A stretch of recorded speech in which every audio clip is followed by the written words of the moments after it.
restore our glory to live forever.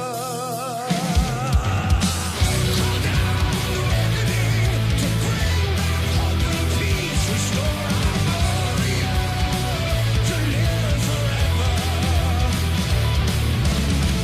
Bring down the dark regime. I know how to unleash eternal power. Lead us to order. I am the light bringer.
It's going to be all about the binding. It does actually land on two. Can they lock him up? Ignite is down flat from Cornet, and the first blood does come in. Genji's going to get focused on and Skerritt kicks him back into the team. SK turn it around, quickly focus on towards him. He lands onto Soaz, gets the other side of him, kicks him back across the screen there. Will he be able to catch it? Doesn't matter, because Jankos comes in and finishes the job.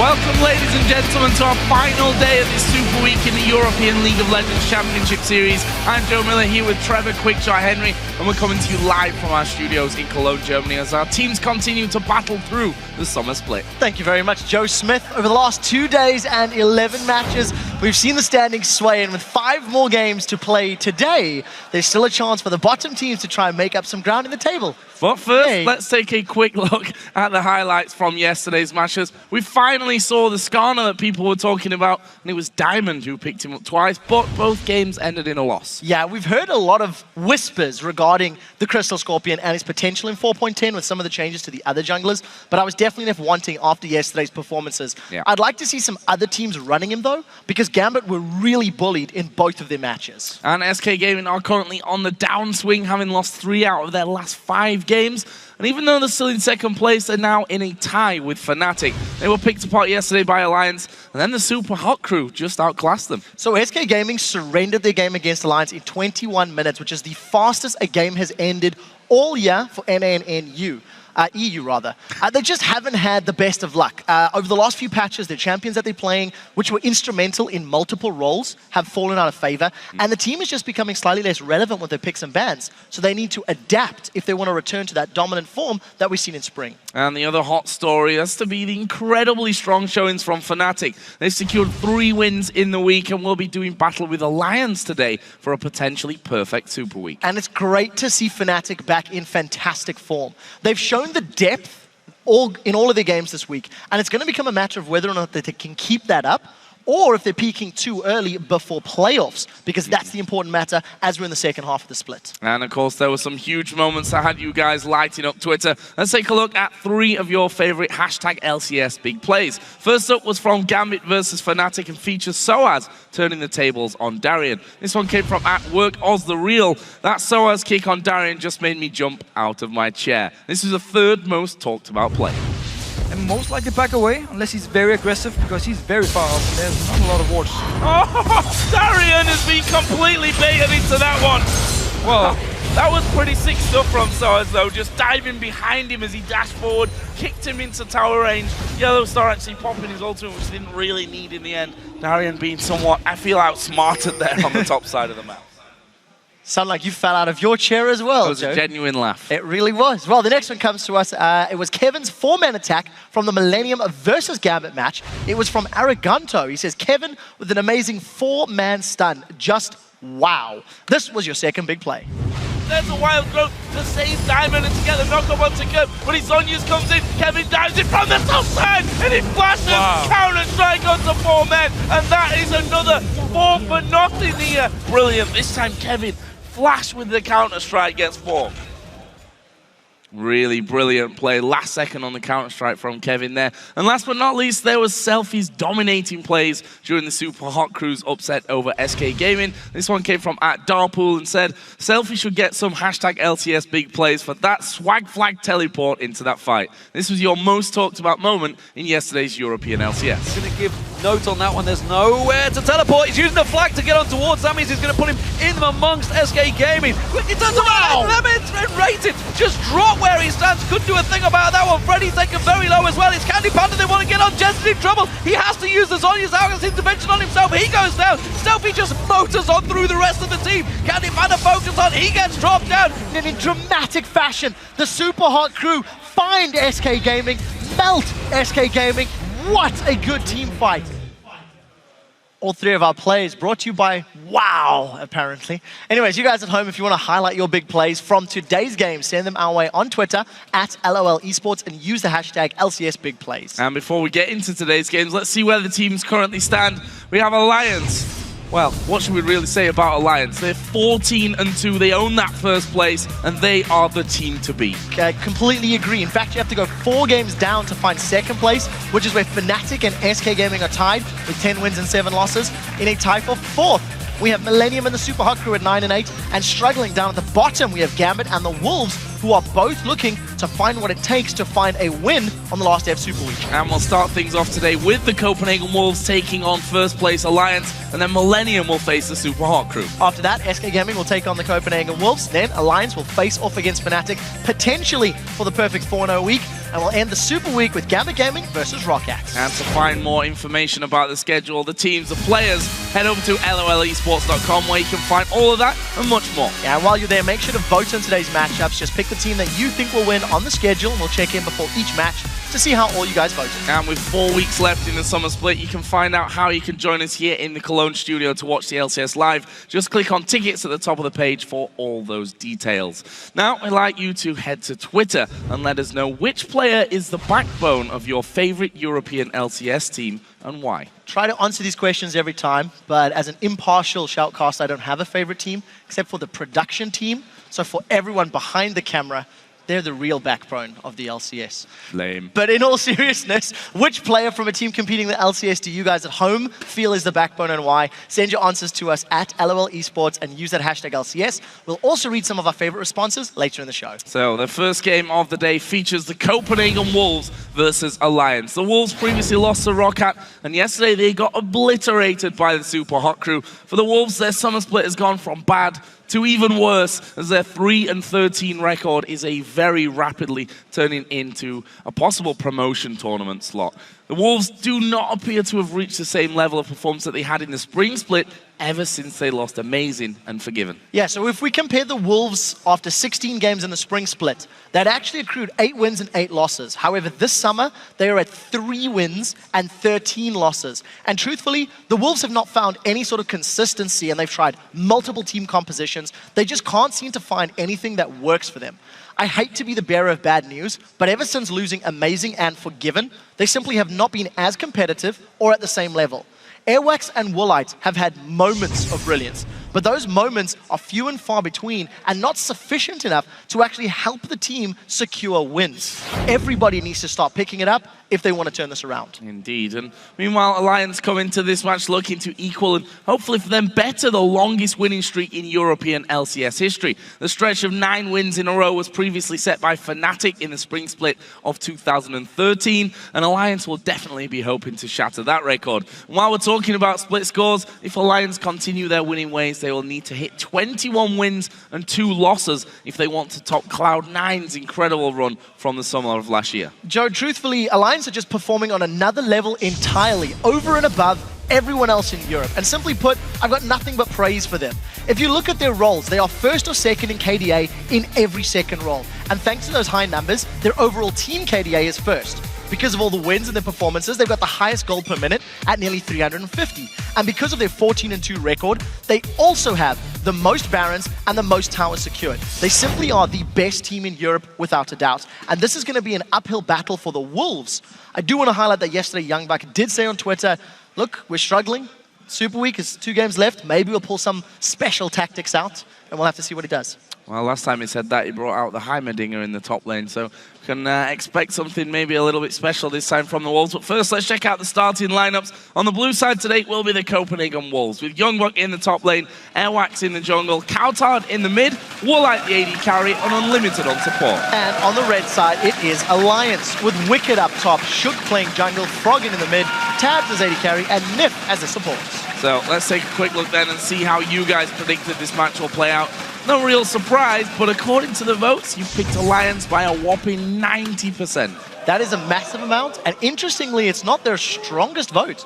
We've seen more fans in favor of Alliance in the past, and just considering their performances and how good Alliance are looking, the pressure's on them, all right? Copenhagen Wolves, everyone's expecting them to lose.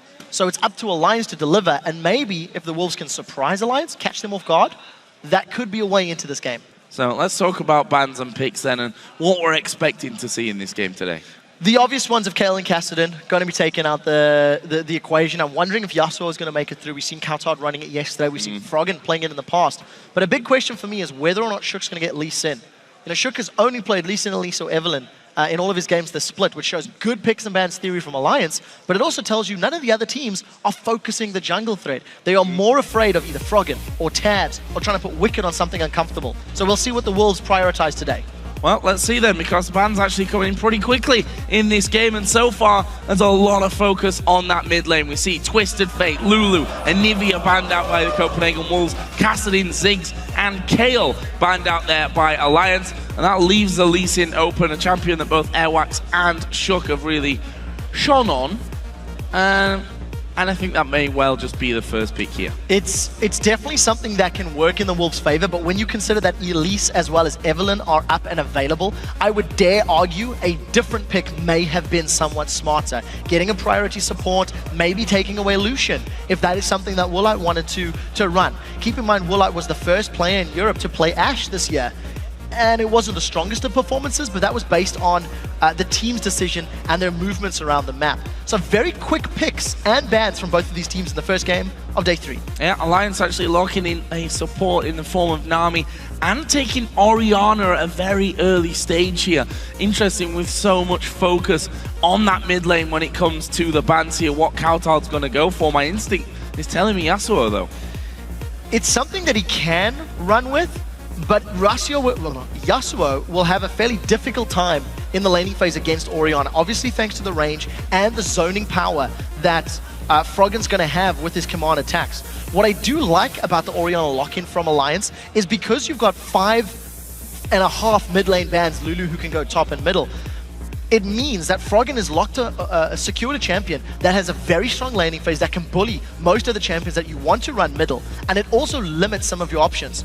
Keep in mind, Froggen also set one of the fastest 300 CS records just 2 weeks ago on this very champion. And he actually told me earlier on, Joe, how many Wraith camps do you think mid laners are going to take today? And I said, well, honestly, Froggen, I've got no idea. What's that for a question? And actually, I should have probably expected it since he's picking Orianna into this one. So giving me some hints without actually giving me any hints in reality. We'll see what Alliance actually lock in here. Cogmore for Tabs, who looks a little bit tired there, having a big yawn. I'm just saying, guys, probably not going to be Teemo. No, I don't think it will be. I want to highlight what Copenhagen Wolves have locked around this Rise. They've got late game scaling, a strong front line with Rise. It is counterbalanced by obviously a strong laning phase, ganking jungler in the form of Lee Sin. Youngblood is not really the type that I would imagine taking Lee Sin top, and the only reason I call that out is how well Soaz has done with it this week. Regardless, what I'd like to see from Woolite and the rest of the Wolves is this Lee Sin and Twitch roaming around, maybe trying to help out Rise in the early stages of the game. And if they can accelerate the rate at which he can find kills and opportunities, that might help Copenhagen Wolves in the long run. But they don't have a super strong early to mid-game team fight because they need items on both Rise and potentially Jax in the scenario. Yeah, Wolves. If you think back to the last time they played Alliance, of course, the last game in London was actually a really, really good game where Alliance looked to be getting off to that typical Dream Alliance start of getting kills, taking towers and what have you.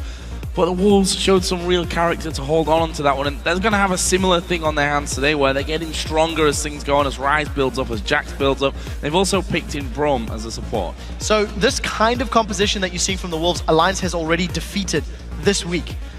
When they took down the Super Hard crew, Alliance were up against a late game scaling team, and you know, they handled them very, very well. They bought time.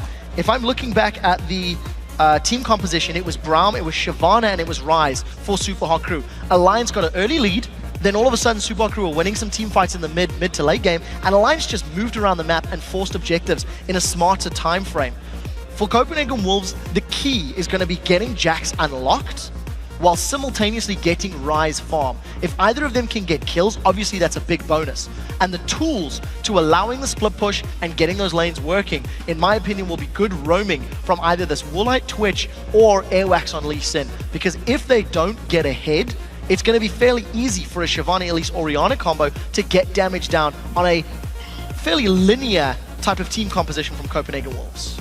got to get off to a good start, and therefore you have to say that Airwax is probably the key man once again here for the Copenhagen Wolves. Bit of power, extra early power there with Lee Sin. We'll see if he can actually get things rolling either for Youngbuck in the top lane or Coutard in the middle. For Alliance though, as you mentioned, Orianna, a champion which we've seen everyone farming to incredible kind of levels with. Shyvana as well in that top lane for Wicked gives you that extra added ball delivery system with his ultimate. So there's the makings of a wombo combo on the side of Alliance. If a Shyvana dives in, if Nami's tidal wave is there. But what is good about the composition is they're well-rounded. They have fairly strong engage, fairly strong flank. They've got strong disengage with Nami. So they have the jack of all trades, so to speak. And it's just going to be up to Alliance to pick the right moments to engage or disengage. Well, now that the players have picked their champions, which lineup do you guys think is stronger? Tweet hashtag CWWin or AllWin to @LOL Esports to let us know, and we'll check the results in-game. 90% was the vote from LOLesports.com. I don't think it's going to change in terms of who you guys are voting for, but I think the percentage might drop a little bit. Yeah, I think so too. I mean, you've got quite a few strong champions on the side of Copenhagen Wolves.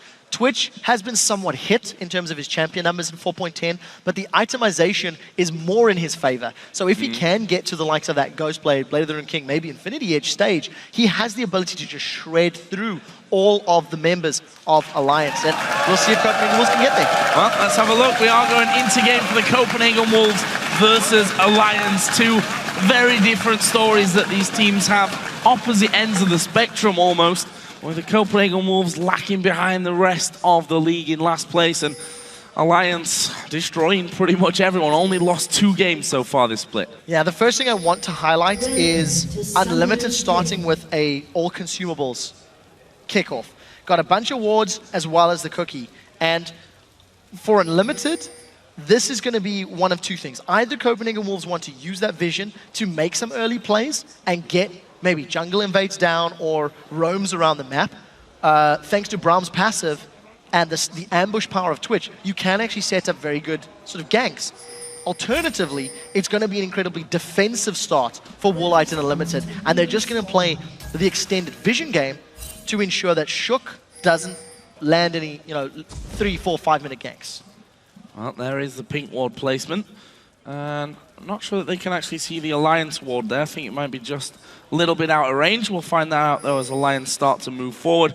You see that they're actually going to have the duo lane on the bottom side of the map. Looks like Wicked going to take or look for that 1 versus 1 in the top lane. Although Bromia wandering around down there, we do indeed see that it can't actually see it. Copenhagen Wolves can see the vision. Alliance can't see Copenhagen Wolves ward. Yep. So in terms of CW, they do have that small vision advantage, and you can see them grouping up to go for this red buff invade. So this is going to potentially just delay Shook. There's no implication of a lane swap in this scenario. Copenhagen Wolves didn't even get the ward. Just wandered on straight through it.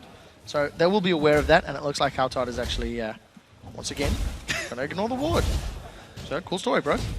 Yeah, save that gold for later. That's what I'm going to go What with. I do like, though, is in the bottom lane, Youngbuck, with the assistance of Woolite, is going to secure their own red buff. So it is a buff denial, as well as a delay on the side of Shook and Nif. Nif is obviously going to get to lane late, but the trade-off is the fact that Woolite is going to be, coming to lane very late himself. And they're going to jump on Froggen. Oh, going straight in there. The prison comes down, but I think Froggen might have enough to survive this one. And the Contaminate comes out, burning down there as well. Poison ticking away, but Froggen survives. But that was a scary moment for Alliance. Very scary indeed. Froggen's flash is burned, but Count on Bird both flash and ignite for that. Now Shook is the next target.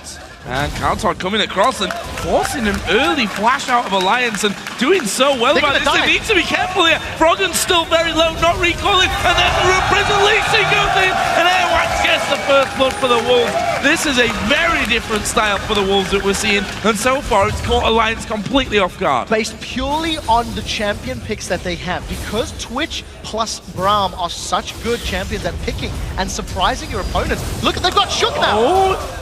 Going low as well. Woolite was a bit scared there of actually being locked up by Nami if it had gone anywhere near turret range, but Another little bit of a let-off there for Alliance as Shook went low. Didn't have his flash available because he used it just before that to get away from the invade from the Copenhagen Wolves in the jungle. Okay, so what we need to do is we need to keep an eye on the average levels of both of these teams. Because of the fact that Copenhagen Wolves are roaming and trying to set these ganks up, Tabs has been solo farming a lane. So he's got more experience than what Woolite will have. Even though Copenhagen Wolves have got that additional kill, because they've been moving around the lane, it becomes a battle of who can get the most experience and CS, especially for champions like Jax and Ryze. So it looks like the lane's how going to somewhat standardize, with Kautar putting himself in a 1v2, and Copenhagen Wolves putting their AD carry and support in the mid lane. Another reason I like this little move from the Wolves is if Woolites and Unlimited want to go to support Airwax or go to the side lanes, they have more options to go through their jungle and also to invade Alliance's jungle. So the makings of an aggressive map-based positional play from the Wolves. I saw that. The bottom lane of Alliance feeling, I think, a little bit unsafe. Unsicher is a German word. I don't know where that one came from there. Good job, Joe. Speaking too much German these days. But forcing them back. And actually, Youngbuck going to go aggressive onto Wicked here. Let's get the stun down. But Wicked actually turning things around. This could be a close one if they decide to go all in. Youngbuck dives across. Wicked forced to use his flash away. And that was a close one again. Very strong start for the Copenhagen Wolves. We talked about how Braum can move around the map, and he's already running to the top lane. If Wicked had not recalled, Unlimited would have considered going for that tower dive, and he's got the support of Airwax. Now, this is especially important for Alliance, because their support, their numbers, comes from the bottom lane with Tabs and Nif, and they don't have the ability to, you know, move halfway across the map at a very quick pace. So if Copenhagen Wolves keep punishing and keep invading, they can even tower dive. There's a minion wave in the top, and it looks like they're going for it. Oh, now we're going to start stacking that passive up. And when I say start, they started, and then they stopped straight away. Wicked able to clear out that minion wave and stop the Wolves coming right under it. They're actually farming between the towers here. And Alliance are going to want to stop Airwax from doing that. Unlimited has stuck around as well, and now it looks like they're going to be roaming towards that middle lane. Yeah, so Froggen's having a difficult time against Woolite, purely because Woolite is just getting those auto attacks down using his passive fairly effectively. And if Froggen keeps trying to trade with Woolite, obviously he's going to burn through his mana pool and he loses it. The one thing that Froggen is doing well is farming under his tower. He's got a 14 CS lead over Kautar, who's currently trying to friend off both Tabs and Nif. So we'll see which mid laner and which duo comes out ahead, because Woolite is falling behind Tabs thanks to that added poke damage that he's trying to put down on Froggen. So Unlimited again looking like he's going to wander, and they're going to try and get in for a second time behind Froggen. There is a ward down. Unlimited will scan it out. There is the cocoon landing as well, but Shook needs to be really careful. That's a lot of damage. Stun comes down. Shook gonna have to repel, but he's coming right back on top of them. Have they got the damage? They do. This Airwaxer picks up the kill. 2 kills for Airwax in the opening stages of the game, thanks to very aggressive, very intelligent invades. Unlimited is playing a roaming support. Yes, he is a level down behind Nif, and he doesn't have any GP10, but he is giving gold to Airwax thanks to the fact that he's roaming and the pressure and the presence that he is applying. So very good play from Copenhagen Wolves, but the question is, can they keep it up? If they get the outer turrets down, how do they continue the aggressive plays if they extend this lead even further? Yeah, that's the real question for me on this one. We've seen the Wolves get ahead before. They struggled to close out some of the games that they've actually won when they've started to fall behind or been a little bit unsafe, which is the right word this time. They've sometimes let those leads kind of slip away from them, just looking like they weren't really sure what the overall plan was and what the next move was. So that's going to be, especially against Alliance here, their decision making has got to be really on point. Yeah, and again, you know, even though Alliance are 2 kills down, if you look at CS, they're winning top lane, they're winning mid lane, they're winning AD carry, and there's 4 separating the junglers. Now, you do have to count on the fact that Airwax has those kill gold, of course, but Alliance are still keeping up from a mechanical standpoint, and they're only 500 gold behind. So, yes, it feels like Copenhagen Wolves are making all the plays, and they are definitely dictating the tempo of this game. But the moment Copenhagen Wolves slip up, or the moment one of those invades goes wrong, Alliance can turn it around. Alliance can punish a bad dive or a bad engage, and we'll see if this is the turn. Doesn't look like it, though. Oh, going in for Frog, and he wisely just delayed his move back there so that the Q from Airwax wouldn't connect onto him.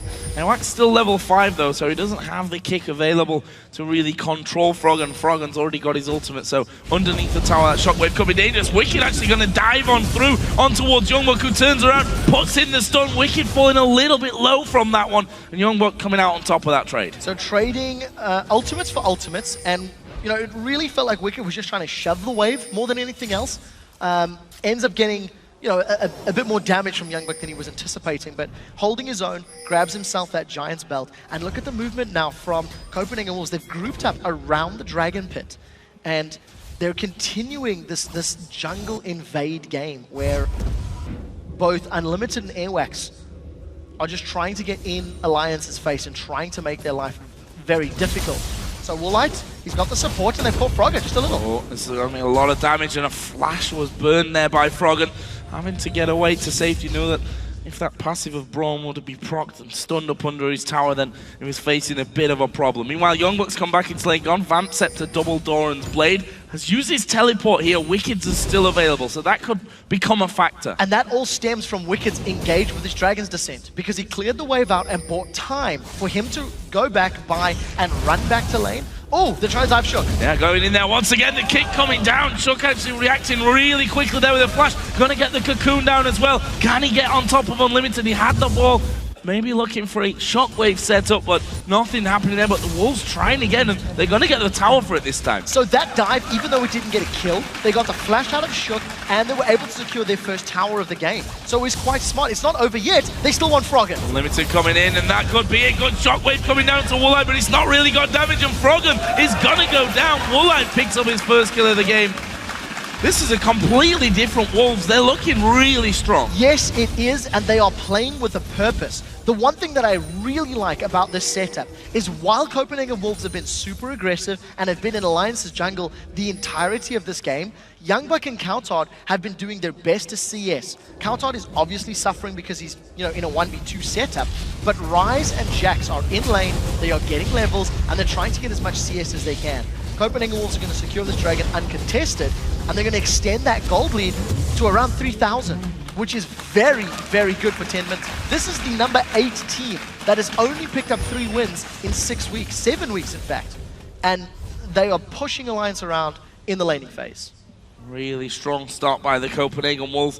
Wasn't expecting such a strong start, but at the same time, I think the Wolves themselves realized that, guys, we need to step this up. This current trend that we've got, only 3 wins on the board, needs to really change around. And so far, they've made some good steps to making that work out here in their final, in their first game of today's. Wicked here again, going to go towards Youngbuck, who pops his ultimate Unlimited, coming from the backside as well. So Wicked might have to be a little careful. Froggen actually coming around as well. Shook will now join in as Youngbuck will leap strike away. Wicked's got his ulti available. Are they going to try and dive it? I don't think so. There was no shockwave for Froggen, so I think that had to be a hesitation factor. With the minion wave collecting to the tower, if the Wolves stick around, there is still the possibility of a dive.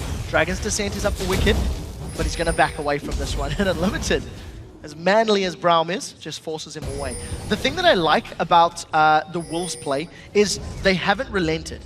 Even when their dives have failed and their skill shots have missed, they carry on, and we'll see if Tabs can get away. Oh, there is the flash going to come out, but they managed to land the Q, and then the kick right back into Coutard, who will finish this one off. That's Airwax that gets it, puts himself at 3-0-1 on the killing spree. And I said that Airwax surely will be a big factor in this game, and so far, it's really paying off. Right now, Wicked is in trouble as well. Unlimited going to go in, actually getting knocked back there. He's trying to man this one up with the shield and have a go at Wicked, who turns around. Meanwhile, Nip going to be caught out. Here comes Woolite from the side. Good bubble onto Woolite, but it won't save him. So 4 kills now for Airwax. In the previous setup, he was trying to let that last hit go to Coutard, and unfortunately, it didn't work out. It was a very good flash kick, which I didn't even think he was going to do, which allowed them to get that kill onto Tabs. You do have to think that if Airwax is going to continue this level of performance, he needs that gold to be going onto the carries. You need Twitch, Jackson, Ryze to be the super beefy, super farmed members of Copenhagen Wolves if they want to continue this dominance in the mid to late game. But they've got their second tower, they've got a bigger gold lead, and there's no sign that Copenhagen Wolves are stopping. That's another buff steal. They got Nip. Nip got to get caught out completely by this one. The Q from Airwax has landed. No follow through though. Was already underneath the turret. Wicked, meanwhile, may be forced to back away completely from this top lane. TP is still not up, so he seems a bit reluctant to leave this lane, knowing he'll miss a lot of farm if he does. Yeah, this is the first time, I would say, in a few weeks where Alliance have been behind by a significant margin and they need to play the catch-up game. This is something that Alliance, I feel, would be familiar with in the spring split, where they were struggling, where they did have troubles. And we need to see if they still have that ability to dig down, to rotate around the map, and to force objectives. Something that SK does very well when they're in scenarios like this is group up and either tower dive their opponents or react to their opponents when they're pushing side lanes. And I think Alliance, they made a gesture of that earlier, where they were grouping up for a potential dive or kill on Youngbuck, and obviously it was thwarted by Unlimited's presence. Well, I didn't recall as I thought it was going to down in this bottom lane. Instead, he sticks around, gets himself some more farm, and has actually got more at the moment than that of Tabs, plus that 1-0-1 scoreline. Look at this, the Wolves again grouping up, looking for a bit of a pick, but I'm not sure that they're going to get it here. There's a couple of wards down already from Alliance. That's a good pink ward, though, from the Wolves to clear out blue buff. Yeah, very, very smart play. And, you know, we talked about the levels. We talked about how we need to track how the teams are doing, and Wolves are actually ahead in most of the metrics. Very good cocoon from Shook is probably going to save Frog, and I think he most likely was going to get away. Does have flash, and a flash over the wall. So Copenhagen Wolves, just by sheer presence and positioning, force a summoner spell out of Froggen, and they're keeping this up. They're keeping this level of control up, and very importantly, they're keeping their vision up to allow them to keep making these aggressive plays. I think Unlimited needs to grow a spectacular mustache as well, because he is doing incredibly well. This whole roaming Brom, which has been so effective for them up until now. Interested to see whether that can continue for them. We have seen a couple more items coming in. See, Blade of the Ruin King is now done for Woolite. On the other side, Tab's going for Trinity Force as his first item here on Cogmore. Yeah, and Unlimited's forgone any of those GP10 items. Yes, he's got a Sightstone, which you could argue is GP10. We'll get back to that as Wicked is fighting Youngbuck. And he might actually be able to take him down with this one. This is a lot of damage coming in from Wicked. He's going to have to go underneath the tower. Has his flash available, will flash in there. One more should do it. Youngbuck will jump onto the wall. And here comes Unlimited to save the day once again. And Youngbuck getting away there with just a slither of health remaining. Yeah, you can definitely see the moustache growing in Unlimited's face, because that is such a good play. Once again, being in the right place at the right time. And while it's Airwax that is securing the kills, it has been Unlimited's presence and movement that has really allowed that to happen. He's been involved in a few of the kills, and what I really like about Unlimited is he's involved in the tower dives, he's involved in the defenses, and he's reading Alliance's movements very, very effectively. Does need to be a tiny bit careful though, because he is, in theory, up against the top laner alone. But nevertheless, Youngbuck is going to make it back to the lane, and he's got his Blade of the Ruin King completed. So Youngbuck also hitting those important item spikes. Oh, Woolite going to sneak up on Tabs, and there's a surprise. He's going to pop the rat-a-tat-tat. That's a lot of damage coming in. Tabs is going to go down. The tidal wave from the side. Good bubble. Actually, no, the bubble missed. Woolite turning it around there. Ignite was down. Airwax will come in to support, and Woolite's going to survive. Good pick kill. Very smart play, and this is what Woolite should be looking to do elsewhere as well. He's picked up a kill on Tabs. He's going to delay his next item even further. And what's even more important is the timing of that kill, because as soon as they've taken Tabs down, it's allowing Copenhagen Wolves to get another dragon and extend this gold lead even further. I am absolutely shocked, because the Wolves have never played this well all year long. And Woolite, he wants Nif now. And he's probably going to get him here as well. There's a bubble coming out, doesn't connect, and the finisher. Woolite now on the killing spree. We saw him there on the camera, gave a big shout. And now Youngbuck, though, could be in trouble. Froggen's coming in. Shockwave is available. There it is, in position to finish off. They don't even need to use the Shockwave. Didn't need it at all. Youngbuck just gets dropped by Alliance, and we touched on how one of the only tools Alliance will have to make up this gold deficit is the tower dives, and they pull it off on the isolated member in the top lane. So Alliance are going to get their first tower of the game, going to pull back the gold difference, and the rest of the Wolves are now pushing the other lanes. Look at bottom inner turret. Look at mid inner turret. Joe, in the pregame, I called out Airwax as well as Woolite and said, since losing Amazing and Forgiven, these two guys need to step up. 4-0-1, 3-0-1. They've definitely told me to sit down and shut up. They have, and well, you can't really argue with his performance. Both of them doing so well, and now the Wolves continue to pressure on this inner turret. They're going to take that. Alliance can't defend it. And where has this Copenhagen Wolves team been for the last 7 weeks? I have no idea. I have absolutely no idea. And you just can't do anything but really praise the decision making. They've got a massive lead with a very good late game team composition. And yes, Alliance scales incredibly well at the same time. Kog'Maw, Elise, Kog'Maw, Orianna, Shyvana will do very well in the late game. And I feel like in terms of team fights, Alliance should have a little more in their back pockets because of all of this CC. But if they group up at all, and Braum gets in with a multi-man knockup from Glacial Fissure and Youngbuck gets in there, that's scary. Alliance, let's see if they can get Woolite. The answer's no.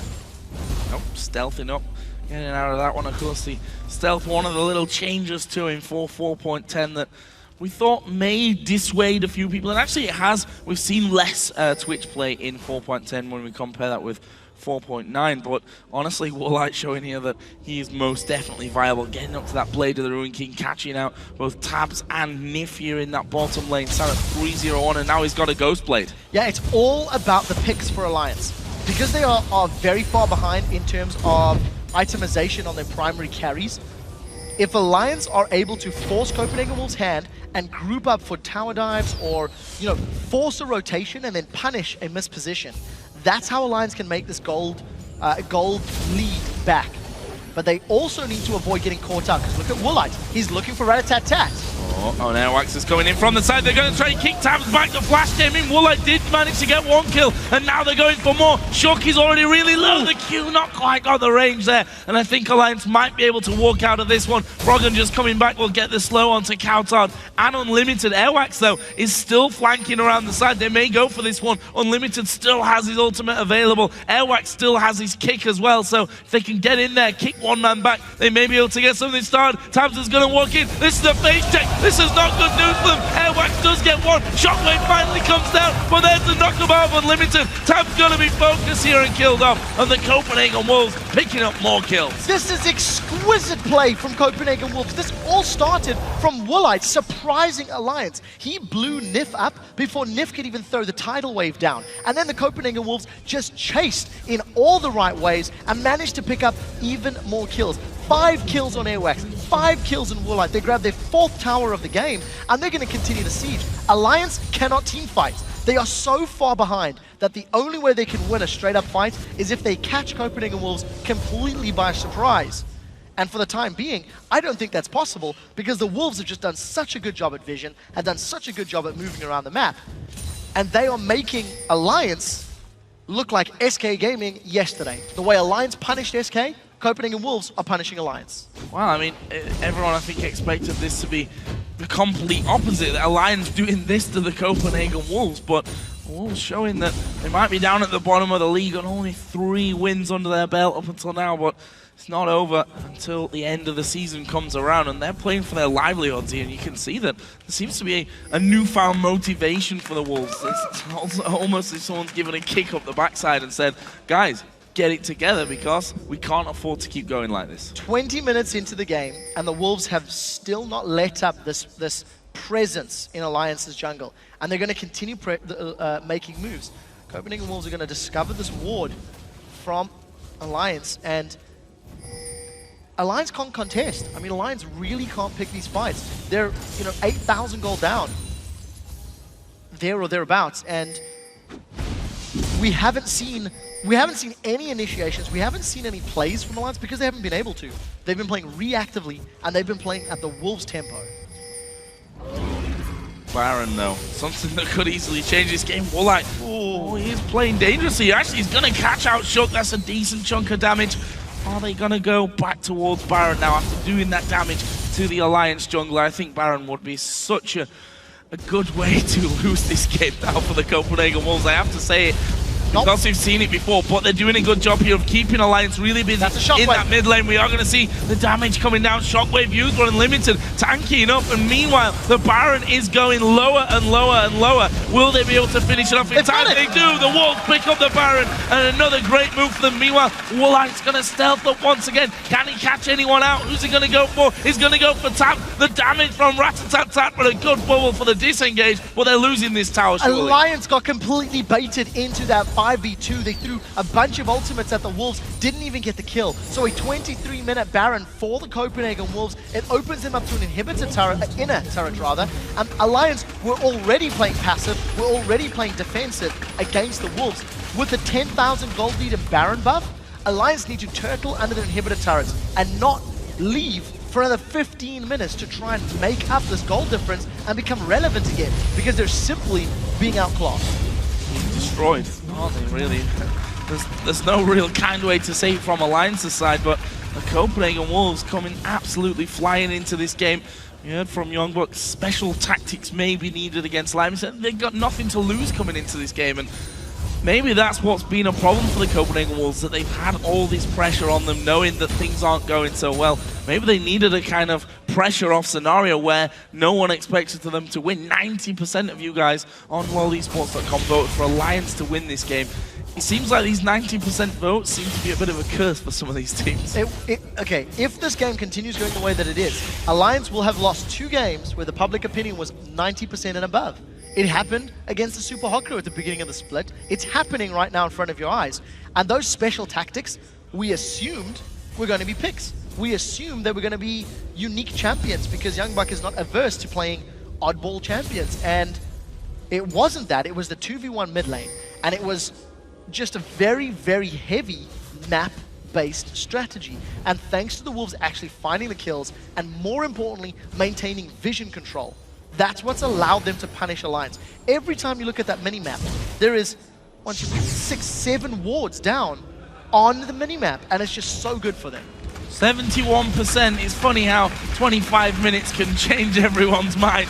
Hard to argue. I actually expected it to be more like 90% for the Wolves at this point, considering how this game has now gone. The Wolves just waltzing on in, finishing off that inner turret, looking now maybe towards the inhibitor. Woolite gonna get bubbled up. Unlimited gonna block everything out though. It's very important for Nif to time his tidal wave. If he throws that down into Unlimited's unbreakable shield, it will just completely mitigate that spell. So Alliance need to be baiting out the unbreakable shield from Unlimited, and then and Shook's in trouble. Shook getting caught last second. Repel though will mean that he can stay alive, but he's forced away that leaves 5 versus 4 underneath the turret. Actually 4 versus 4, because look at Jax. Youngbuck is pushing out that bottom lane as well. TP available if he needs to get in for a fight. Yeah, we need to see how Alliance decide to defend this. No key spells have been used yet, and Tabs is fighting so far behind. He's only got a Cutlass and Trifles. That's a good bubble. 2-man bubble, but there we see actually Airwax going very deep onto it. Tidal Wave does come out. Unlimited uses his ulti. There's a 2-man Shockwave. He's got the AD carry. There's Summoner heal being used, and there's a turnaround. Woolite dominating. Is he going to get shook as well? I think there's enough damage from the poison. It's a double for Woolite, putting him up to 7-0-1, and this is the inhib. They're definitely going to get the inhib. With Froggen and Shook down, they're going to secure the objective. It may not be over, as Youngbuck has got a minion wave on the bottom half of the turret. There's a minion wave pushing up the middle lane as well. The Copenhagen Wolves have got 20 seconds before Alliance are back at full force, and they are punishing the base of Alliance. Yeah, this is going to be a second inhibitor for the Copenhagen Wolves, leaving just that mid lane, which, as you rightly pointed out, is pushing in favor of the Wolves. And a swift move there. I thought with that shockwave coming down, when the bubble starting it off, that the Copenhagen Wolves might be in a little bit of trouble, but they're just so far ahead in this game that it's even hard when Alliance get a good opener like that to finish off the kills. There are no words to describe what is happening. Cowtard's been jumped on, but it's Shook, the one that you are in fear of his life. We'll see if he can get away. Nope. Woolite gonna get that one. Legendary now at 8-0-1, and they're just gonna bully their way in onto the turret. You see the Alliance backing away from it completely, knowing that they can't stand and defend, and they've only got the Nexus turret and the Nexus left. I have no idea where Copenhagen Wolves have found this level of performance. They have just melted Alliance in every single regard. Individual play, team play, map movements. I mean, even the swag flash away from the bubble, and Woolite is going to look for more. And there we see Wicked diving in. They use the shockwave. They don't even get the support down, and Woolite is just dumping on them from the backside there. Couldn't quite get the damage to finish off another kill, but he may have done enough damage to force them away and have a good go on these in-him turrets. Here he goes once again around the side, going to go on towards Tab, who's surely going to go down. No, he seems to have got away, at least for now, back onto the fountain. Got no health remaining. A kill for Rise, and this is surely the game for the Wolves. They're very, very low though. They need to be a little bit careful here. Well, they're going to rip through those Nexus turrets. First one already going down, second one full HP, but Alliance coming back out of the base in full health. I think that's enough of that push now for the Wolves. There are so many super minions for Alliance to deal with. They don't even have the items to clear these waves super quickly. Towers are going down. There's nothing left for the Alliance base to defend. They've held on to it. Oh, the turrets, the minions got it. There's only a Nexus remaining at 28 minutes on the clock. And Copenhagen Wolves are going to close this game out at some point in the not too distant future. And if you'd have said to me, Joe, Alliance are going to get destroyed today by the Copenhagen Wolves in maybe half an hour game and only get one kill and one turret, I probably would have just laughed at you and said, I don't know what you are even thinking about there, because this outcome did not look possible considering the form that both of these teams have been. Alliance here struggling with the super minions in their own base right now with that Nexus already taking a little bit of a beating. And look at this, the Wolves have healed up. They spent all the gold that they had. Some of them are sat on 3,000 gold after that, and they're going to come straight back in and try and win it. There's next to nothing Alliance can do to defend this push. Copenhagen Wolves looks like they're just going to focus the Nexus There down. we go, dive comes in. We are going to see the shockwave coming out, but Shook going to be focused. Woolite now legendary. There is a dive onto the fountain. Does go down, but Woolite gets another kill. Nexus is finished off, and in less than half an hour, the Copenhagen Wolves pull off the shock of the split so far and take down Alliance. Wow. Now that howl is something we have not heard in a while. Woolite was ecstatic after that win. 11-0-2. His team played phenomenally around him, and the Copenhagen Wolves completely decimate Alliance. Alliance never get a chance to do anything. They never get a chance to fight back. I'm a little bit lost for words from this one. I did not expect today of all days to go like this. And it wasn't even a close, I don't want to say hard fought, because the Copenhagen Wolves obviously came into this very prepared, but it wasn't a close game. Alliance didn't really have anything to say about it. As I said, they got 2 kills, one of which was on to Airwax right at the end with the help of the Fountain. They got 1 tower in this game. They were almost 20,000 gold behind by the end of it. And Alliance, whether they underestimated the Copenhagen Wolves here somewhat, I'm not sure. I'd be very interested to hear about that. Truthfully, even if they did, it was the strategy that the Wolves put in place that won them the game. This wasn't a matter of Alliance making mistakes that cost them. The Wolves forced their hand. The Wolves were in the jungle, they were invading, their vision was down, they had a roaming support the entire game. Airwax spent more time in Alliance's jungle than he did in his own jungle. It was a very clear strategy going forward. And, you know, in the pregame, I was very, very opinionated that, for me, Airwax and Woolite are the people that need to step up. In the spring split, it was Amazing and Forgiven that helped carry wins. And if this is what Airwax and Woolite are capable of doing, they need to just find that juice, whatever they had before the game, and do it every match. And they definitely told you to shut up and sit down in this one. 11-0-2 for Woolite, 5-1-8 for Airwax by the end of it. A fantastic upset win by the Copenhagen Wolves. Now we're going to go over to Shox, who's on stage with the Wolves as, I'm sure, very happy young buck. Thank you very much, Joe. First off, congratulations, unbelievable. Tell me how good it felt to be able to do that howl again here on stage after that win. Well, it has been a while, so it felt very amazing, especially after the first 2 losses that we thought that we actually had a chance of winning. We go into this match knowing that if we play their game, it will be very tough. So we said we're going to try to surprise them, and Woolite actually came up with the idea of giving himself the red buff and ganking level 2. And we just wanted to take Shook out of the game with all the invades we did and constantly putting pressure on them. All right, so you have that plan in your head, and it does work out in the beginning. So at what point in the game do you know we can just do anything we want right here? For me, it was hard to see. I was very busy with Wicked. He was playing very well, and he knew the matchup. So I had my problems, and I was just focused on my own game. I didn't really have anything to do with this strategy. So it was mostly the jungler and mid lane roaming a lot. Then tell me a little bit more in the scope of things, because this was an awesome victory against the #1 team, but still only 4 wins up in the season. So what's the thought process going into the next games in the season here? Well, we're trying to aim for a playoff spot right now. It's pretty hard, especially after the first 2 losses, but we said that if we can get 1 or 2 wins today, then we still have a chance to go there. Yeah, you actually said on Twitter, we're going to go full EU LCS today and beat SK and Alliance 1 down. What'll be the key to taking down SK Gaming? Maybe not as hard of a cheese as we did this game, but maybe something different than usual. All right, well, thank you very much. Congratulations. Thank you very much. Whew, what a game. We're going to need a break after that. We're going to upgrade our footwear to Boots of Swiftness so we can be back in 3.5 for Millennium versus the Super Hot Crew.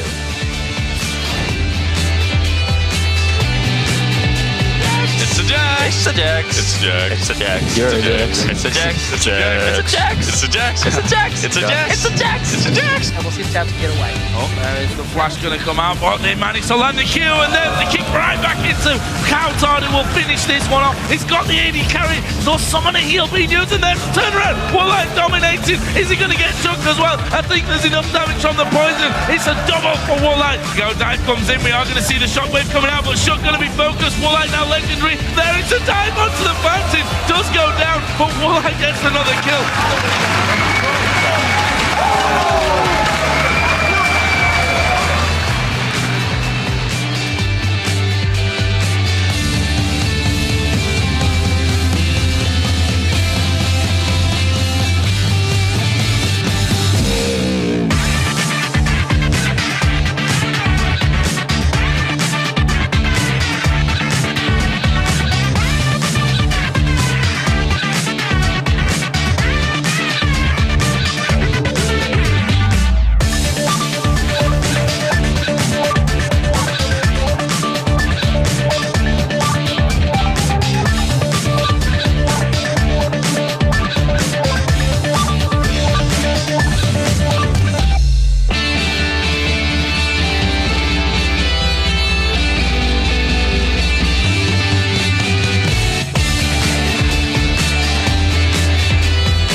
back, LCSers. I'm joined here at the analyst table by Lee D-Man Smith and Martin the Fisho Lunge to break down that match between the Copenhagen Wolves and Alliance. Pretty uneventful, I would say. Just kidding. What a game by the Copenhagen Wolves. Let's take it back to the beginning, because as we saw so often from them, going for that late game comp again and maybe worrying their fans, are they going to try the same thing once again? But it was a lot better. I was a little bit scared in the start when I saw the pick and bans, because normally when they play these late game comps, they play very aggressive, like we saw here, but more team fight based early on. They end up losing the team fights and therefore also lose the games. They had weak lanes. I mean, the Twitch wouldn't be able to do much against taps on the Cockmore, and at the same time, we had Ryze in mid lane against Orianna here. So what Copenhagen Wolves did was just swap them around. Put Woolite mid on Twitch here, completely surprised Alliance, and then of course send Kaza bot lane to 1v2 by himself. A little bit weird, he could actually farm 1v2 against a Nami, who should be able to bubble him on the tower, also with Ignite, and therefore try and maybe kill him or force him away, but he managed to farm pretty well. And overall, the pick comp then from the Wolves really worked once they got going. But that's also the problem. You talked about the Nami in there. Nif wasn't there too much because he was too busy worrying about what the hell is going on in the jungle. Airwax and Unlimited were just non-stop roaming. And we talked about the wards earlier on. I'm going to jump straight to that one, because the ward control, Copenhagen Wolves, they took down the tower early in the mid lane. Alliance just carried on like it was a normal game. They were just warding out the river. They were not focused on the fact that Airwax was in their jungle the entire game alongside Unlimited, and they were just ganking freely, non-stop. The Fisho, as a support, what could Nif or any of the other guys have done to put the vision wards down or the wards down so that the game would go back in their favor, or is there no way at that point? Of course there's a way. I mean, as Lee just said, don't put your wards in the river only once your mid tower is gone, because the enemy team is going to run into your jungle. And yes, you might see them run into the jungle, but if you don't know what they're doing in there, what does it matter? I mean, he could run to top lane, bot lane, whatever Airwax wanted to do, and it meant every time Copenhagen was, every time Alliance tried to farm or pick a fight, Airwax would just show up, turn it around, get another kill for the Wolves here. So it's a team effort. Everyone, they had to buy wards. As soon as you fall so far behind and you lose your mid tower early, everyone needs to buy wards. You need to place them inside your own jungle as well so you can see what's going on, and then just try and farm. Don't look for fights. Alliance did the same thing. They walk into the blue buff of Copenhagen Wolves while they're already very far behind. Nif got caught out of position, I believe it was, died instantly, and then Copenhagen Wolves chased them off, got 2 more kills, and I'm not even sure why Alliance were trying to contest the blue buff while you're already like 5,000 gold behind after 15 minutes. Lee, talk to me about the performance here, because we did call out the changes that have been in the team, but Airwax and Woolite, Youngbuck actually mentioned, I believe it was Airwax, he just came up with the plan, but there's a big difference between coming up with the plan and actually executing it the way he did in this game. Yeah, and remember, these guys are new to the split. They are only on their, 7th week now in the LCS. Brand new players, replacing, of course, Forgiven and Amazing, who's gone off across the team. Solo Min's doing fantastic over there. So there was big shoes to fill coming into this one. A lot of pressure on them. But Woolite, 11-0-2 in that game on Twitch. The first time we've seen him going absolutely crazy aggressive. He's played some good champions, and we were talking about how well he's actually been doing. He's got a great KDA. You were referencing it yesterday. He has now surpassed Forgiven in kills in the entire spring split. Forgiven's had 80 kills, didn't he? Now he's already passed that as well. So he's doing actually a very good job. And finally, the rest of the team step up alongside him. Yeah, let's turn our attention then to Alliance. Copenhagen Wolves, great game, but they still have a game coming up versus the SK game to see what they can do. On the other hand, Alliance, what was it, the Fisho, in this game? Was it overconfidence? Was it not preparing enough? Well, overconfidence was definitely a part of it, and then really being surprised by Copenhagen Wolves being so aggressive in lane swaps and in the early invades where they managed to get an early kill on Froggen as well. I think Alliance just went into the game saying, you know what, we just standard lanes, we just farm up, we go to team fights, we win the game, move on, and that's about it. Focus on Fnatic later in the day. And instead, Copenhagen Wolves just completely surprised them, outplayed them on every single part they could, and just won the game. So overconfidence, definitely for Alliance. And they had issues against Copenhagen Wolves in London as well, where the game was like 50 minutes long, it was back and forth, they could have lost it. So I feel like they really need to make sure once they play these lower ranked teams, especially like the Copenhagen Wolves, they take them very serious and prepare properly. Yeah, I mean, it's something we see in traditional sports all the time. The bottom team suddenly beats the top team, and everyone's like, what just happened? Especially after they beat SK Gaming in 21 minutes yesterday. So just simple overconfidence, lack of preparation. I don't know what it was going into it. But of course, on the Copenhagen Wolves side, they can go into this game, nothing to lose. Absolutely play freely. And maybe that's what they need to do in the next match, of course, against SK Gaming. You heard Youngbuck talking about it. They're pretty confident right now. Yeah, absolutely. Well, I know what it is. It's the EU LCS, and we love it. Well, thank you very much, gentlemen. And now we're going to send it back over to Joe in a quick shot. Thank you very much, Shucks. Before Joe talks, I want to have a mini rant, because I hate the negative connotation attached to the word cheese. First of all, cheese implies something that is unique, something that is slightly against the norm or against the meta, which is what Copenhagen Wolves did. But the way they played, the way they controlled vision, and the way they prevented Alliance reacting means they can definitely do that again. If they play to that level and land their skill shots and make the dives, that is just a different style of play. It was incredible to see, and I'm blown away. And there's a lot of talk and Mata cheese, they can never do it again. I'd like them to do it again to prove everyone wrong, because hell, break the norm, beat the #1 team in Europe, and maybe that's the way to topple empires. I'm done. Your blood pressure is going to be getting high. You need to be careful not to blow a blood vessel from that one. Well, guys, the next game of the last weekend for both Millennium and the Super Hot Crew is coming your way. Millennium secured, of course, that win against Gambit yesterday, and what an incredible victory it was. But earlier this week, they lost matches to both Fnatic and to Roccat. Sadly, Millennium have continued their heavy swings in performance, and it's just very hard to predict or anticipate which Millennium will show up on the day. Yes, and maybe for Wolves in the future. So when Millennium lost to Fnatic and Roccat, they ran a different style of composition than what we're used to seeing from them. And we keep talking about how we want them to expand to different comps, but the problem is Millennium clearly demonstrates a lack of ability to perform with them. So for example, Kerp went back to playing Ziggs. He also played Lulu, and his stats on those two champions were combined 7, 8, and 7. But when playing against Gambit, he returned to an Assassin with Fizz, and the rest of his team played pick champions. He ended up going 3, 4, 13. Half the deaths, nearly double the assists. It's just clear that Millennium are more comfortable and more confident on those in-your-face Assassin pick-type champions. And for the Super Hot Crew, they were decimated by Alliance on day one. Well, they bounced back to fend off and outplay SK Gaming in the super late game, and then they were dominated. They managed to dominate the Wolves yesterday as well. Yes, they did, and I was very surprised and impressed with how Super Hot Crew handled SK Gaming in the mid to late game play. I think their map play, the positioning, was a marked improvement over last week's, and while it was slow and safe, it actually was exactly what the Super Hot Crew wanted to do. Yesterday, I also called on Impaler, saying I think he needs to step up his game if he wants to help his team secure wins. And he also told me to sit down and shut up, because he went 11, 4, and 25 on the day.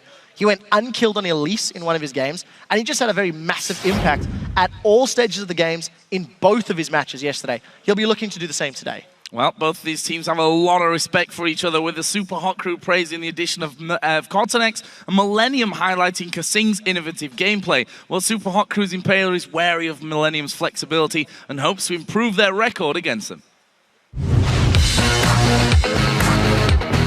I think Millennium has got strong players all along, and Cortenex really filled the role of the jungler they need. Because Aranea had a very set way of playing. He'd get level 3 and then gank every lane. But Cortenex is now, I think a lot more strategical, and he applies pressure where it's needed rather than just pressure everywhere. They have a bit the same problem as us. They haven't really come together like as one. They aren't really on 100% on the same page.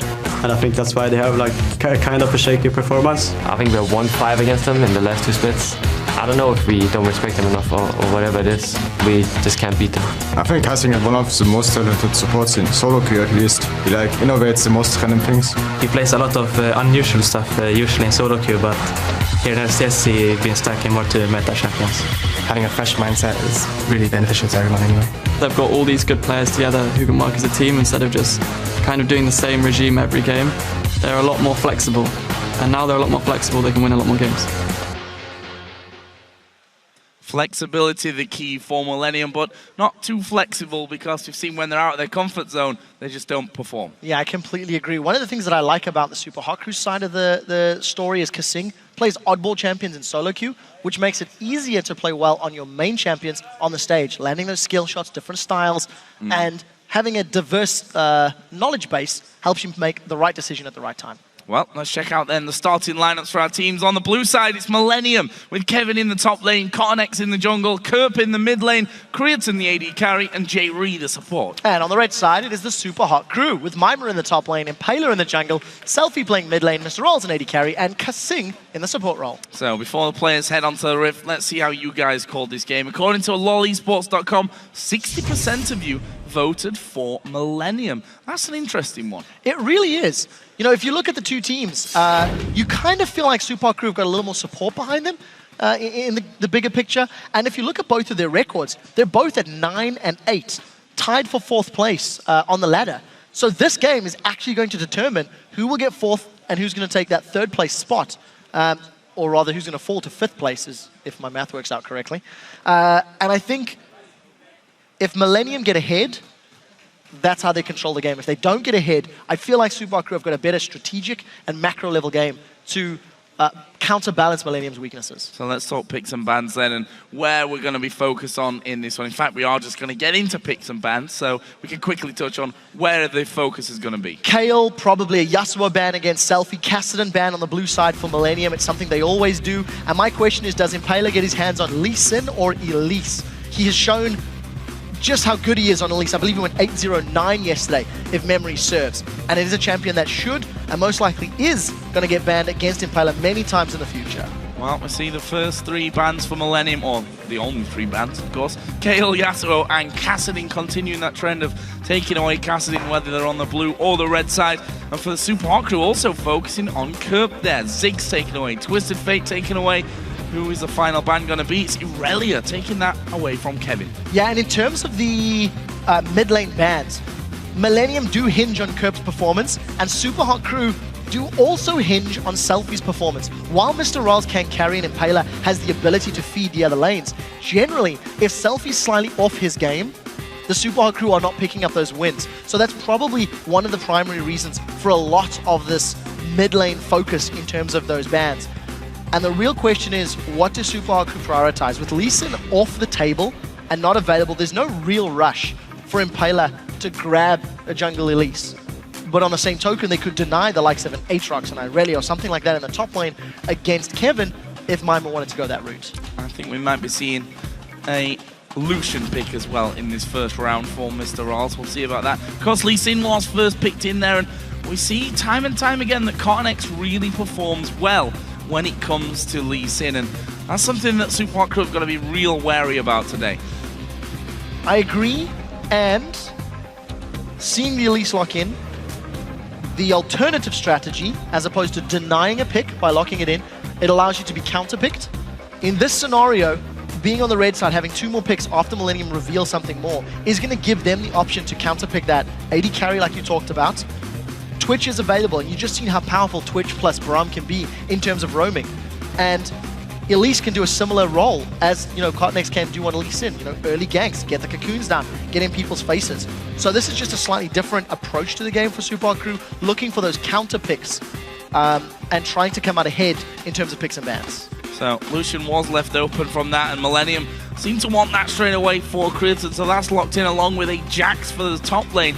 With that Irelia being banned away by the Super Hot Crew, Kevin feeling like he can move on to Jax and come up with the goods in this one. Now for the Super Hot Crew, AD carry, I'm expecting that mid lane pick is just going to be left till last so that they can counter pick it. Yeah, I think so too, and it's something that you do see actually a little less often these days on red side. It used to be the de facto thing, but now we are seeing mid lane picks coming up earlier, and Mr. Ral's really thinking about which AD carry he wants to run. You've got magic damage in your jungle already.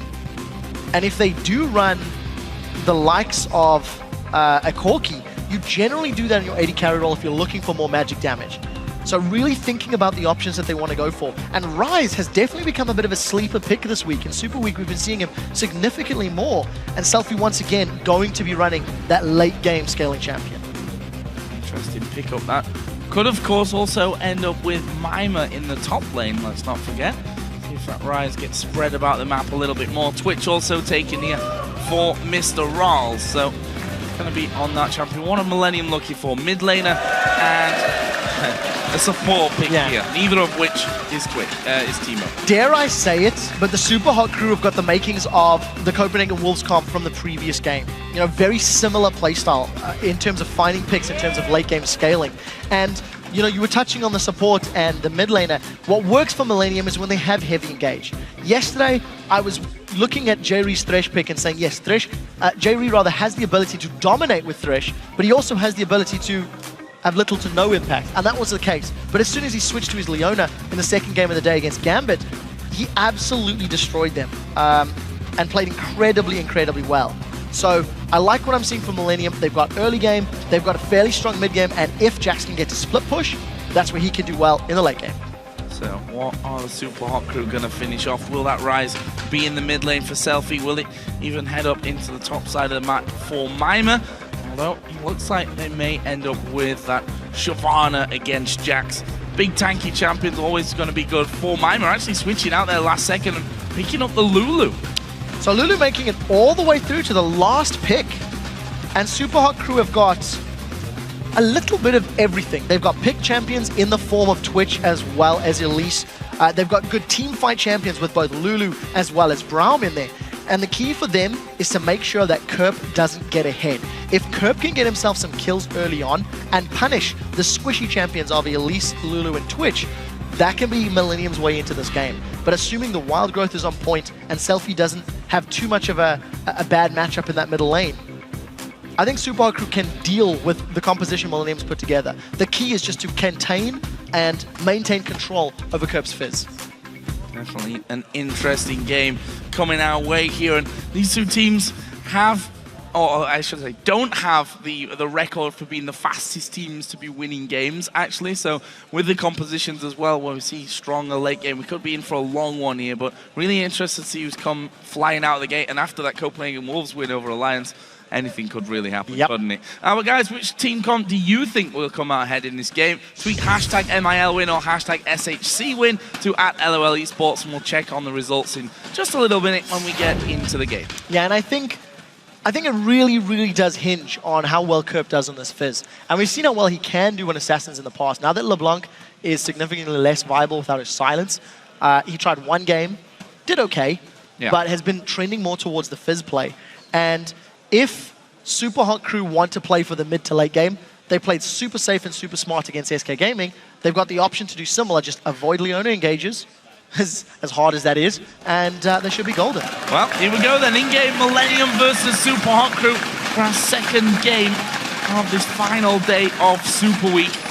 Always, well, obviously that's why it's Superweek, always so many games, 16 of them over the 3 days, and it's interesting to see the trends and the performances of teams against different opponents over the days, you know? I mean, look at the Wolves, probably a prime example of that now, looking like a new team. We'll see how Millennium and Super Hot crew have used their time overnight to get ready for this encounter. And in terms of how important this game is, of course, it is their last games of the weekend for both Millennium and for the Super Hot crew. So ending on a win, ending on a positive note is always going to be great. And it's also somewhat of a 2-point swing because of the fact that the team that wins here will end up being, 10-8 over as opposed to a 9-9 record is always going to put you in a more positive light. So Millennium, they had the fan vote earlier, 60%, and we'll see if they can come out ahead. 60%, not a big one, well, that's for sure. Just a quick look down some of the starting items here. Kerp going with the Flask, something that we've seen him do time and time again. This is the first blow of the game coming out from Kasing onto Cottonex. But looks like we're going to be seeing standard lanes here. Kasing and Mr. All's headed down bottom. Kriitz and Jerry already in the Tribush, although Jax is recalling, so we'll see if there's any change gonna happen with that one, but we have Mima on the top side of the map. Yeah, so if there was one thing that Super Hot crew did yesterday that I feel I do want to talk about was the use of teleport. They had a teleport Jax top laner and a teleport Kassadin mid laner. And unfortunately, they didn't necessarily control the map as well. Twitter actually swinging a little in Super Hot crew's favor. Maybe not feeling the Fizz in Leona as much. And the only reason I call that out is it's going to be interesting to see how and when Mima decides to teleport and if Super Hot crew are going to look for any sort of early dragons. With standard lanes and with having Elise on your side, they've got Elise which can allow early dragons, but standard lanes generally delay it. So I think that might be one of the first big engages we see. So this bottom lane, Jerry being fantastic with those solar flares in the last couple of weeks. We'll see if we can get things going. Kerp already taking a bit of a bashing in that mid lane from Selfie, already having to chug through that crystalline flask right from the very get-go.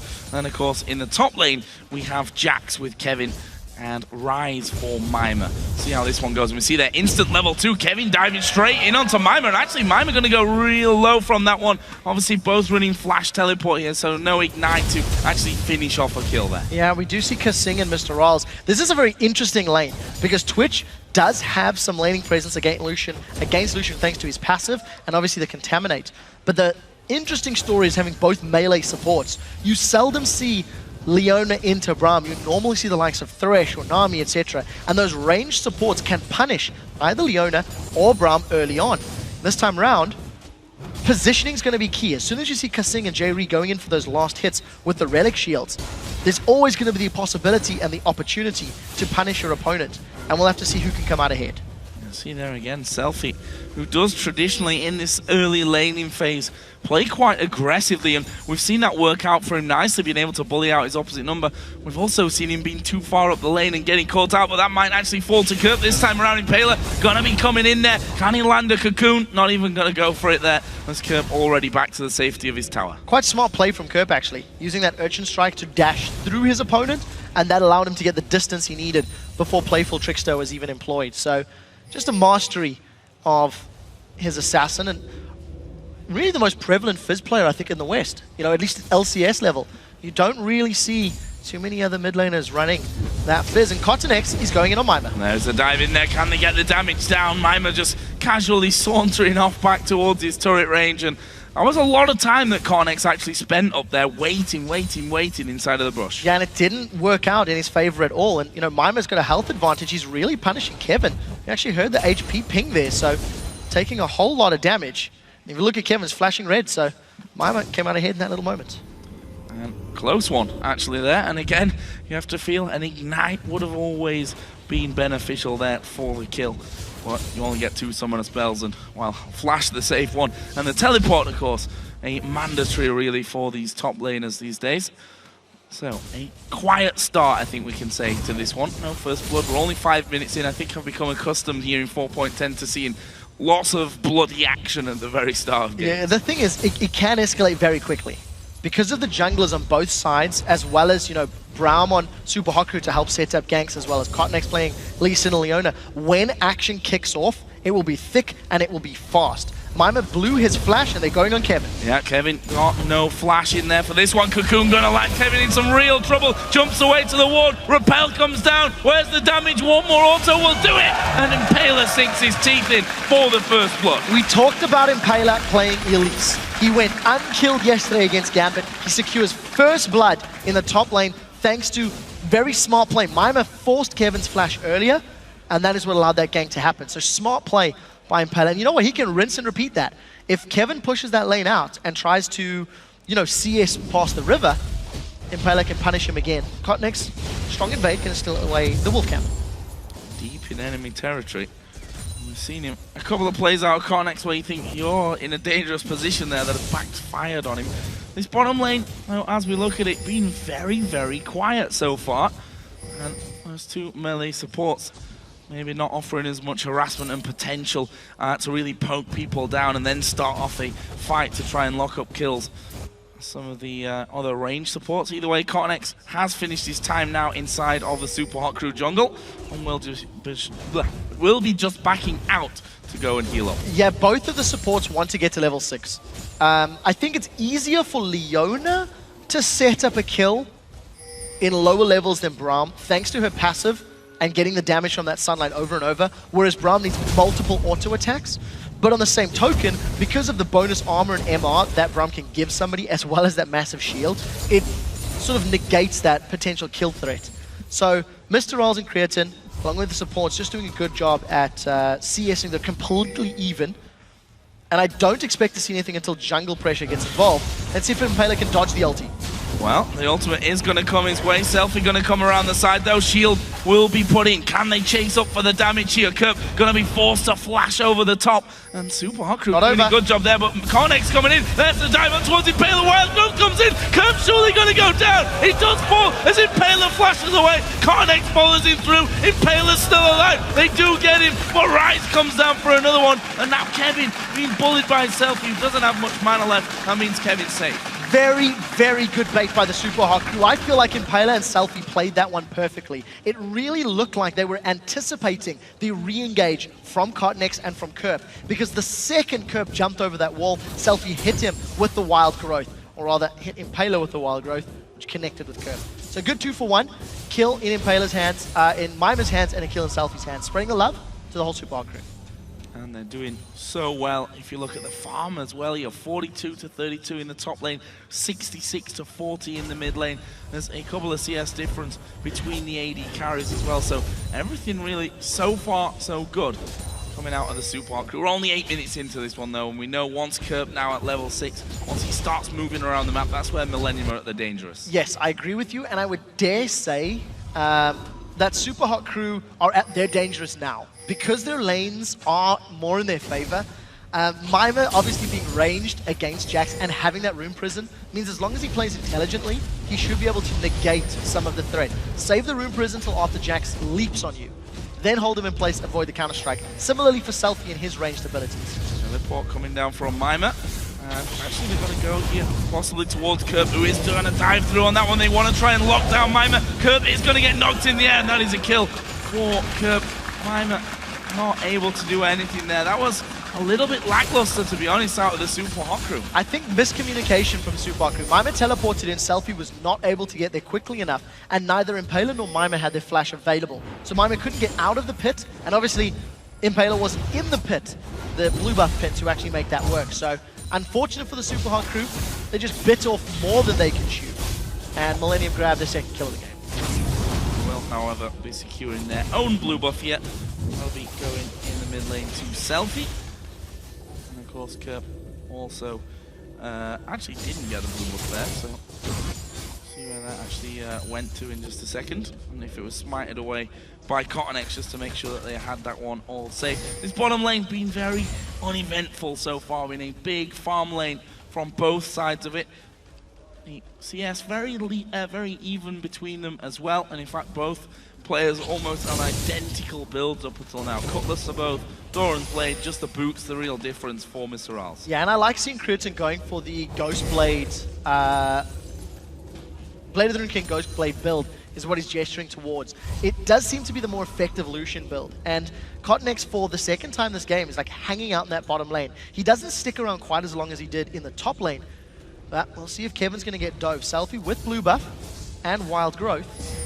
He's going to scan, so he clears out the ward. So Super Hawk crew have done a pretty good job of contesting and trying to challenge Millennium's blues. It does look like they're trying to put pressure on Cotnex and Kerp in and around that middle lane.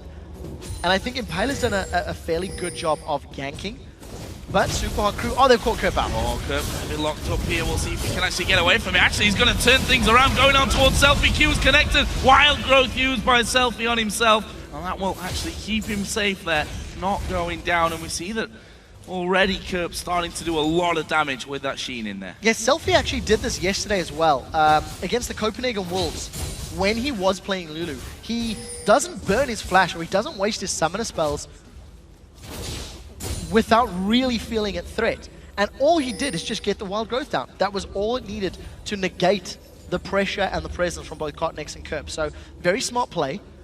But both of these teams are quite equal for the time being. Cotnex is sticking around. He's going to come in the middle lane. So we're back in a 2v2. And the Sonic Wave misses. So less engaged. Impaler's baiting Kerp. Oh, they're going to try and fight this one. Actually, Cocoon goes out. And I think they were feeling, okay, wild growth's not up. Let's not take this fight. Kerp didn't have his ultimate either. Down in the bottom lane, you can see the 2-on-2 continuing there to stick together. Top lane as well, there was a bit of pressure coming in on towards Kevin, but he should be fine to just sit underneath that turret and be healthy. Yeah, it definitely looks the case. So, as you highlighted, Joe, a slower start to this game, you know? A real passive laning phase in terms of the laners. The only action that we have really seen has been around that blue buff of Millennium's side of the map. Super Hawk crew have made somewhat of a concerted effort to get in there, and it hasn't necessarily worked out for them all the best. So, Jerry is going to go in aggressive on this one. I'm quite surprised with how that's actually all been going on in there. Kerp continues to farm, still about 10, 15 CS behind that of Selfie. But now, is he going to be roaming up towards the top? He just walked over that pink ward, and that basically says he's not going to get a chance to make an impact anywhere else on the map. Yeah, and I think, you know, the biggest thing for me is whether or not the Superhot crew can make this next gank happen. There's definitely presence. They're going on Kevin. Kevin going to get locked up here. There's a lot of damage coming out. He has to flash away from that one. Has Connex got enough here to stop the kill coming down? He might find himself actually being the man that falls, managing to walk away. Safeguard to the minion. Tower is up. Are they going to dive it? There's a lot of damage out in Impaler. It looks like he does want to dive it. He goes back into spider form, but Connex gets away. That's a smart play from Impaler. He was diving very, very deep, and if it continued that pressure, there was going to be the potential of a counter engage. Superhot crew are more proactive in this game, and Millennium are trying to bide their time. They want Fizz to get more ability power and more damage. They want Kevin to get levels and CS, and it looks like Kerp is looking for Selfie before he just gets turned into a little munchkin. Oh, poor Kerp. Gone from a fish to a squirrely looking thing. Not sure exactly what it is. Squirrely looking thing works. Squirrely looking thing works as well. I always just say munchkin because it's non-descriptive. Yeah. Lulu turns you into a munchkin, and you know, you can't get in trouble for calling it wrong. That is true. So, Farm actually, Selfie doing a good job at the moment, managing to, in fact, increase the lead that he built up a little bit from earlier on. But a very quiet kill. I mean, you can't even compare this game, of course, to the last one. Obviously, I mean, this is one of those clashes, the kind of mid-of-the-table clash that they're so important in the grand scheme of things, because while it might not, you know, be a fight for first place or a fight to get out of the relegation zone, these are the games that make the difference when it comes to your playoff seeding come the end. Yes, very, very true. And for both of these teams, it's a proving ground battle. You know, for Millennium, they're trying to prove to everybody that they can play with the big boys and they can compete at the top of the table. Superhot crew, they took down SK Gaming yesterday. So, you know, they're also looking to just continue establishing that brand and continue building up their fan base. The thing that I like about this game is with the champions that are quite pick-heavy, Leona, Fizz, Lee Sin, it's actually Superhot crew that are playing more aggressive. It's Superhot crew that have been putting some focus, putting some effort. An easy Dragon. Millennium are not even in place. And if you just look at Vision, they had knowledge of it, but they just weren't in place. They were too late to respond. No, nowhere near that one there. Not able to do anything about it. Meanwhile, Kassim down the bottom, well, he uses his shield, and there's not really too much of a problem for him after that. I thought that might be a little bit more one-sided. Doesn't seem to be the case by the end of it. Yeah, he had a teammate that he was able to jump over to, which worked out in his favor, of course. That stand behind me, just giving him that safety net, as it were. So, Impaler is now moving to this bottom lane. He is hanging out in the tri-bush, Flash is available, and his ganks top have been pretty effective. Keep in mind, Kassim's got that Glacial Fissure as well, so the potential to jump in will be good. They just need to avoid Solar Flare from J-Reed. And as I'm getting excited about it, they are going to back away. Well, that's how this bottom lane has gone up until now. Both AD carries enjoying their time of farming. 145 CS basically for the both of them up until now. As Kerp has finally managed to get away from that mid lane. Meanwhile, down on the bottom, Ultimate's going to come out. Who are they going for? Creaton's gone low. J-Ree actually will use a good Solar Flare, but he's already locked up by the Cocoon. The damage coming back. One more will do it. It's Mr. Arles that gets the kill. Creaton drops super low as well. Yeah, Summon a Heal was there to keep him alive. I'm not sure the poison would have been enough, but regardless, again, just a very good play. Superhot crew combo with Impaler to grab themselves the kill, and I do want to give J-Ree a high five because he almost made it out. Uses the Zenith Blade onto the Superhot crew members and then landed a two-man stun with the Solar Flare. It's by far J-Ree's most impactful champion. Anyways, Mimus found Cotnex. That's a lot of damage. That is a big burst of damage. Rod of Ages, of course, is done now. And look at this, Selfie's coming around as well. As the turret is going to be taking down the bottom lane tower. And look at this, Selfie's managed to catch up to Cotnex. He's going to try and dodge away, but he's going to go down. And now Kevin might find himself in trouble. That was a slightly late wild growth, but now Impaler also going to be dove on by Kerp, but he's dancing around the tower there. Kerp actually having to flash away. Yeah, so Impaler needed to flash away from the playful trickster of Kerp because of the fact that the kill threat was there and there was no ultimate being used. On the same token, Curb needed to flash away from Impaler's cocoon. So keep in mind, channel on teleport was used by Mima, but he cancelled it. So we will get a slightly lower cooldown, but that window of opportunity is much lower. 3 full minutes is what it will take before Mima is able to teleport, which should mean for the next Dragon fight, Kevin and Millennium are in theory going to have the advantage. A lot of damage on Kevin. Again, yeah. See Mima getting more and more confident. And good burst that he can put down there on towards Kevin. And we'll see how that works out for him. You know, Mima's just pulling ahead. He was down on CS earlier on, and of course with the time and the ganks from Impaler, he now has a 10 CS advantage, which is obviously going to help him out as this game continues to scale. But I think Superhot Crew they're not in a place where they need to make plays. They've got a gold lead, they've got a kill lead, they've got a dragon under their belt.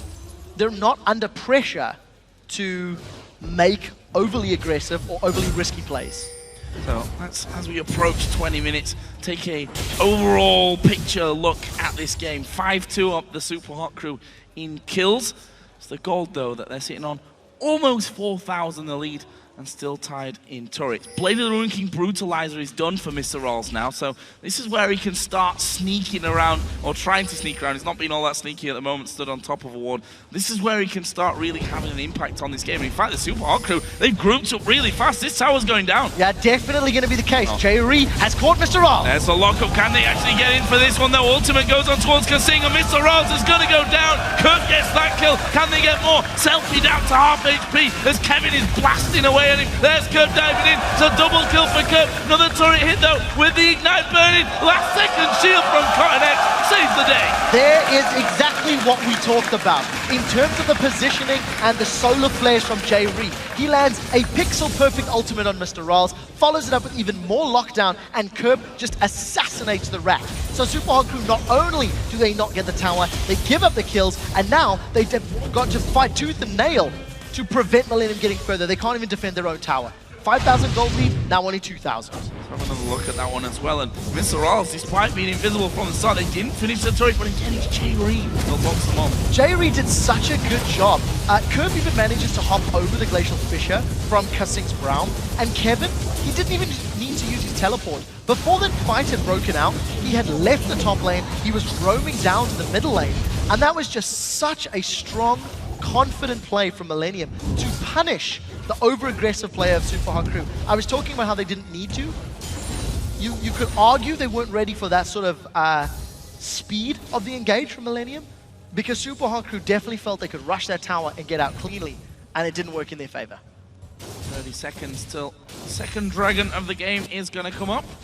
Who's going to be in position for him? Was the Superhot Crew that got the last one without any fight from Millennium? They did have vision though, so they should be able to get in position for this one. We see that Kevin is actually recalling with 10 seconds to go, so he's going to spend up, probably come back in with a Blade of the Ruin King maybe. Yep, that's going to be bought out for him, so he can TP in if needed. Mima's TP is also back up though. So there's a lot of risk involved for both of these teams because of Leona and Brahma's supports. If either Millennium or Superhot Crew group up as a team and get hit by those ultimates, they run the risk of being popped down. It's quite difficult to judge who will straight up win team fights, because if Ryze can teleport in and Mr. Rolls gets a good rat-a-tat-tat, he can melt everyone on Millennium. But on the same token, if Superhot Crew get caught by Leona and Jack stuns, they can get melted by Lucian and Fizz. So it all comes down to grouping and how many targets you can hit with your high CC ultimates, mostly from those supports. Leo and Jack, two new top-level champions here in League of Legends. There's a Superhot Crew wait around for that dragon. There's a ward from Millennium in the back of the pit. There's a lot of pings going down. Actually, Creator going to get forced away. They're going to go for this one. Fisher doesn't quite land, and there is the solar flare coming down. Mr. Rolls the focus, and here comes the rest of the team. Kevin getting the one kill. Who's the next target? They seem to be a little bit split all over the place here. Who are they going to get in? There's the ulti out of Curb, actually missing. So unfortunately, Superhot Crew, they bit off more than they could chew. Creatin just dashes away from the slow of Brahma. He gets out cleanly. So Millennium get another kill onto Mr. Rolls, thanks again to a good solar flare of JRE. It's going to give them their first dragon of the game and close up that gold lead even further. We talked about how Millennium just wanted items. Millennium just wanted to hit a power spike. before they played aggressive, and that definitely is the case. They're only now really getting in Super Hard Crews and actually punishing Super Hard Crew for their positional play. I really like how safe Creatin's actually playing this one as well, sitting back and quite happy to just say, I can't actually get any closer. You get the culling damage, but that's really all you're going to get from me. We also see Lichbane is done there for Kerb, has been for a little while. Going to be going Zhonya's next, and that's with the route that we see him go down pretty much every single time. Means that he can do what he's doing now and be a danger when it comes to split pushing. Can also dive right in the middle of the team and say, bam, Zhonya's bait. You better focus someone else. Yeah, and with the power of the untargetable from his Playful Trickster, it allows him to actually get out as well. There are very few champions that can jump in with a Zhonya's Hourglass bait and still have the tools to make it alive. A lot of the time you're reliant on the rest of your team to support you and jump into those fights. For now, Super Hard Crew maintain a lead, but it is ever so slight, because the power has shifted in favor of Millennium. Super Hard Crew have been punished for their moves in their last two team fights, and even though they've got a sizable CS lead in both middle and top, they're behind an AD carry, and you have to feel confidence may not be quite there with the next few engages. They have been punished. Their engages for the last 5 or 6 minutes, Millennium have countered. So the next one might be slower, or it might be more passive from Super Hard Crew. We've also seen that the targeting from Millennium has been pretty much spot on. Every single time Mr. Rawls appears from his ambush, they've thrown the Solar Flare down and managed to focus him before he could really have any impact on those team fights, and we may see them heading off once again. We've got a couple of men on the bottom side there of the river curb. Was thinking about coming around, but he's quite happy to just go back, farm out this lane, and that turret is so close to going down. Yeah, if you contrast the vision from the previous game to this game, you can see that both of these teams are significantly less, warding significantly less. Millennium is not looking to invade too heavily because they don't have the vision to back it up. And that's the first time we've seen Millennium move up, and the wards immediately cleared out. So it's very risky for Millennium to go in for these blind invades, just because of the power that Super Hard Crew do in fact have. Even though you feel like Millennium are now dictating the tempo of the game, one good ultimate from Super Hard Crew and they can win a team fight. Cleared out by Kevin. He's going back to farm here. Up at 177, is still behind by about 20 to that of Mimer's Rise. And a 1-1-1 after that last team fight in the mid lane.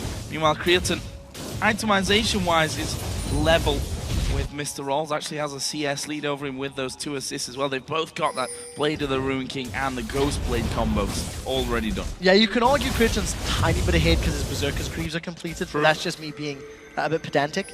But in terms of raw combat stats, Creatin's done better in team fights because of the fact that he's avoided the CC of the Super Hard Crew. Mr. Rawls needs to have much better positioning.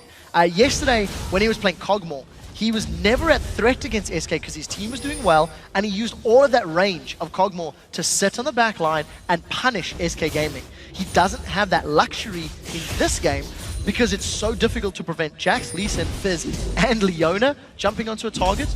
So for Super Hard Crew, the rest of their laners have to pick up. It means Kasing can't afford to miss. Selfie needs to be on point with Wild Growth, and ideally, Mimer and Impaler are enough of a threat that reduces the threat on Mr. Rawls. But Millennium are going to get a tower uncontested in the top lane, just from positioning. Super Hard Crew half recalling, going back then, starting the recall once again. Kerb actually throwing his ultimate down there, which is not really going to do all that much for him. The Super Hard Crew take that middle turret and they're going to come back. So outer middle turret for an inner top lane turret was the trade off from Millennium. It maintains that 3-for-3 trade, but remember Super Hard Crew's bottom lane outer turret is also incredibly low. So if Millennium just walk up and breathe on that one very gently, it will also secure another kill. I think Millennium come out ahead in that trade, but what has happened is Super Hard Crew have taken the last outer turret down. So it may open up either the blue or the red buff side of the jungle for invades from the Super Hard Crew. Get some vision down, and that may open them up to have a more confident dragon fight. There are some wards in their inventory as well as that Sightstone from Kasing. So I think that has to be a point of call. And it looks like it's blue buff wards is where Super Hard Crew have decided to go. There's a pink ward spotting them out that entire time as well. Check the Death Rush. Something that somehow gets past a lot of teams as well. We've seen Pink Ward surviving for probably far too long in the grand scheme, with people not just checking those normal positions of the death brush and the curved brushes there around the bottom side of the map. Currently though, Millennium with 40 seconds to go are ready for the Dragon. A little bit early on, but they want to maintain full control of that one. I'm surprised they've not just gone in there and tanked up one hit of that turret to take it down. Well, looks to be the target right now. 25 seconds on Dragon, so the reason this fight is potentially happening is purely around that objective. There's a minion wave for Millennium to play with, and they've got Jax split pushing the top lane. So a lot of things looking good for Millennium. Who's the man that's recalling? Look to be Mima in that river. So Mima's going to defend against Kevin. Both top laners are teleporting. They're jumping on Selfie. Oh, gonna throw him away there. It's the Zonya's coming down, but the fish is already on him. Knock up onto Selfie. Wild growth himself. Can he get away from this one? Speeding himself up, but has he got the health to get away? Creaton's been focused. Selfie's still alive. Creaton is gonna go down to Impaler. And look at this. Selfie somehow survives it. They turn it around. And Millennium are being destroyed here by the Super Hot crew. It's gonna be an ace for one, and then a Dragon. What a turnaround that was. All of that stems from the fact that Mr. Rolls was able to come from the sidelines as well as Super Hot crew splitting from the river. So the damage threats came in late to the party. Selfie gets away alive. He was the man that was focused down, and thanks to his second item, Zonya's Hourglass, he survives plus the wild growth and gets out. That was just so open. Look at the positioning for Super Hot crew. You're actually going to see Mr. Rolls going all the way around from the tri-bush. Impaler and Kasing just really preventing Millennium from staying alive long enough. And I can't believe how close that was for Selfie. In addition, the teleport from Mima was enough to focus down Jax and obviously a couple of shots from the tower. But I think just the fact that Millennium got split and Super Hot crew had a good flank is what allowed them to get away with that. One shield, very speed from Selfie. Somehow getting away from what looked like a definite death on his side. Didn't work that way, and that's the second Dragon of the game going over to the Super Hot crew. Just like that, their gold comes back up to around about 6,000. That's swung, but Millennium have never been in control of that, and losing that big team fight there is going to give them even more insecurities. Yes, it really will. Unfortunate for Millennium because they threw so much at trying to kill Selfie, and this is the threat of this mid to late game Lulu. As Selfie continues to build up that ability power, the shield, the wild growth, the speed that he gets, it's all factors that need to be taken into account. So for Millennium to commit everything onto Selfie, obviously when it doesn't work out, the plan backfires and they have to turn into full retreat. But look at the wave clear that Selfie's got. He shoved out mid lane just a few moments ago. Now he's shoving out bottom lane, and he's roaming around the map at an incredible pace. So he's always going to be able to help out other teams or other positions. If Kerp jumps in here, he's going to be jumping into two. Creaton, though, is going to be there as his support. And, well, red buff's already gone. Selfie just speeding on out of that. And this is going to be another red buff over for the Super Hot crew as we get a little bit of a pause. Well, we'll see how quickly we can get back into this game. But it's like he stole my red buff. A lot more control. A lot more control, I think, from both of these teams. And wow, a round of applause for that one. Not sure if that's... We need to get Freak over here. They'd be on their feet the entire time. Not sure if it's a grounds of applause stealing a red buff. But I think for the Super Hot crew, the team fight that they just won is going to help them at least get over the mistakes that they'd made earlier. Yeah. Overcommitting to the mid lane, hanging around and Mr. Rolls getting caught. And I actually think that elongated route that Mr. Rolls took to get into the team fight is a very big determining factor of why they ended up winning. So Mr. Rolls has to commit late to these fights to prevent being just, death-balled by everybody on Millennium's side.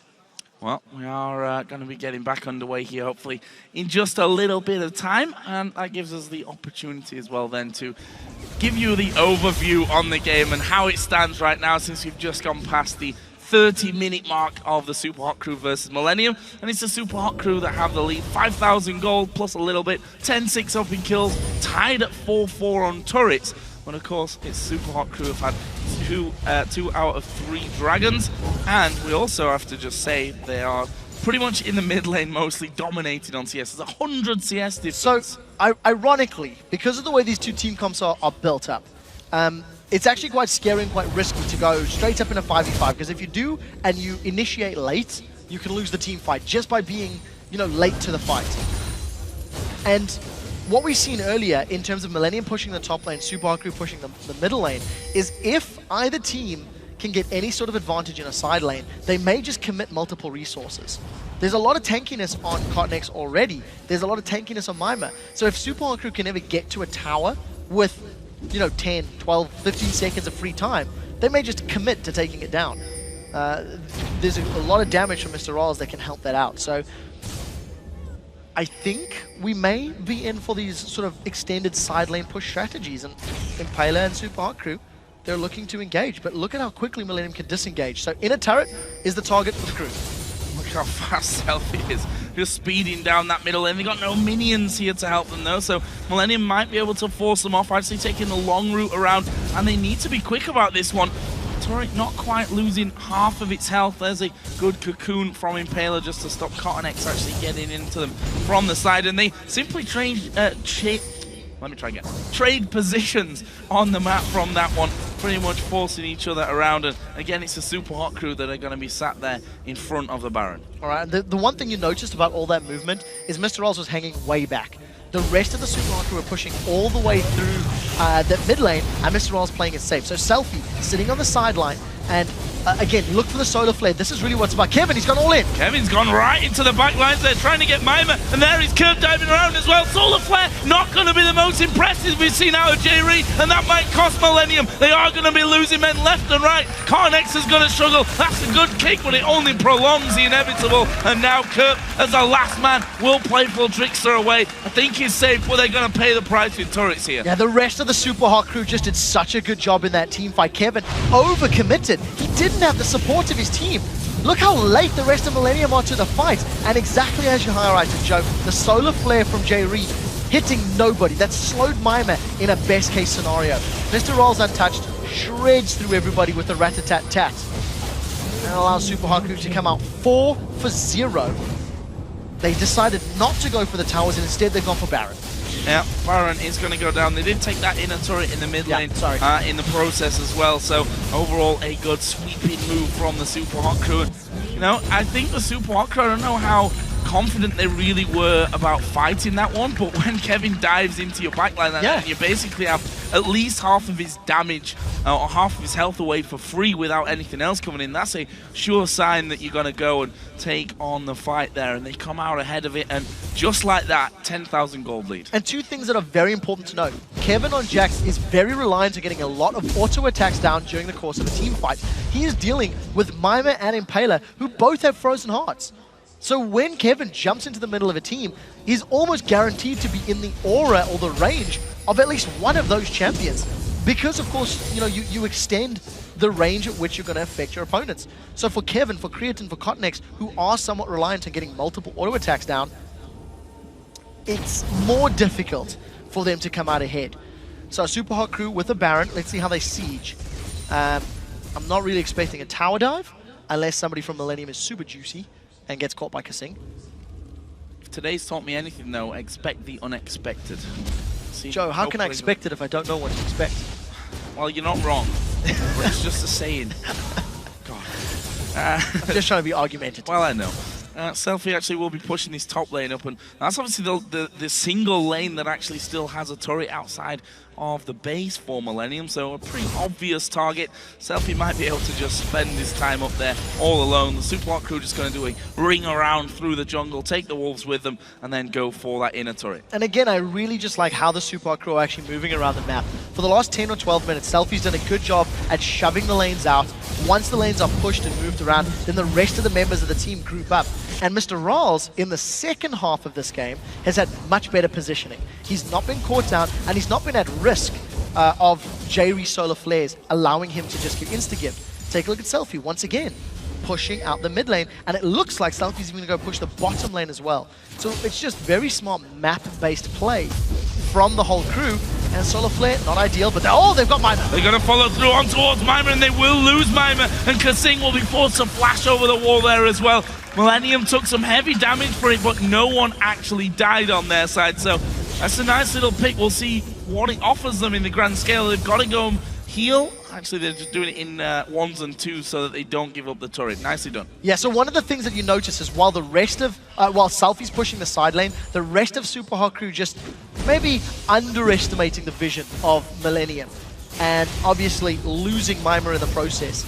Not too bad in the big picture because they still get a dragon. They'll still come out ahead in terms of map presence, in terms of gold. But the question is, how do they break this inhibitor line of turrets? It may be the next Baron. Because if Millennium don't move out of their base and don't put themselves in a position to get flanked or get picked off, Baron may be the only port of call. I'm not even sure if Millennium would be willing to take that fight, considering how poorly the previous one went for them. No, I don't think so either. Looking for these single chances, these picks where they have superior vision, catching Super Hot Crew out is their real chance. And that's the thing as well, the fact that Selfie wasn't there pretty much cost him his life, because the Wild Growth probably in the grand scheme would have saved him from that one. But Selfie seems to be content with playing this split push game, and that seems to be now even more likely with the finishing of that Lich Bane. Yeah, and he needs to get to towers though. The Super Hot Crew against SK Gaming, they played very, very passively from 25 minutes to 45 minutes because they didn't want to make mistakes. They didn't want their team comp to backfire. And of course, SK had a very reactive team comp in terms of fighting. Jump in and Zyra knocks you up, Ashe can stun you, etc. So in this scenario, it's somewhat similar that if Super Hot Crew jump onto Millennium and they bite off more than they can chew, Kerp or Creatine or even Kevin, given enough time, can do a whole lot of damage. So Mima with Teleport is pushing top lane. The rest of Super Hot Crew mostly are grouped in middle, but Impaler's not with them. So if Millennium get wind of this, that could be the moment where they decide to jump in. So, Kasing and the rest of the Super Hot Crew now looking like they may be headed down bottom, getting some pink wards out of reach of Millennium, but still close enough that if these wards come over the top of the wall, they're still going to have the vision of that one. And right now, we have Selfie again moving to that split push roll down on the bottom side. He's going to have Kevin to join them, both of them. And that's a lie, not both of them have some teleport. Kevin has teleport, of course. Selfie doesn't have teleport. There's a cocoon landing. Are they going to follow this one through? It's a big burst coming from the side out of Rise, but no follow-on from that. They may tank up this turret now, though, and a continued push from Selfie down the bottom has drawn 2 men down there now. Yeah, so 4 versus 3 means Super Hot Crew have snuck a few cheeky auto attacks onto the turret, but it's actually Selfie in what was a 1v2 that's coming out ahead. He's secured the tower, and this has opened up Super Hot Crew to take in him. Oh, Selfie's got him. Kevin's dead there. Ignite coming down at the end, and look at Selfie. He fancies this fight, doing a lot of damage onto multiple members. The inhibitor's going to go down. Will the Super Hot Crew feel comfortable enough to try and win the game right here? They've got loads of shields that are going to give them masses of extra health to tank up the turrets, but it'd be weird considering how safe the Super Hot Crew have played so far to take that risk now, and indeed they start to back away. Middle inhibitor probably going to be the next target. I dare say Selfie single-handedly performed that move. Because of how aggressive he's playing with this very high mobility Lulu, he just punishes Millennium the moment they moved away. And in making use of those glitter lances and his speed, he just punished Kevin, dropped him so low he could basically assassinate him. So smart play from Selfie. They managed to get the first inhibitor of the game, and with Baron up in a minute, they're going back to spend some of the gold. A fair chunk of change on multiple champions. So Super Hot Crew just dragging this one out, playing it by the numbers. Don't need to overcommit. And of course, when Mr. Rolls grabs himself an Infinity Edge, his damage goes up even more. Selfie is currently sat on 760 AP, which is going to hurt. I think is possibly an understatement from that as well, with that Lich Bane especially. We've got 20 seconds until the next Baron comes up, and with that recall there, the Super Hot Crew to spend the gold that they've got now, looks like that will be the plan, to wait out for this next Baron. We see that Millennium have already pushed a little bit out of their base here to get those wards down in position, but they seem to be getting cleared out really, really quickly by the Super Hot Crew. And there we see Baron spawning in. They've got Kevin down at bottom, still has TP available. Yeah, so notice with Baron up and alive, Millennium have the timer on it, and they have moved moved out of the base. This is the first time they've done that in about 10 minutes time. They really are looking to contest, and Selfie's continuing to push, like you said. And this is what he's been doing the whole time, using that 700 odd ability power to move around the map. So Cocoon doesn't connect. Look at the rest of Super Hot Crew. They've split up Millennium. Oh, they've jumped on Selfie. Oh, I'm going to go in there. We're not seeing the Wild Growth used very early. There's the ultimate hour prom as well as Selfie now on a rampage. Kurt right in the middle of the team. Needs to get away. Not going to get away though. He's burst down. Kevin left alone. He will fall as well. And right now that is 3 men. They're going to get the fourth. Creatine falls. And this surely will be the game for the Super Hot Crew. Going to take down this inhibitor as they go through. No super minions coming up the bottom lane just yet. That was pushed back by Kevin. Well, they can tank this one up. They've got a minion wave coming in as well. And Jay Ree all alone can't stop the Super Hot Crew. Are going to pick up the win here in 42 minutes over Millennium. The Super Hot Crew with a perfect champion pick against a pick-based composition. Lulu saving the lives of himself and his teammates when needed. And that was just a fairly controlled game. Super Hot Crew played it patiently, played it passively, waited for their opportunities, and actually Selfie created a whole bunch of opportunities. I'm very impressed with his Lulu that game. It's a slightly different style, a slightly more aggressive style of Lulu than we're used to seeing, and it worked out. And you said it yourself, when Selfie does well, the Super Hot Crew have been picking up victories or at least pushing teams very, very close. 6-1-10 for him by the end of it. For Millennium, outside of those couple of picks that I think made the Super Hot Crew feel a little bit unsafe and really not second-guessing maybe their tactics and these fights that they're going to take after Mr. Rolls got caught out twice by those solar flares, but just shows you that if you win one team fight, it can inject a lot of confidence. Yes, it really can. And you actually can't even fault Super Hot Crew for making those plays in the early game, because I think, you know, if they'd had 2 seconds longer, they could have got the tower and probably backed away. Yeah. But it was just the difference of 1 or 2 seconds and just how quick Jay Ree could engage in landing every skill shot, and Kerb doing the similar thing. So it's one of those things where it literally is a moment of 1 or 2 seconds difference. Could have been a different turn of events, but it doesn't matter, because even though Super Hot Crew lost those plays, they still controlled the map, they regained control, and it's what we talked about. If Millennium weren't going to get ahead early, Super Hot Crew had the better map-based play. They demonstrated it again. Really doing well, keeping that vision up across the entire time. And Kasing, just to highlight, 0-0-12 again on Broman. The lane phase from both teams, actually, especially in that bottom lane, was so super safe. We didn't really see much jungle interaction in there, but it just shows you playing it safe, getting your items, and then moving into the team fights, working out for both of these teams. So Shox is actually standing by with the Super Hot Crew's Impaler on stage, so let's send it over there. Thank you very much, Joe. Congratulations, Impaler. Obviously, Millennium is known for playing pick comps, and you guys dismantled it very well in this game. Tell me how you guys exactly did that. We figured we'd try and end up with Lulu mid, because she's like classically good against pick comps. You've got the massive shield, the big HP gain from the ultimate, and from there it's just like we kite them back a little and we just fight it out and we win. Well, Selfie's ultimates were definitely on point to make that work. And correct me if I'm wrong, but I do feel like the synergy between you and him has gone up in the last couple of weeks. I don't know if you agree, but how did you establish that? We're just trying to work together more, and hopefully it's working out. I mean, we got pretty good KDAs, so lots of fantasy points, and that makes both of us happy. Absolutely, lots of fantasy points. Now, of course, you guys had good super weeks in the past. I'm referring to the beginning of the spring split, and then it kind of went downhill a little bit from there. How are you going to try and keep this up 3-1 now going into the rest of the season? We're just going to try and have sufficient preparation for every game in the Super Week, because when you're playing like 2 games in 1 day, you can often overlook one and focus too much on one other. But we're trying to just keep every game as consistent as possible, and like the same plan, same pick and bans. Like the level of consistency needs to improve, and that's what we're working on the most. Well, you guys did amazing. 3-1 here in Super Week. Congratulations and thank you. Thank you very much. All right, guys, we got to take a quick break, but when we come back, the Copenhagen Wolves take the stage once again to fight SK Gaming. And as we roll out, check out the Copenhagen Wolves' storied history of landing top 80 carries and some Throwback Thursday reminiscing from the Fish Show. So the Copenhagen Wolves always seem to find good 80 carries, even when people think they're done. This is it, they're never gonna find a replacement who's good enough. They always seem to find someone. So the very first generation of Copenhagen Wolves League of Legends was with myself and the Tess. and we managed to qualify for the very first LCS, especially with the Test playing so well in the qualifier here. And the Tess is just tearing them apart. He picks up a double, he picks up a triple. Can he get the quadra? Just an arcane ship will do it. No, there's the quadra kill from the Tess, and he just destroys Millennium. Fast forward here, completely different Copenhagen Wolves lineup. We now have the lineup with Coutard, with Youngbuck. Reckless was part of it, while he still was part of Fnatic.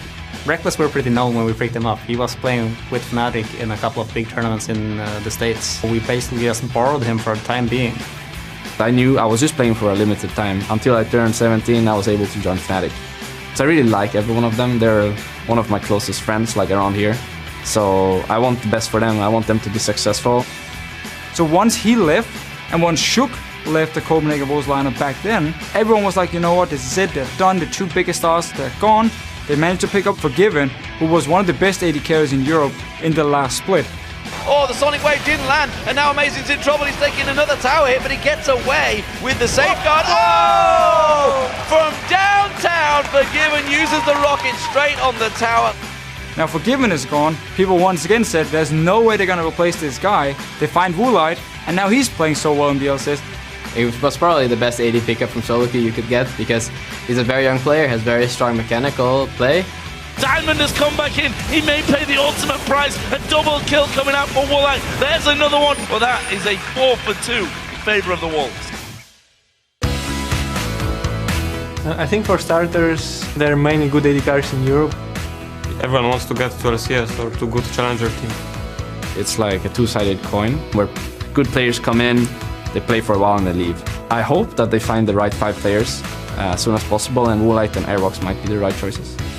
Every time I had to change AD carry, I didn't care about their personality, I didn't care about what they think. I was prepared to get used to play with them, so maybe that helps to get used to different AD carries, and that's why every AD carry I played with played so well.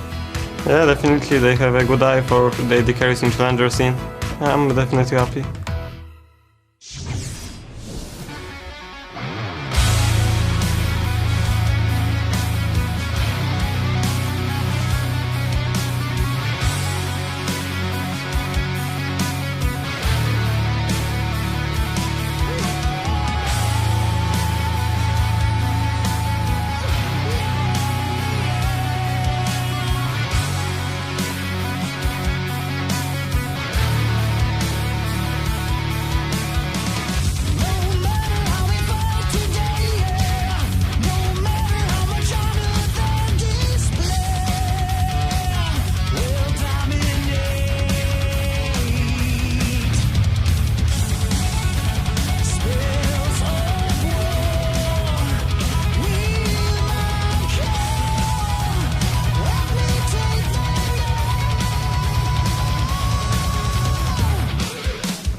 Really? Yeah, there's no Red Bull.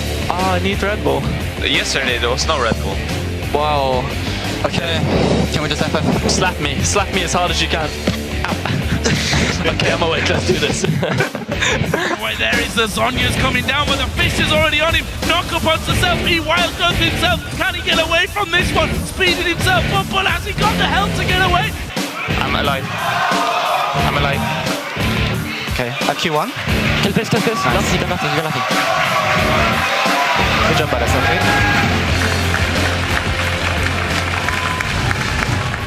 Welcome back. We're here to break down the Super Hot Crew's win over Millennium in that last match. Don't worry, guys. I'm not going to ask you the same. That's what Impaler asked. Let's break down that win, starting with picks of Lee, behave.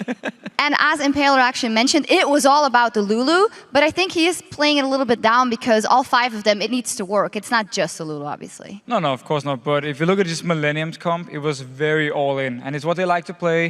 You have Fizz, you have Jax, just all in the face of everyone in the team fights. You had, of course, Jiri to engage on Leona here. And once the disengage came in, especially from Lulu, also Kasing did a very good job here. Once the disengage came in from Super Hot Crew, they could just turn the fight around. Maima came in, sustained damage from Ryze, and of course Twitch just in the backline with Ratatatat. So all in from Super Hot Crew, which didn't work for them at all. Yeah, it's something we talked about yesterday. We were talking about, obviously, these teams who were coming into this, they were tied in the league, tied to 4th place, I believe. And we were saying how Super Hot Crew can adapt. They knew exactly what Millennium were going to do, as we've seen so many teams do. They either pick up a Kayle or a Lulu, and it basically says they're going to focus one target, we're just going to throw all of the shields on him, and then we're just going to kill him. And that's exactly what happened, and it sets us up perfectly for this replay. Yeah, so let's just pull the replay up so everyone can see it, and we can just go through it. And of course it is highlighting Selfie on this Lulu here, and if we just start rolling the clip, it's going to be pretty much all in onto Selfie here, pops the Outlast, and then he has Wild Growth afterwards. And look how Millennium invests everything into trying to kill him.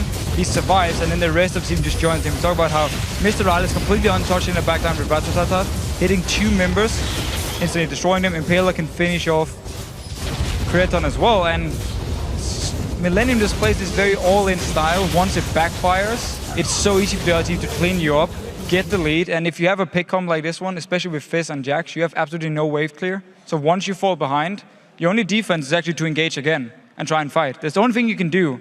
So it was easy for Super Hot Crew again, once they got the lead, to just finish the game out. Yeah, I actually want to highlight Selfie's build because he went Zhonya's Hourglass second, very adaptive. Yesterday he went on the cast and went for the Deathfire Grasp. I don't know if that paid out as many dividends as this Zhonya's Hourglass did, but it is a testament to how he's growing if he's adapting his build paths to the game like this. Yeah, he knew he was the target, absolutely, and they piled everything, as you just saw, on that aim to get in there, and he actually came back and got the end kill as well, which is just like the rubbing salt in the wounds. Yeah, great stuff from Selfie here once again. As for you guys at home, we've been checking out your answers on Twitter, where earlier we asked you which player is the backbone of our favorite LCS, European LCS team, and why. And here's what you had to say. The first one is from @Rango. Why you do this? Cyanide for sure. Never gets the credit, and he gives away a lot of resources to help others carry the game. I mean, he's definitely a team player. Even on Lee Sin, he will make sure everyone else picks up the kills once he ganks. And he also buys the most wards of the junglers in Europe, and of course places the most. So he's very focused on helping your team out, and doesn't really care if he gets the kills himself, which of course is annoying if you have him on your fantasy team. And we should also mention that this is a jungler that's been around since the beginning, the Season 1 World Champion.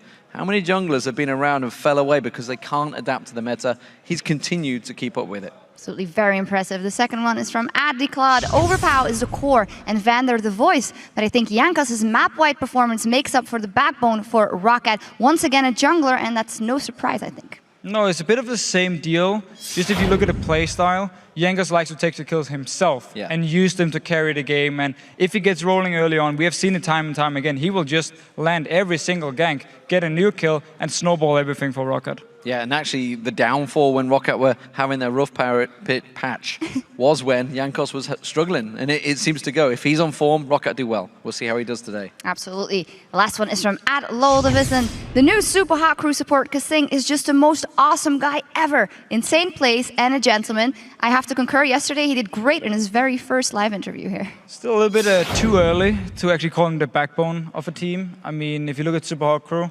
all their members seem to bring something to the table. I don't think there's one guy you single out on Subaru and say, this is the guy who is like the backbone of everything. They're all very young, and they all grow together. So I think it's a team thing, but he's definitely playing good. Yeah, he played fantastically well in this game as well, you know, blocking everything he could, as you should do with the Unbreakable. We heard from Impaler, of course, the other day, talking about how he's been set up to be that shot caller for the team.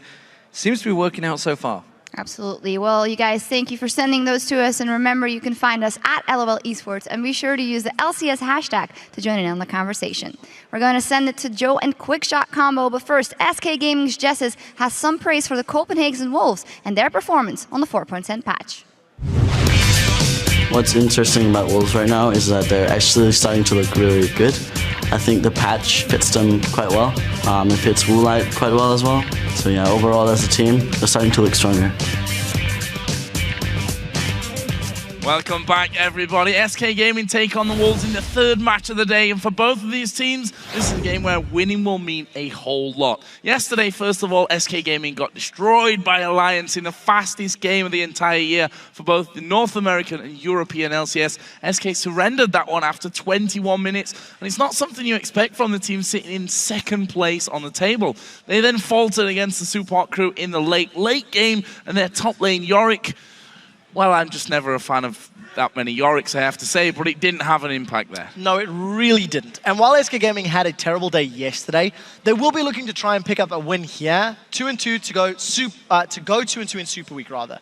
I just feel like SK Gaming have begun falling off. Their negative downturn actually began a few weeks ago, not only yesterday. With champions like Nidalee not being available and being reworked, Gragas no longer be viable in the mid lane, it feels like Jesus has had less of an impact in their games.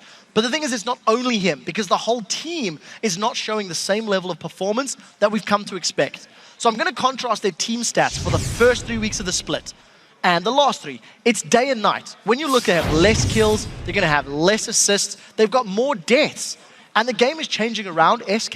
They're not adapting quickly enough to it, which is why they're struggling and why they're losing more games than they're usually doing. Well, coming into the day, the Copenhagen Wolves was 0 for 2, but earlier they invaded and completely controlled Alliance's jungle to take down the first place team. An unexpected win out of the Wolves. Incredibly well executed. They surprised Alliance, they surprised us, and it was all due to their ward placements. We've got a slightly interesting stat here. During the course of the game, which lasted 29 minutes, they actually placed 86 wards. An average game for the Copenhagen Wolves will have 97 wards placed, and their average game time is about 10 minutes longer. They've got the second most placed wards out of all European teams behind Fnatic. The interesting thing for me is that they made use of their vision significantly better. They punished Alliance, they invaded their jungles, and they made aggressive plays. So while the Wolves are still last place at 4-13, they have to feel very good after that last win. They stomped Alliance, Alliance stomped SK Gaming, therefore Wolves should stomp SK.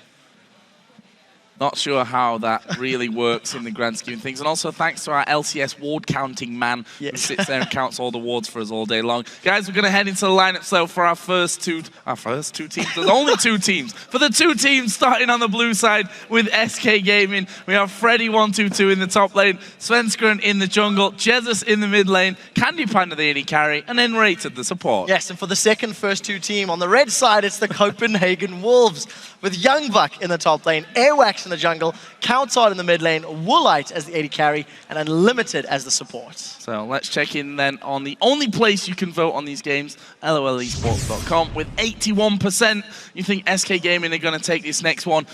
90% has been the curse. The curse is real, but SK are safely under that by 9%. They are safely under that, but we have another Twitter question that could put them above it.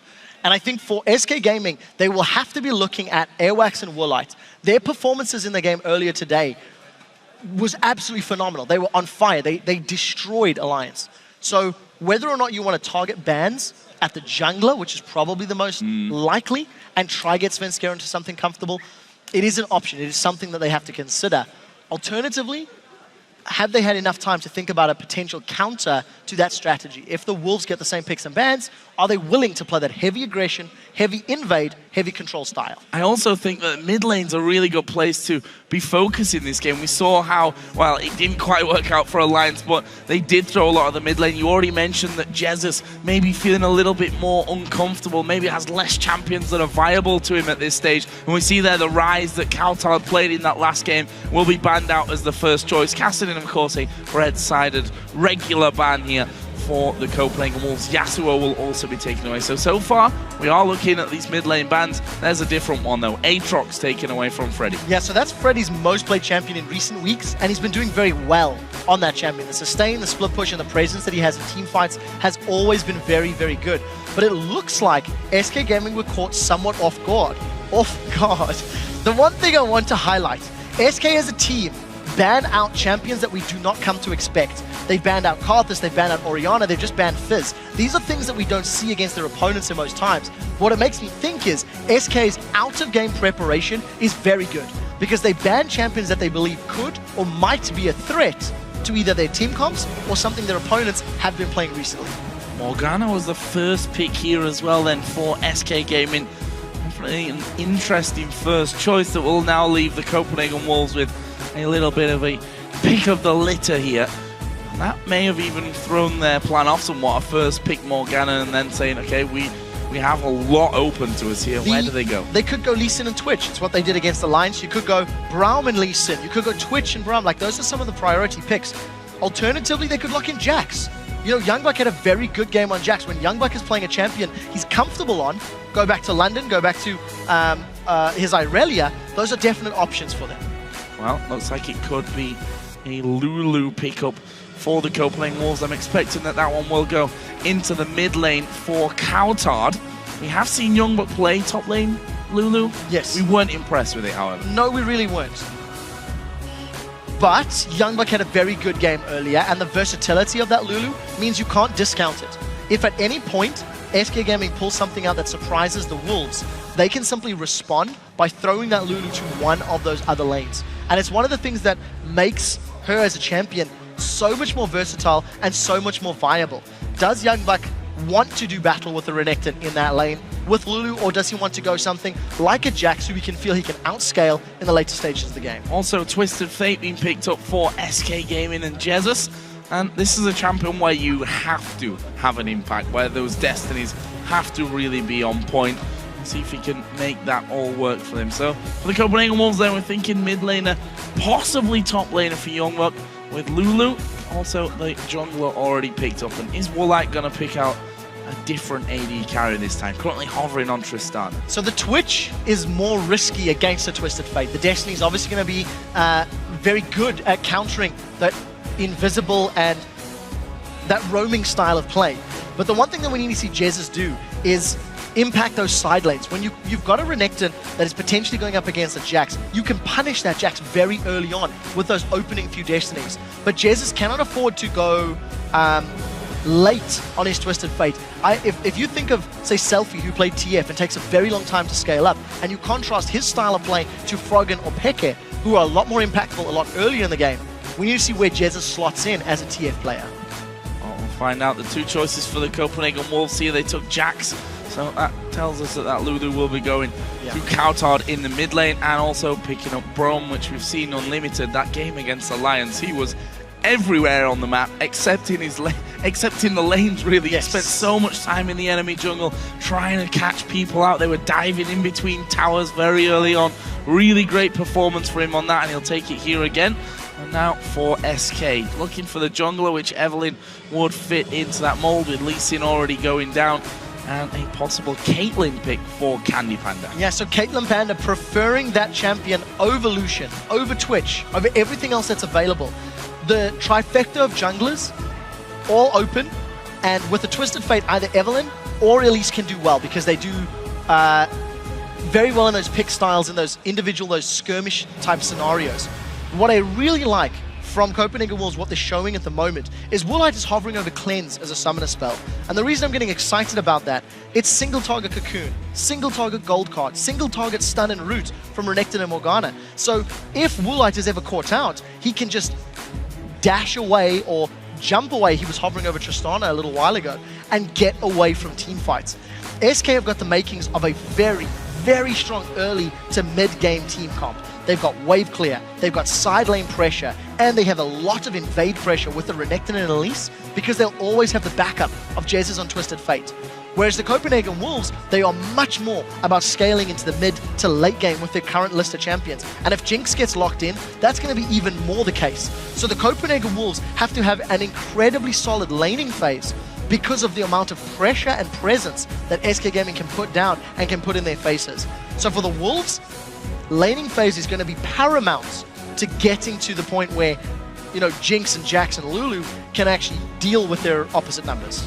Yeah, and you'd call it a laning phase. Against Alliance, it was more about an enemy jungle phase at the start of the game, and we'll see if that kind of aggression. I mean, SK Gaming have seen that game now, so they'll have watched that and said, if this happens to us, this is what we need to do. If they try to do that to us, we need to make sure that we have our own vision down in our own jungle. We can't let them pick us off one by one and end up going the way of Alliance in that match earlier on today. For the Wolves, we heard it called cheese earlier on. Whether they try it a second time in one day, we'll have to see. I don't think they can. Because of the team composition that they've built around, it's less likely to have that same level of impact. In addition, once Jesus hits level 6 and he's got the Destiny available, it just means if Copenhagen Wolves invade, it's going to be much easier for a TF to get involved than it is for an Orianna to get involved. And obviously the power of Gold Card is very, very scary. So I'm not expecting the same style. I want to see if lane swaps are a thing, because that is definitely a possibility. Well, now that the champions are locked in, do you guys still think that SK Gaming are going to win this one? Let us know by tweeting hashtag SKWin or hashtag CWWin to @LOL Esports, and we'll see if the picks and bans managed to sway your vote from earlier, which was 81% in favor of SK Gaming. I don't know. I think the team comps, again, you've got this contrast. It's something we're seeing a lot in EU. The teams that are struggling a little down the bottom half of the table are picking these late game scaling champions like Jax, like Lulu, like Jinx in this case. And assuming they can hold even, the theory is you should have this headroom that is larger than your opponents. But they need to hold even against a team like SK. I guess SK have struggled in laning phase, so maybe the Wolves are banking on that. Well, we're going to find out here as we go into the game. SK versus the Copenhagen Wolves, second versus last in the table. And you have to wonder if those teams, like you said, that are going for those late game comps, whether they feel that that allows them a bit more playing room and possibly allows them to make a couple of mistakes and still be able to get away with it later on in the game as things go on. We'll find out here and see if something is planned by the Copenhagen Wolves. That destruction of Alliance earlier on in their day is going to be the aim here once again against the second place team in the league. It is, and just as I was saying, I'm not expecting it. We do see Unlimited has started with an all-consumable start once again. So not gone for the GP10. We did see an early pink ward from him in the game against Alliance, and we did see some vision control from the Wolves in that area, in that department of the game. So let's see how they decide to play this one. The other thing you've also got to remember, if Jinx can get to towers early on, she can just melt them. With that minigun auto attack speed that ramps up with a couple of charges, she does great in the early stages, much like Caitlyn with her range, to be fair. And we have the Twisted Fate skin that we've been looking forward to seeing this entire time, and we'll see if Jesus scores with this performance or whether he's going to be deserving a red card at the end of it. We'll find out on that one. The Copenhagen Wolves are settling in here on the bottom side of the river. Is this going to be just a scouting mission to get vision down, or do they want to take away that red buff? Yeah, they've got to be very careful not to get caught offside here against SK Gaming. Once again, because of the early game pressure that Renekton and at least the TF are going to offer, we do see an invade, and this time round, there's nobody from Copenhagen Wolves to secure their red buff. Earlier, if you recall, Youngbuck and Woolite secured their own red buff, but it feels like, or it looks like, they're anticipating no steal from SK Gaming. The SK have not moved to Copenhagen Wolves red, so Sven is going to lose out on one of his buffs, and Woolite is in the middle lane. So now we need to watch, oh, small mistake, now we need to watch how Copenhagen Wolves play the rest of this laning phase and how heavy their invades are. And I really like the going over the ward there at the start while it's disabled and getting out of vision of it.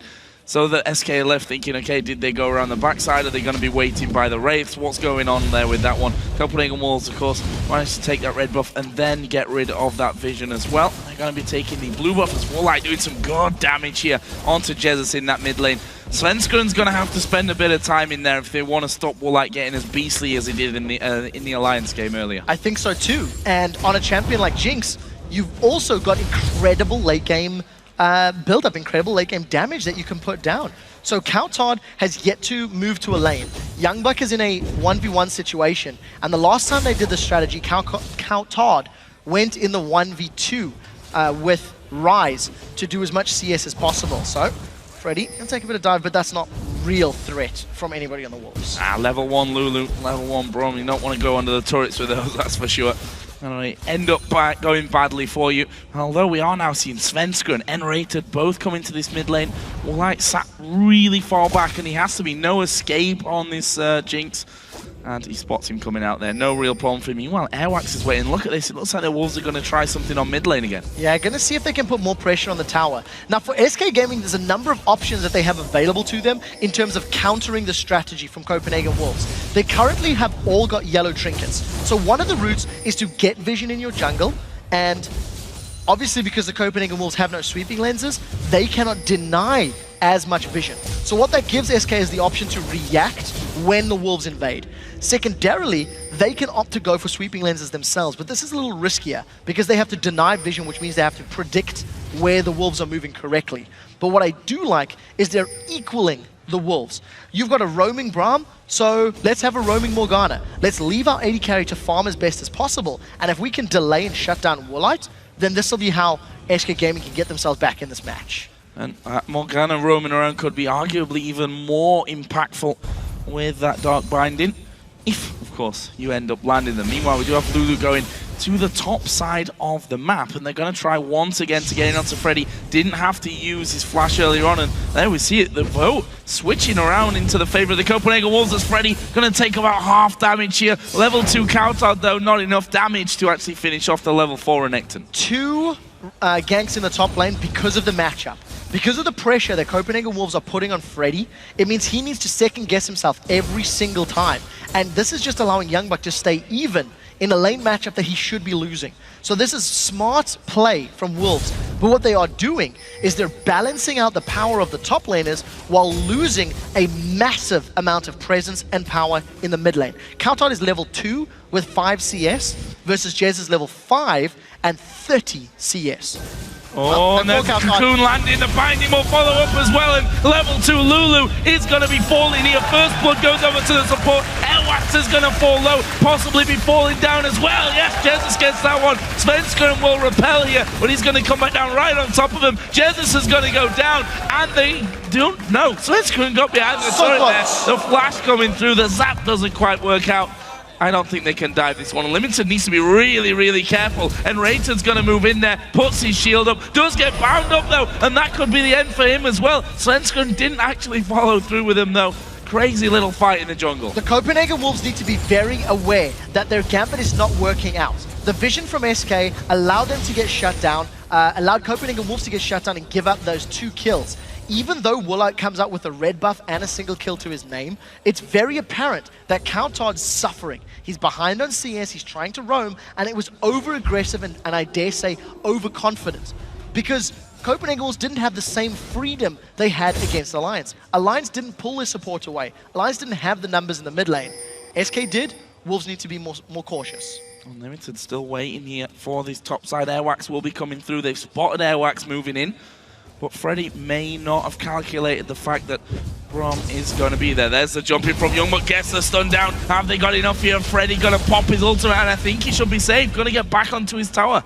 Yeah, Flash and Dominus burn though, and it didn't cost any flashes on the side of the Copenhagen Wolves. Again, just really showing the Copenhagen Wolves are putting a lot of focus on getting Youngbuck in a safe position. And you can't blame them, because there's nobody on the SK squad that can deal with the late game Jax one-on-one. If SK do not maintain control of Youngbuck's Jax, he has the ability to just split push them to death, and it will need 2 or 3 members of SK to deal with him. And what it does mean though, is all of that presence in the top lane opens up Dragon to SK with Elise in the bottom. Yep, going to start that one off and finish it without any problems whatsoever. The Wolves not even getting involved in that one. And I like the fact that they moved Cowtard now down into this bottom lane, realizing that, okay, I need some levels here. I'm going to need some gold, get some farm under my belt. And he's already got himself 27. Still a good chunk behind that of Jesus, of course, but should be fairly safe. And once he starts really settling in there, we'll be okay for him. However, it leaves SK here 2-1 up in kills, and that is already a couple of thousand gold thanks to the farm. Yeah, I would dare say that the Copenhagen Wolves were just overconfident in their strategy. It was very clear that SK had responded. They had the numbers to back up that invade and that pressure from the Wolves, and it obviously backfired. So Cowtard is now working his way towards level 6. He's got that blue buff, which will do a whole lot in helping him out. But he's still roaming. He's still moving around, looking to see if he can impact other lanes. I'm not really sure if they're going to try to commit for this dive. You do have a lot of CC that can land, but red buff was already secured by Svenskeren. He had good timing, good responsiveness. So Copenhagen Wolves significantly less successful in the first 10 minutes than they were against Alliance. And I think it's only going to be getting hard for them. I mean, Twisted Fate against this whole tactical playstyle from the Copenhagen Wolves is going to be a big pick, because you can always join in if someone gets caught out, which Candy Panda may find himself in trouble. There's a kick against the wall. He flashes behind the tower. They've not got the damage here to finish him off. 3 versus 1. Candy Panda lives, throws the ace in the hole, and they nearly got the kill for him. Woolite here being pressured. He's going to be able to be safe though. Yeah, but can he clear the wave? This is the question. 3 members of SK Gaming, they are going to put so much damage onto this tower, and Woolite cannot defend. The gank attempt fails, and that means SK get 50% of this HP down on the mid-outer turrets. Good news for the Wolves there. They're not able to do anything of their own down bottom. In fact, they've come across to try and help out Woolite. You saw there how low Cowtard went, and Candy Panda got a massive range advantage onto me. It's going to be able to bully him out of lane. Yeah, especially with the BF sword in these back pockets. So if Woolite sticks, if Cowtard sticks around, he's going to be in the threat range of being killed, and it's SK that are making the moves. Cowtard, I think he's got enough time to get away, and he has a flash, so does actually choose the very last second, and first tower most likely be secured by SK Gaming. There's a minion wave pulling up right behind them, and Candy Panda is doing his utmost to deny CS, to deny experience and gold. So strong counterplay by SK, but I think it's a little bit more. Copenhagen Wolves have just bitten off more than they can chew. They played overly aggressive, and it's backfiring on them. And that's the thing about this strategy that they went for, that managed to beat Alliance. SK have had time to really react to that. The Wolves might have thought, okay, if we can do it against Alliance, although SK are ready for it, in terms of they've already seen they're ready for what style we're going to play, can they actually handle it in practice? Yeah, what probably would have been smarter is leaving their AD carry and support middle, or have Braum roaming, but let Cowtard keep farming up. He is very far behind. It's 2 levels and 34 CS at this stage in the game. And yes, you're always going to have utility with Lulu, with your Griddle Lancers, with your Wild Growths, but I don't think that that's enough to allow yourself to fall this far behind. Anyways, numbers advantage in favor of the Wolves. Instant flash by AWAX. And now again, because of the repeated ganks onto the top lane of Freddy, it means SK can begin responding. They can pull support to the lane that is most likely to get ganked. I think Copenhagen Wolves' moves are being telegraphed, and they're too easy to predict, which is what SK is doing, and that's why they've got the lead. No, we see there once again, Jesus just moving south, and Spots Unlimited coming through his own jungle. Here we see Destiny going to be used. Where's he going to go? They're trying to lock up Cowtard, but he's just sped himself up and got out of there. Yeah, very, very easy escape from the Copenhagen Wolves. And Cowtard, blue buff is worn off, but he's got a lot of mana regen from that Chalice. And, something that the Wolves have been very guilty of in the past is trying to force a play style. We'll get to that in a second. Jesus sidesteps. A lot. Steps. Who's he going to go for? Actually getting knocked up there by the Wild Growth. Cowtard's got no damage here. Jinx finally is going to come across. Gold card is pulled. Jesus down to less than half HP, but the damage is coming through. Cocoon misses, but he was already inside of the binding, and Jesus will pick up that kill onto Unlimited. Yeah, that was pretty poor play from the Wolves. They missed so many of their skill shots in that scenario, and they still committed. Even after not landing the CC, they still tried to throw themselves in. I do feel they should have backed away. Now, Svenskeren is going to run into Cowtard, and I think Cowtard's the one that's in trouble. Yeah, I do as well. The shield goes down, but that damage out of Svenskeren could prove to be too much. He flashes off to the side. Svenskeren, can he dive in? Flash, and the kill for Sven. Not going well for Cowtard whatsoever here. All too easy. He was 1 level up.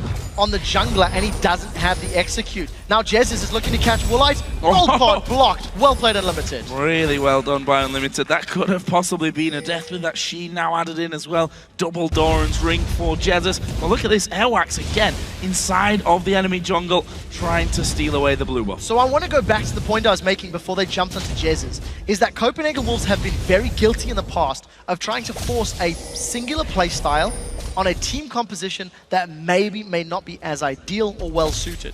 And in the past, they've had these late game team comps and they're like, yeah, we'll fight at 15 minutes, even though we've fallen behind in lane. And this is a similar scenario. I feel like SK's play style and team composition has countered Copenhagen Wolves' original plan, yet they still stuck to it. They still committed to so much damage. That was so close to taking out both the AD carry and the support. I mean, it's not got them kills, but it's going to get them the tower here. Second one of the game for SK, and they've got 3 seconds until Dragon comes up.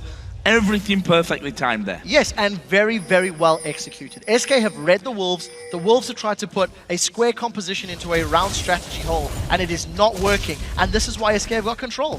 They've got 2 towers. They've stolen away the blue buff. They've regained jungle control of the Wolves. And with this Dragon, they're going to have a very, very sizable gold lead. It's going to be... Oh, is there going to be a fight over this one? The Wolves have started to move back in as they... The Wolves will do it. Healed. Come through into this one, but the Dragon goes over to SK, but the fight is on. Airwax trying to get in there, keeps Candy Panda back. Airwax though is going to go down, and that is Candy Panda picking up the kill. Falls straight away afterwards. Youngbuck is right in the middle of them as well. Svenskeren going to get turned into a squirrely looking thing, and then Svenskeren is finished off. It's Woolite that picks up the kill. 2 kills, they lose 1, and they lose a Dragon and a tower. And even with Countard turning people into squirrely-looking things, it's not enough for the Copenhagen Wolves to come out ahead. Destiny's available, Countard's in trouble. Can he get away? Shortest range Destiny ever to be produced, but Jesus is going to stick to him. A lot of damage, the slow coming out. Have they got it? That's a flash into a binding that doesn't land, but the wild cards will be enough. And SK just going to keep getting more. 6 kills to 3. They're 6,500 gold ahead. Woolite will even... he will secure a tower rather, which is a small solace and something to take away from it, but it's definitely not what they were ideally looking for. And now Woolite is stuck around. This is 3v1.5 because Unlimited's nearby, but it looks like Woolite's in trouble. Good jumpers, but are they going to be enough? Actually, Unlimited might actually be the one that falls down. Freddy trying to get onto him. Couldn't quite get the damage down to finish off Unlimited. He gets away. Cleanse and flash from Woolite, as well as the flash from Unlimited in exchange for the singular flash there of Freddy. So that is a very, very big advantage gained by SK Gaming, especially when you consider Woolite has no innate escapes. So on Jinx, he's going to be very reliant on staying in the right position at the right time. And where he was in that mid lane was definitely overextended. He shouldn't have been that deep without more team members nearby. That's enjoying the sound. All good, best sound ever. Tower's done. Youngbuck's going to get this one. Freddy came in there at the last second. Actually, using that Tiamat, managed to chunk off half of Youngbuck's health, but not got enough there to actually finish himself off a kill. Meanwhile, SK actually moving up in the middle lane, and again Unlimited managing to block out most, if not almost all, of the damage. Yeah, we do see now it's SK that are slightly out of position. Countard is going to run into Jesus. The rest of the Wolves are coming in. Oh, Stun Card does go down. Binding, he's going to land. Svenskeren going to go for this one. Unlimited's at half health as well. Jinx is there though, so knowing that it's a little bit too dangerous. But again, Countard almost being they won't aggressive. I think they're going to catch him, yeah. Yeah, they see Jinx. No escape, but got Unlimited as support, who's doing a cracking job. There's a binding coming in though, and the binding does land. And you see the hole's going to come from the side. Super Mega Death Rocket was used, but maybe too early on that one. There is a kill, but Candy Panda going man mode on the backside. Manages to get one. Can they finish off any more? Follow through from Airwax. He'll pay with his life though. They end up trading 2 for 3. The Copenhagen Wolves continually struggling in these team fights. Youngbuck, he wants a piece of Freddy. I may even get this one as well. Blade of the Ruin King is going to be used, which will keep him in touch with him, but the flash comes out from Youngbuck in the end. But look at this, SK just pushing the tower. SK will be happy with the trade. They lose a top laner, but they get an inner turret. The Copenhagen Wolves continually, I think their heads are a little bit out of this game. They're missing some of their skill shots. They're out of position. And if you contrast to the match earlier against Alliance, it just feels like they're not maybe as focused, if I'm trying to summarize. So Copenhagen Wolves, they lose another tower. They end up trading 3 for 3 in terms of kills. But map presence and map control is all in favor of SK Gaming. It is what you expect with this team comp though.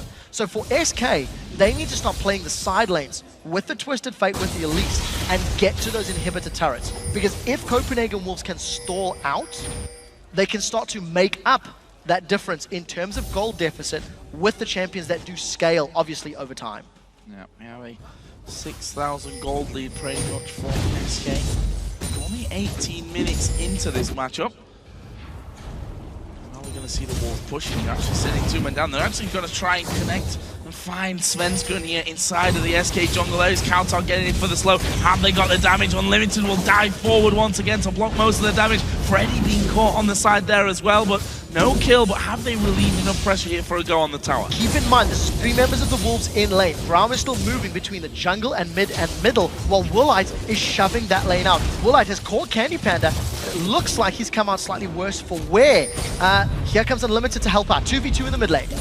Rated needs to be careful here. Kautar and Airwax are coming across the queue, landing onto the minion there, so no fall through, but here come SK from the side. Good wild growth out of Kautar, but Airwax may go down. Jesus gets that one for the rampage. And just like that, SK turning around the aggression. Yeah, I can't stress enough, the Wolves, they just seem to be all over the place. That's a flash gold gone. Yep, he's got no mana left though for anything else here. And Kautar able to just walk on away from that one. Oh, the Wolves too low here though to defend what's left of that in the turret. Such a low amount of hit points. I think if Candy Panda can get in range, 1 or 2 auto attacks will take that one down. The Copenhagen Wolves, they tried that multi-split push, or multi-lane push rather, in the top and the middle lane. And in their indecisiveness, were moving towards middle, they just got surrounded and pounced on by SK Gaming. The assertiveness and the control is not there. And it feels like the Wolves are struggling to adapt to what SK are doing in this matchup. And we see why they went for that first pick Morgana here. They're hitting a lot, and Unlimited just completely caught out there in the jungle. And Rated tanking up from the front side, trying to get those bindings in position. Youngbuck's going to dive in. He gets stunned down, can only get the counter-strike on one, and he's surely going to fall as well. But look at Freddy. He's absolutely destroying them in the backside. That's another 2 kills. And just like that, SK get an ace for nothing. I'm at a loss for words. The Copenhagen Wolves once again get caught out of position. Unlimited is in the jungle alone, and he just gets pounced, collapsed on by SK. There was no wild growth available for Kautar, so Youngbuck jumps in. The ultimates and the spells are just not there. You know, vision from SK Gaming is solid. They had pink ward control, so they knew Copenhagen Wolves didn't have vision, and they just go in, one by one by one. You have to question the decision making. You have to question the strategic play in this game, because the Wolves definitely don't. Well, I rest my case. What did you not learn what happened 20 seconds ago? Apparently not. It's difficult to say anything other than I don't know where Copenhagen Wolves' heads are in this game, because it feels like they've lost focus. It feels like they've lost touch. And Kautar's going to be the next target. Yep, and he's dead. Jesus gets that one. And Super Mega Death Rocket comes in, actually picking off a kill there, but the rest of the team, again, being hammered by Freddy at the backside. Youngbuck going to dive back in. He's going to pay the price, and Woolite now will be the next focus. Candy Panda having to go. Good flash from Woolite. Actually gets him the kill in the shutdown, but Jesus got the finishing touch. He is now legendary at 915. Yeah, but at what cost? 14,000 gold. Yes, that was a very flashy play, but SK, they got the inhibitor turret, they got the bottom turrets, they're going to take a dragon. They're extending this gold lead even further. This must be one of the largest gold leads we've ever seen at 22 minutes. And I just have to question the decision making again, because for Wolves, they've fallen behind. It's very apparent they've fallen behind. But instead of trying to force team fights to make up a deficit, I feel like they should have turtled. I feel like they have fairly solid, fairly safe wave clear, and it would have been a smarter option to sit under turrets, defend your objectives, and try play for late game. Because at the moment, they're just giving away far too many advantages to their opponents. I think the last time we saw such a one-sided game involving SK, they actually forfeited after 21 minutes against the Lions. And it was Twisted Fate as well, wasn't it? I'm going to double check and tell you. It was, in fact, Twisted Fate. Joe Smith and SK Gaming were under the... better than my goldfish spanned memory. As you see, the pink ward's actually going down. No offense, Goldfish. You'll have forgotten in 3 seconds I said. I think for the Copenhagen Wolves, this all boils down to can they actually group up and can they control themselves? Right, 2v1, Young Bucks already flashed. And is the gold card going to time out? No, it's not. The stun comes down, and Youngbuck's not escaping this one. He's popped his ultimate, but that won't even do a thing for him. Candy Panda picks that one up. He's now 6-3-7. What are the Wolves going to do here? Because things have got desperate for them. They're 15,000 gold behind. That was just too easy. Youngbuck has got no defensive items at all. And the Copenhagen Wolves continue to try play aggressively despite the massive lead that their opponents have built up. And I just feel like the best course of strategy, the best course of action is to sit back. Try to weather the storm as best you can. Because you do have a fairly high damage Woolite, but he's just going to get melted.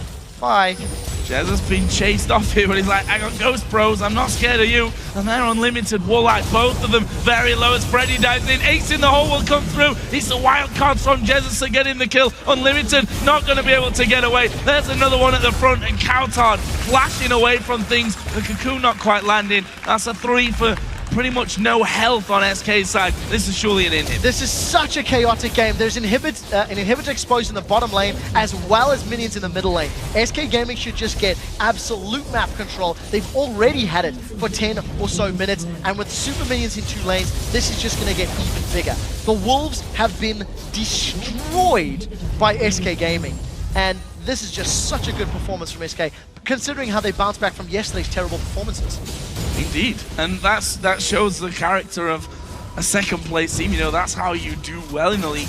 You kind of shrug off those losses, look at what went wrong and what went right even in those, although I don't know if there were many positives really to take from SK's 21-minute surrender yesterday, but then shrug it off and to come into this one against a team like the Wolves, who we saw it in the last game against Alliance. They can do it. They have the ability to pull off these big wins, but we just don't see it very often. Yeah, this is the problem with a team like the Wolves, who have a phenomenal performance. They have the ability, but the average ability is lower than where it needs to be to maintain that level of performance. I actually think this game boils down to their in-game leadership and their in-game calling, because they could have done significantly better with this comp.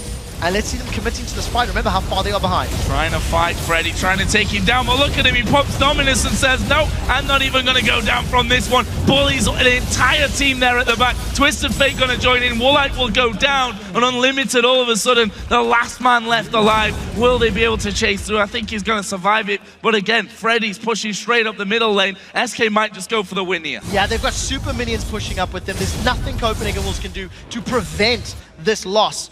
And I feel they gifted this one to SK Gaming on a silver platter. They just kept presenting weaknesses after weaknesses, and SK punished them over and over. 27-8, SK gonna close it out. Yeah, more kills here at the end. Jesus will get his 12th and his 13th in there as well. Actually, no, 12. Oh no, it was 13th kill for him. It was and they're still looking for more here on top of the fountain. Nexus is gonna fall before anything happens though. And SK Gaming demolished the Wolves to cement their second position.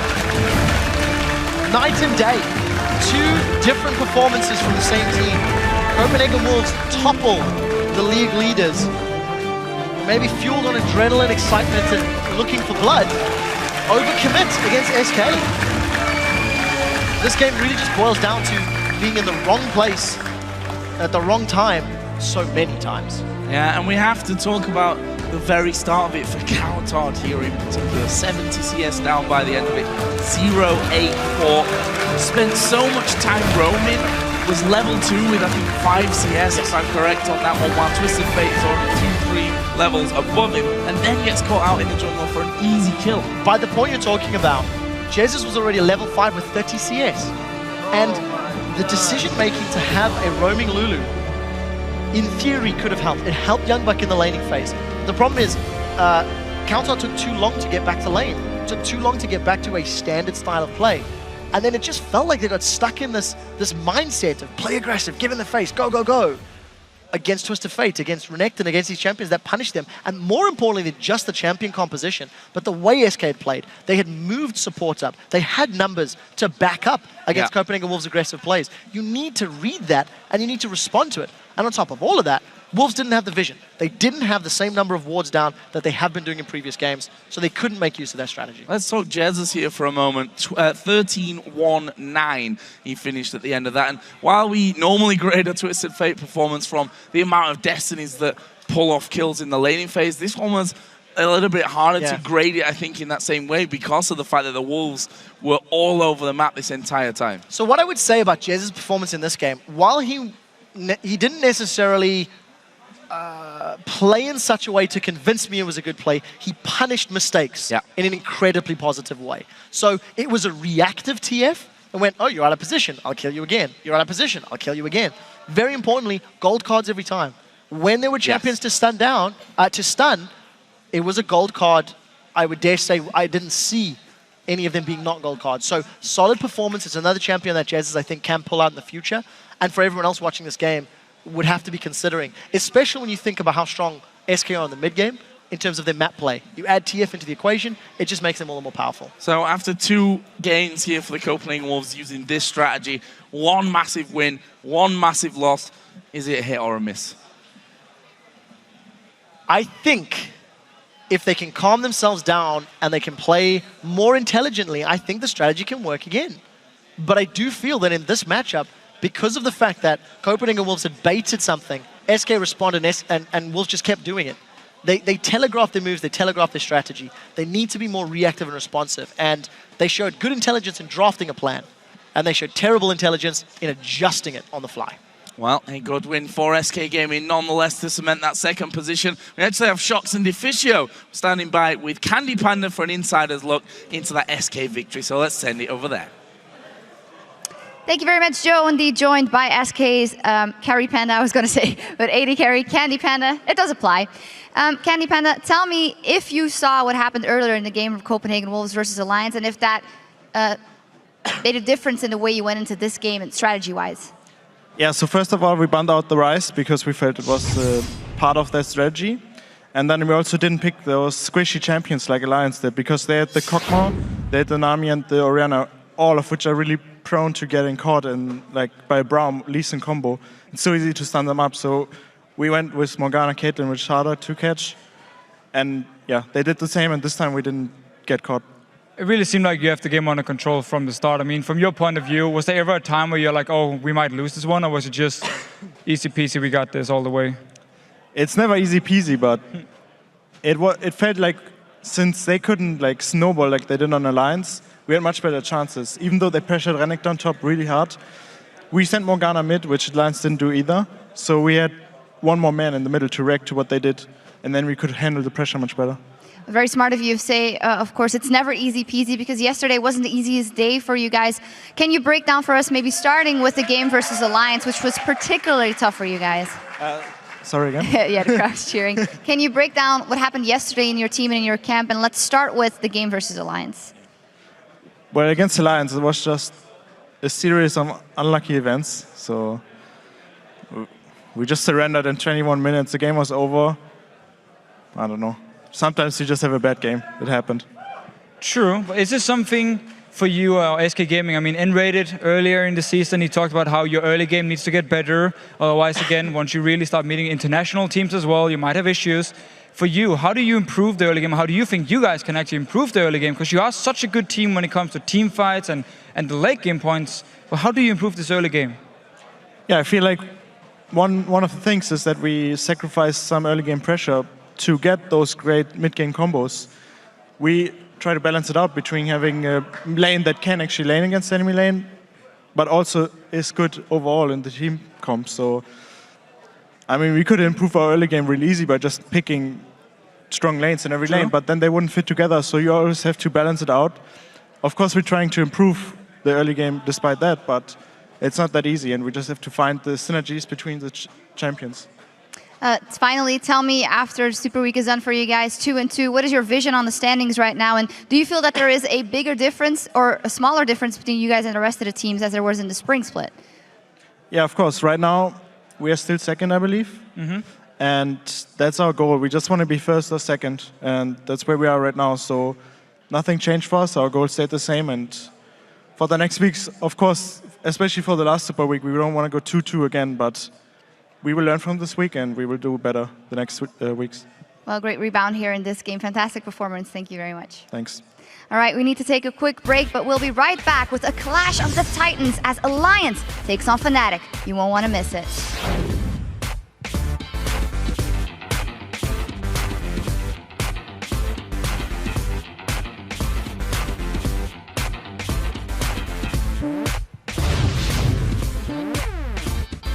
I'm with you. Get him, start. Bomb start. They are chasing me here. Finish bound, finish bound, finish bound. Jackson Lee here, Okay. Jackson Lee here, Jackson Lee here. They're trapped. Watch out from down. We can go on them. He missed. Okay. He's done. I'm behind. Okay, finish. Keep going. Lee. Finish Lee. Nice. Push back. Just push, yeah.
Welcome back, everyone. I am Lee D-Man Smith, and I'm joined here by Martin Deficio Lunger as we move into our final 2 matches at the tail end of this Super Week. Next up, it is the fan favorite between Alliance and Fnatic. Alliance are currently leading 2-0 in their head-to-head with Fnatic, and the last time they met, the game ended in explosive style, with Alliance base racing to victory in just 23 minutes, 30 seconds. That was the fastest game without a surrender this summer. Yesterday, of course, they did a demolition job on SK Gaming with the surrender inside 21 minutes, but earlier today, they got demolished themselves by the Copenhagen Wolves. 100%. So let's start with the negative. It seemed like they were overconfident going into the game, and they got very surprised by the tactic from the Copenhagen Wolves, sending Woolite mid lane, the early invades, of course. Alliance themselves called it cheese. I feel like Copenhagen Wolves just actually outplayed them in the game here, and Alliance had very poor warding. Once they lost the mid tower, they didn't ward up their own jungle at all, and it simply meant there was nothing they could do once Copenhagen Wolves just moved around and killed them. I don't think it's going to change too much going into this game, however. I think they're just going to say, okay, that was a mistake. Let's move on and focus on Fnatic. Yeah, we just saw tweeting a moment ago saying SK showing us what we should have done earlier on. Exactly. The question is, was that just a one-off? Because yesterday they did obliterate SK Gaming. Yeah, it was the opposite game, to be honest. I mean, this time it was Alliance just destroying SK Gaming. They punished every single mistake, and they had a 9k gold lead by 21 minutes where SK Gaming surrendered the game. So Alliance really showed how good of a team they can be. And Shook, in this jungle here, he keeps impressing me, actually. He has the highest KD of the junglers in the EU LCS with 4.63. And, funny enough, he's only played Lee Sin, Evelynn, and Elise, the top junglers. So it seems like the rest of Alliance are getting all the bans, and Shook can just play whatever he wants to. Yeah, everybody else expanded their pool just a little to see what they could do. Fnatic, on the other hand, they have had a great start to Super Week, picking up decisive wins over Roccat and the Copenhagen Wolves yesterday. They faced Gambit as well, and once again, it was a fully controlled victory, despite Gambit doing their best to be aggressive. They're currently 3-0 on their best win streak of this summer split, and they are looking to be the only team that can pick up the perfect Super Week. And I really have to give credit to Fnatic as a team for the ward control they've showed this week. It's been absolutely fantastic. And they are actually the team who's bought the most wards in the EU LCS and placed the most, of course. It's basically just been fantastic play when you look at the wards on the map here. And another thing that's really been working for them this Super Week has been the solo laners. Xpeke and Soaz, they've both looked great. Of course, Xpeke there with his CS record, he's been farming like an absolute monster, he's been setting up kills, getting a lot of kills himself, and Soaz then up in the top lane, slightly less kills, but he has this different playstyle, this kind of unpredictable playstyle with Lee Sin top, we had Ziggs top as well, which people don't really know how to play against. We should remember, he's on his 499th kill. The next kill that Peke gets will be his 500th in LCS history. So would be nice to get against Froggen, I guess. Well, we told the team as well, and they were like, we're going to build tanky. And nobody wants to die to Peke. It's going to be 0 kills in this game. Well, after the questionable decision that led to a one-sided base race in their last matchup, Fnatic knows that Alliance will capitalize on the smallest mistakes and plan on tightening up their objective play. Alliance is considered as the #1 in Europe right now, so it's probably going our toughest match of the week. I think Fnatic is a very unpredictable team. I think they can win against us if they are in a good day, in a good draft, and like things go right for them, they can definitely take a game off of us. We just take it game by game, and we always prepare as much for every team. Even though they might be like 8th place or 1st place, it's exactly the same amount of time. Yeah, last game against Fnatic we base raced them. After the trade it was totally different because that was the point where the mid game starts and then it opens up everything. So you're not forced to stay in the bot lane anymore where you just lose to a streak. They're going to take the dragon, they're going to take Yellowstar. That's going to be a hook and kill. They capitalized really well on our mistakes, and a base race happened. It was really messy from our part. The ending was just really bad. Like, we had so much advantage and we threw it just by one move. They actually played pretty well against us until they made that mistake around the dragon and then went bad afterwards. But we will practice something and we will use it against pretty much every team because we think it's really strong. We should be actually 1-1 against Alliance, but we just decided to give them a win last time, so we'll just try to fix that and go for the 2-2.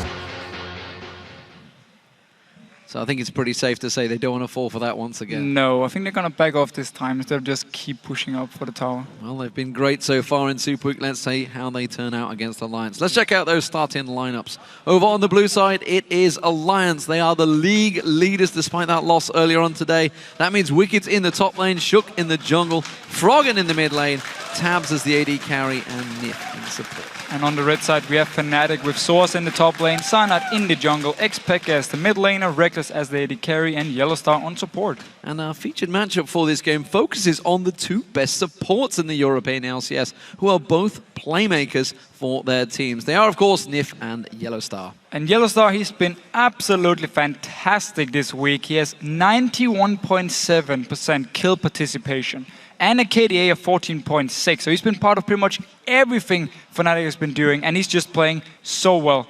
Nif, he's always very solid, but he's actually only been part of 61.7% of the kills for Alliance. So he needs to step it up in this game here if he wants to try and outduel Yellowstar here in the support battle. Yeah, and of course, let's not forget they did get destroyed. They only got 1 kill in that game. And True. they had a surrender, so fantasy points are not looking good for Nif, but Yellowstar's doing great for me because he's got 72 points. I know, you keep telling me. Fantastic, I'm loving it. Kobe, you're going down. You guys, of course, at home have been voting which team will win today, so let's check in and see who you picked in this matchup. And it's actually a stunner as both teams are dead even. 50-50, Wow. the first time we've ever had that in the European LCS. And we have to agree, man, this game is so hard to predict. Last time Fnatic started so well, picked up multiple kills. Reckless on Twitch got some early kills. Xpeke was playing Twisted Fate, same deal for him. And then the whole base race happened like 22 minutes into the game, so it's going to be a hard one, this one. Okay, so pick and ban's coming in. Both of these teams have a plethora of tactics available to them. However, Copenhagen Wolves just proved how to take down Alliance. You don't play into their game, you just punish them and push them. I want to predict a Ziggs ban from Alliance. They banned it every single game in the Super Week, and Fnatic have shown they can play it in 2 lanes now. And maybe Twisted Fate ban from Fnatic against Froggen here. He's been first picking it every time he had the chance. So here we go, ladies and gentlemen. The Ziggs ban is the very first one. So as having that taken away from him, it could have been Peke, of course. Kassadin has been taken away. Lee Sin, Twitch, quick bans here. They know exactly what they want. Twisted Fate, not going to let Froggen have that one, that's for sure. So I'm a little bit surprised Alliance actually banned Lee Sin himself, because Shook is such a good Lee Sin player. But of course, Cyanide is the same.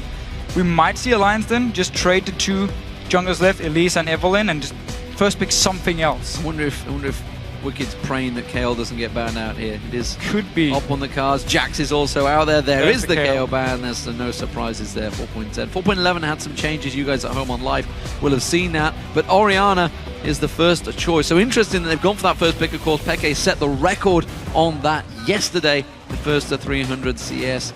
He is now the holder And in the Froggen LCS. played it earlier too, where of course he was shut down by Copenhagen Wolves, but Orianna is such a strong overall pick. Your laning phase is very good, and then once you get your late game point as well, you provide utility, you have a lot of damage. I mean, just overall, a very good pick. And we have seen a lot of first picking mid laners in Europe this Super Week. They're not afraid of just instantly locking in whatever mid laner they feel is strongest left. Well, the support and AD carry getting locked in this time. Reckless and Yellowstar. So Yellowstar this time on Nami, of course. 91.7% kill participation. 100% in the last game yesterday they played. Incredible stuff from Yellowstar this week.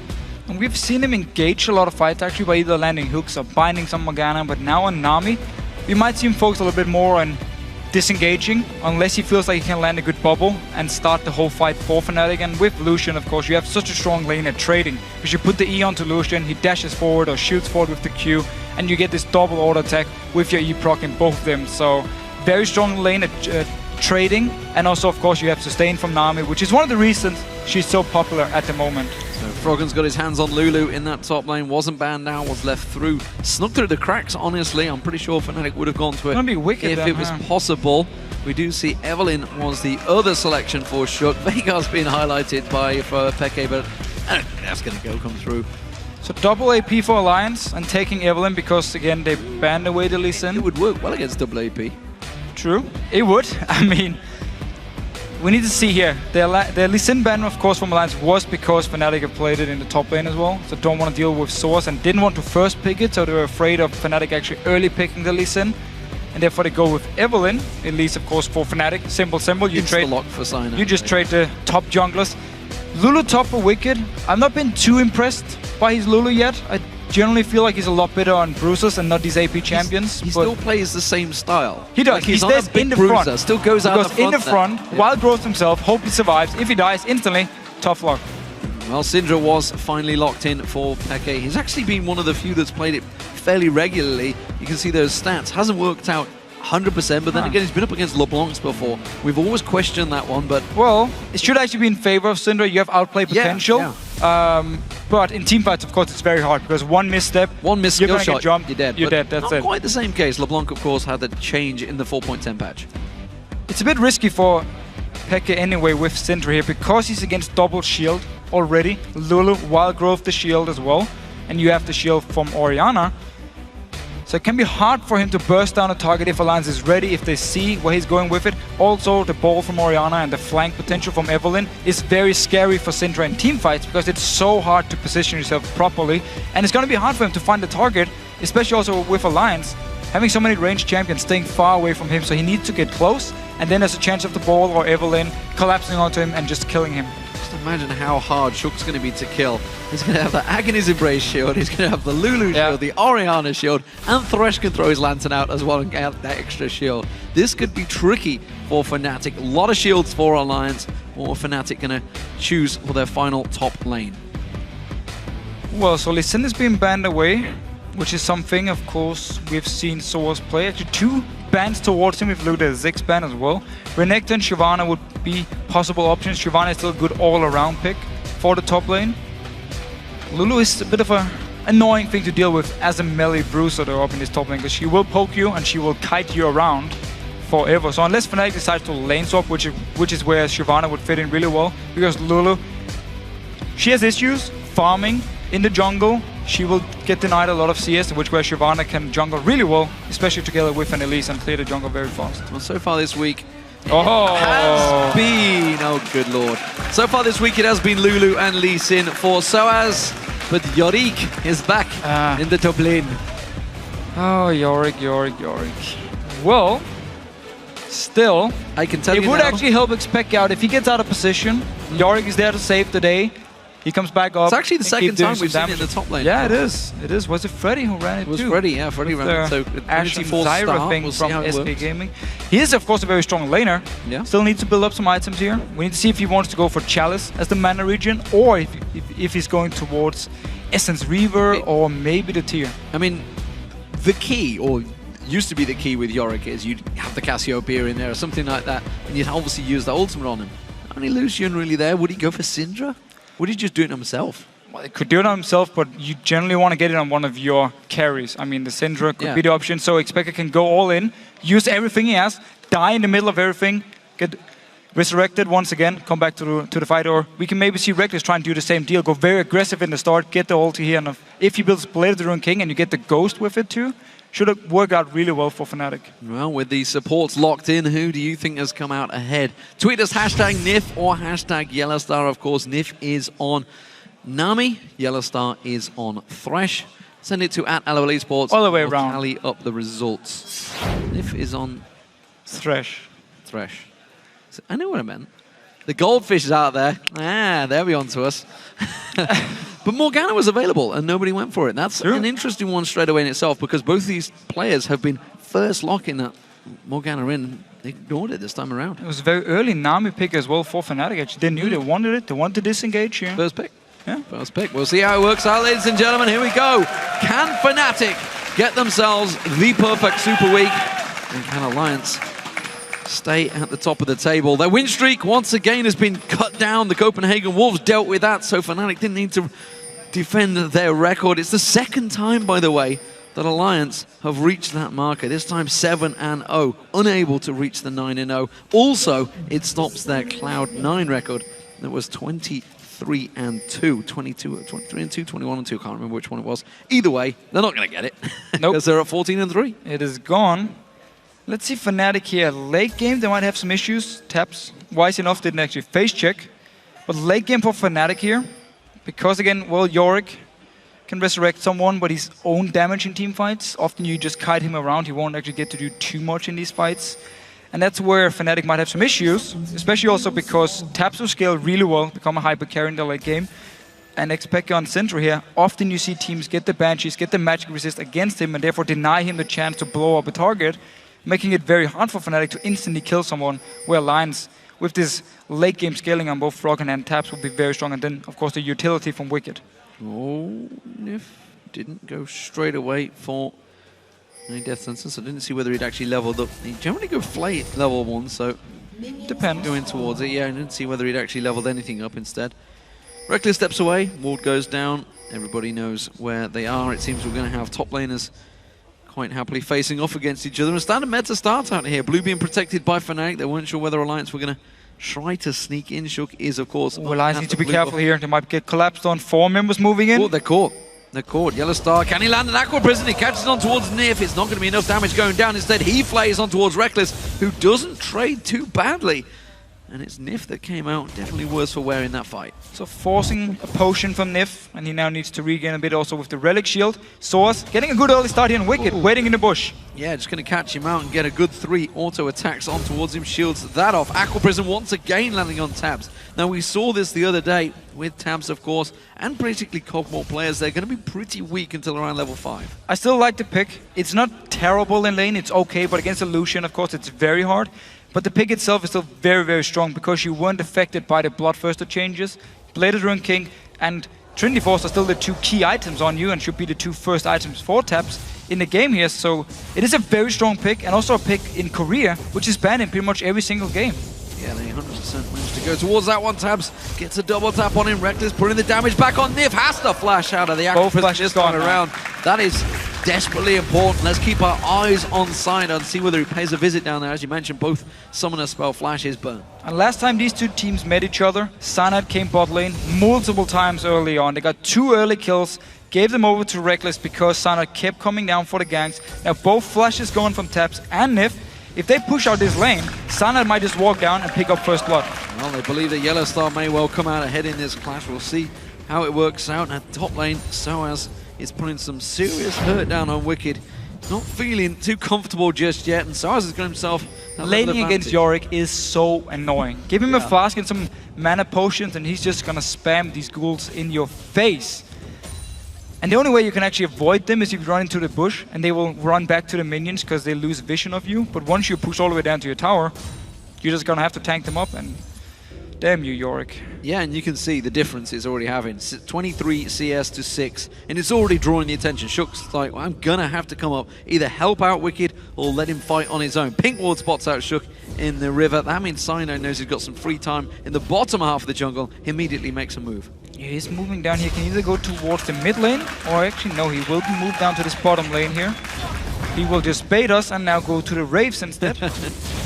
Shook will actually, Shook going to the Wolves here. So some Raves for Sana. Let's see if he wants to try and go bot lane afterwards. The lane is actually pushing all the way up to the tower.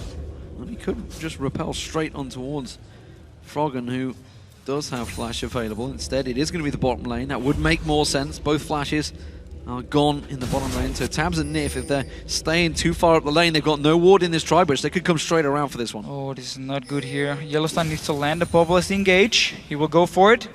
He's going to move straight around there. We can see catch on towards it. Cocoon does land. It gets on towards Tabs. Aqua Prison follows through, but there's no damage because Nif saved the day with the death sentence on Cyanide, dragging him into the tower. And Lantern first got tapped over to himself and then hooked onto Cyanide, forcing the flash away. Shook had actually moved all the way from the Wolf camp down to this bottom lane, expecting Cyanide to show up, and was ready in case Fnatic were trying to go over-aggressive. Fnatic just farming away this mid lane. Fairly even once Xpeke actually picks up this farm here at his tower. Slight advantage to Froggen, farming really well on Orianna once again. Yeah, farming very well. We'll keep our eyes on that one, of course. Peke doing just as good a job on Syndra. They are crazy farming numbers, honestly, for those 2 mid laners. As has been pretty much found out throughout 4.10. It's all about taking those rates once again for the mid laners. Yeah, poor junglers. And of course, every single jungler is very happy about it. He will very happily give you his raves every single time, and we've never seen anyone complain about it. No, not at all. Bottom lane pairing have stayed fairly well together. Tabs, of course, is going to wipe out that wave. That's going to keep that CS even. Wicked once again. Those goals, double goals on him, and he just tries to walk away and carry on CS and ignoring the fact that they're just chomping down on his back. Shook comes around the side, so as is pretty much retreated to his tower, so not going to get a great deal from this one. It's going to be aggressive stuff, but they're going to have to tower dive if they want to finish it off, and it's not going to get close. Soaz happily just strolls away. So Soaz, he didn't flash. He does have teleport ready, can therefore recall and just teleport back for this big wave. Otherwise, he could potentially have flashed away to save some of the damage he just took, so he could actually farm the minions. Now he will just teleport back once he decides to shop, and he will go tier. We saw Freddy build Chalice instead as their mana regen item, if I remember correctly. And then he actually built Trinity Force. Yeah. Not sure if Soaz is going to do the same with this tier here. Yeah, interesting to see how these top laners do build this one out. I'm delighted to see Yorick coming back into the game. Yes, you are. I know, right? I can't really hide that one, disguise it. So, Peke, he's going a little wander. I think he's just simply going to ward out the Death Bush. He's just going to put a little ward in there. Check it out. There's no pinks in there. And Cyanide will support him. We haven't seen any early Dragon, despite the fact Cyanide is on the lease. Could go down for it early on, but of course, without the 2v1 lane switching, it would be a dangerous play for both teams. And we do have the flashes back up now for the bottom lane of Alliance. Managed to actually stay alive, even though they had a bit of a rough start, and Tab's been farming really well. Of course, there's still a big wave coming to Reckless here, so he will be able to even it out and blue buff both.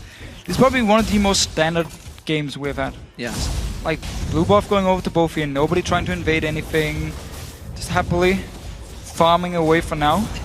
And junglers has been one time bot lane, one time top lane. But you can see there's literally no pressure on the bottom lane for Fnatic. Reckless still sitting on that health pot, hasn't needed to use that early on. We are at the 7.5 minute mark, and the mid laners are continuing to keep their farm going. We could see some record numbers coming from these two both. The way this game is going, nobody is looking to create any early plays. So it seems that they want to take this one a little bit later. No early aggression shown from either team. And that's where I definitely think Alliance will be happy.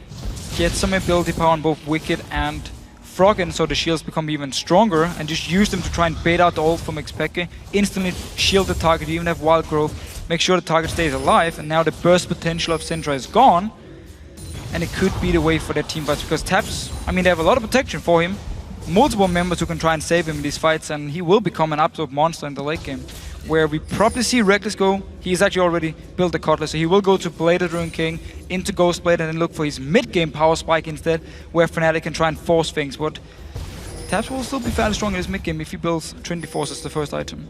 They're taking the Wolves and the Wraiths now. They're just getting greedy, these mid laners. Oh, Shockwave pulling Peke in. Doesn't flash away, just instead goes for the stun. Now he burns the flash. Oh, no, and Cyanide joins him. Ultimate's on towards him. The Ignite running should be enough. Way too aggressive. Peke gets it. The 500th kill for Peke goes on to Shook.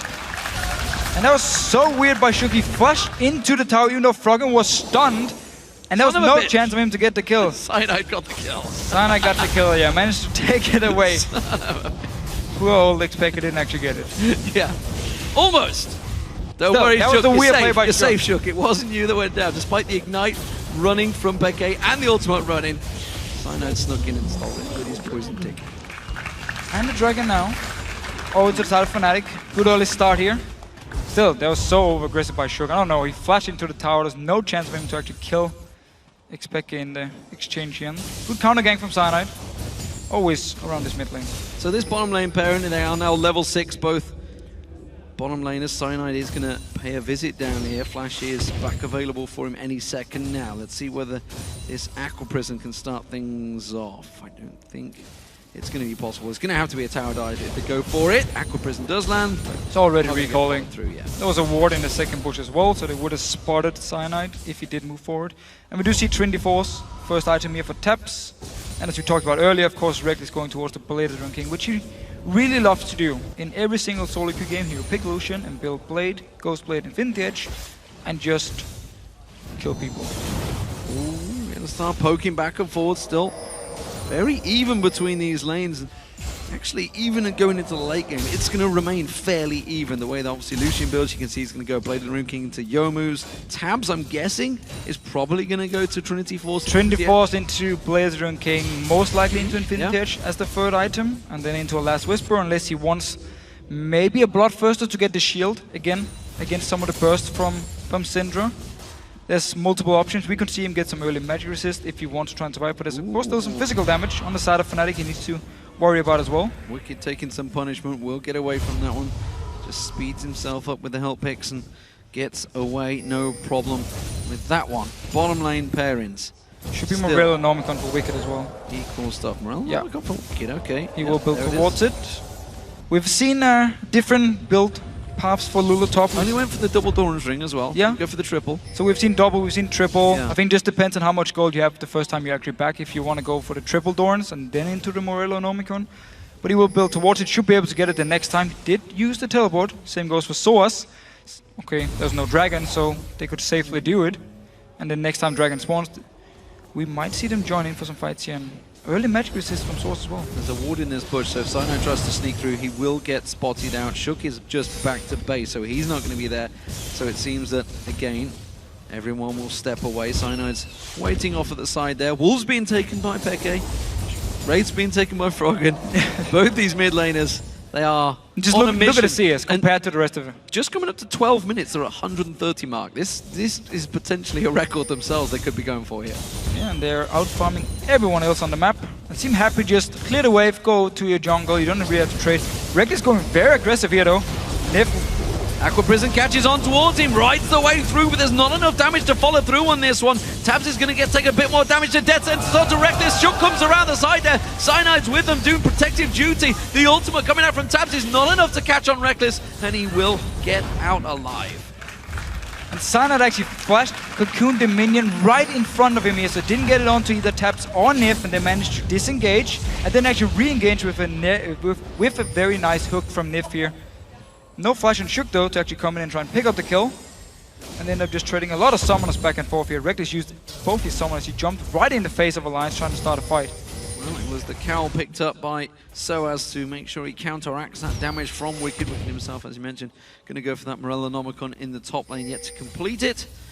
So we'll keep our eyes on these different builds in these different lanes, in the unusual lanes. Reckless caught, hooked out, caught down with the Voidoos, but again, can just dash away. There's a lot of escape from both of these teams. And you also see why Nami is such a good support at the moment. You just max your W, and you just heal away, sustain everything. As soon as Reckless took some damage, instant heal from Yellowstar, and a few hits with his own lifesteal, and he's back to full HP, and therefore survives the trade. And both AD carries, still farming pretty evenly. Slight advantage to Reckless now actually was Taps earlier in the game. Both these mid laners are doing an incredible job at farming. Honestly. They're doing nothing else. Like, they're never hitting each other. 150 plus CS already before 14 minutes. Anyone that's watching this is like proud of the fact getting 150 probably within 20 minutes. Most people that are playing maybe 220 minutes if they're doing a great record. But these guys, they're looking at 300 in that time. Let's see if they can get it. Theoretically, it's possible, but you have to hit a hell of a lot of perfect minions. As it stands, Yellowstar and Reckless in this bottom lane are camping it out. There's no ward placement, but Tabs checking without ultimate.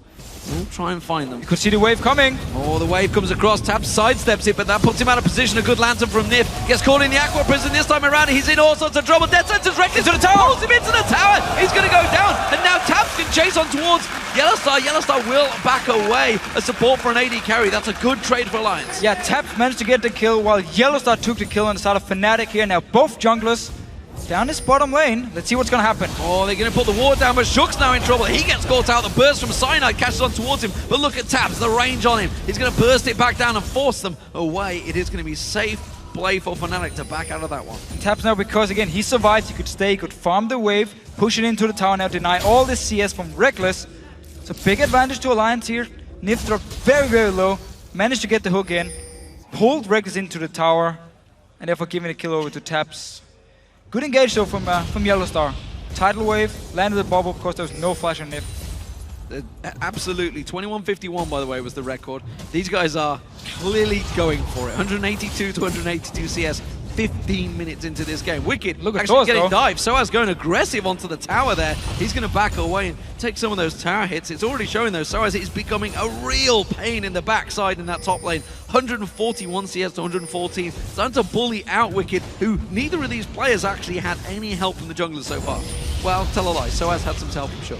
Well, both junglers been there like once and then just backed away, and Soaz actually already around 450 mana on his tier. Now Fnatic starting Dragon once again. There's 4 members from Alliance around. No teleport. Actually, Source does have teleport. Oh, he's going to try and keep him away. Back on towards it. Wicked in trouble now. The Dragon goes across towards Fnatic. Soaz is continuing to put the pressure back down on him though. And Wicked realizing he's in danger. He's going to have to back. And it's so annoying for Wicked. Every time we look at him, he has no mana. He couldn't really go with Fiends because, again, most of the damage from York, if not all the damage actually, is physical. So the magic resist from his Fiends would have done nothing for him, even though he could really have used the mana regen. Could, of course, have helped him against Xpeke, but I don't think Wicked is going to be the target for him to kill in the team fights. So Morello Nomicon was the obvious choice, even though he needs a lot of mana here. Well, I feel sorry for the junglers right now because they're getting nothing. Alliance, though, throwing out that lantern. They don't have Shook to come and help. Instead, it's kind of a bluff. And you do see that a lot from Thresh players these days. It's very smart, especially if you get the all-AD carry to move away from a very easy CS and you deny him just by throwing back the Lantern. Only downside is, of course, it has a pretty long cooldown, which means there's some time where you won't be able to make plays or save your own AD carry if you do get ganked. Well, this bottom lane trio is maybe going to put a dent in the CS race because they're going for the tower. They're starting to put pressure back down and it forces Shook to come down and defend that one. Meanwhile, Froggen and Peke, well, they're playing like the top laners right now. Generally, they just have their own game, but right now, these two mid laner pair, Froggen and Peke, having their own game entirely of Farming Simulator 2014. Yeah, they just keep extending the lead. Both junglers have to walk bot lane to try and set something up, and nothing really happens for it. And it's been the story of the game. Stealing the advantage, going for the opposite wraiths. Oh, no. Oh, get it, yeah. Got there in the end. Ah, Froggen with the tricks here. Still slightly behind. Needs to, of course, catch up if he wants to get the record.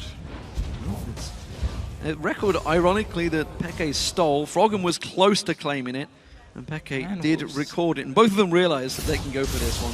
So Wolves going to get picked up. Froggen going for that one. The Wraiths was stolen away by him, so it's actually still even in CS between the two. We'll keep our eye as that progresses. Bottom lane, oh, death sentence from Nif. That would have been the death of Yellowstar, but again, steps away from it. Reckless actually waiting in the bush. Not sure who he's waiting for, because there's 3 members of Alliance that are pushing up on that tower. And in this mid lane, while they're very even in form, we need to remember Fnatic picked up 2 dragons, so they will be ahead in global gold. And now once again, it junks our bot lane. This time, Ultimate comes out there. Nif catching on towards him. Shook tries to come around the side. And quick reactions from Reckless. They get a good cull-in on the backside of Shook there. Now Soaz teleports in. He tries to go on towards it. It's going to be a full tower dive. That tower is low as well, remember. They could just turn straight to the tower. Death sentence again. Reckless caught out this time around. We do see him going to catch on towards it. Voidoo's getting on behind it. One more hit should be enough. And no! Soaz turns it back around and takes down Taps. Such close. Oh, he got the kill actually. Wicked now. Surprise. Wicked will take top tower. Wicked will take the top tower here.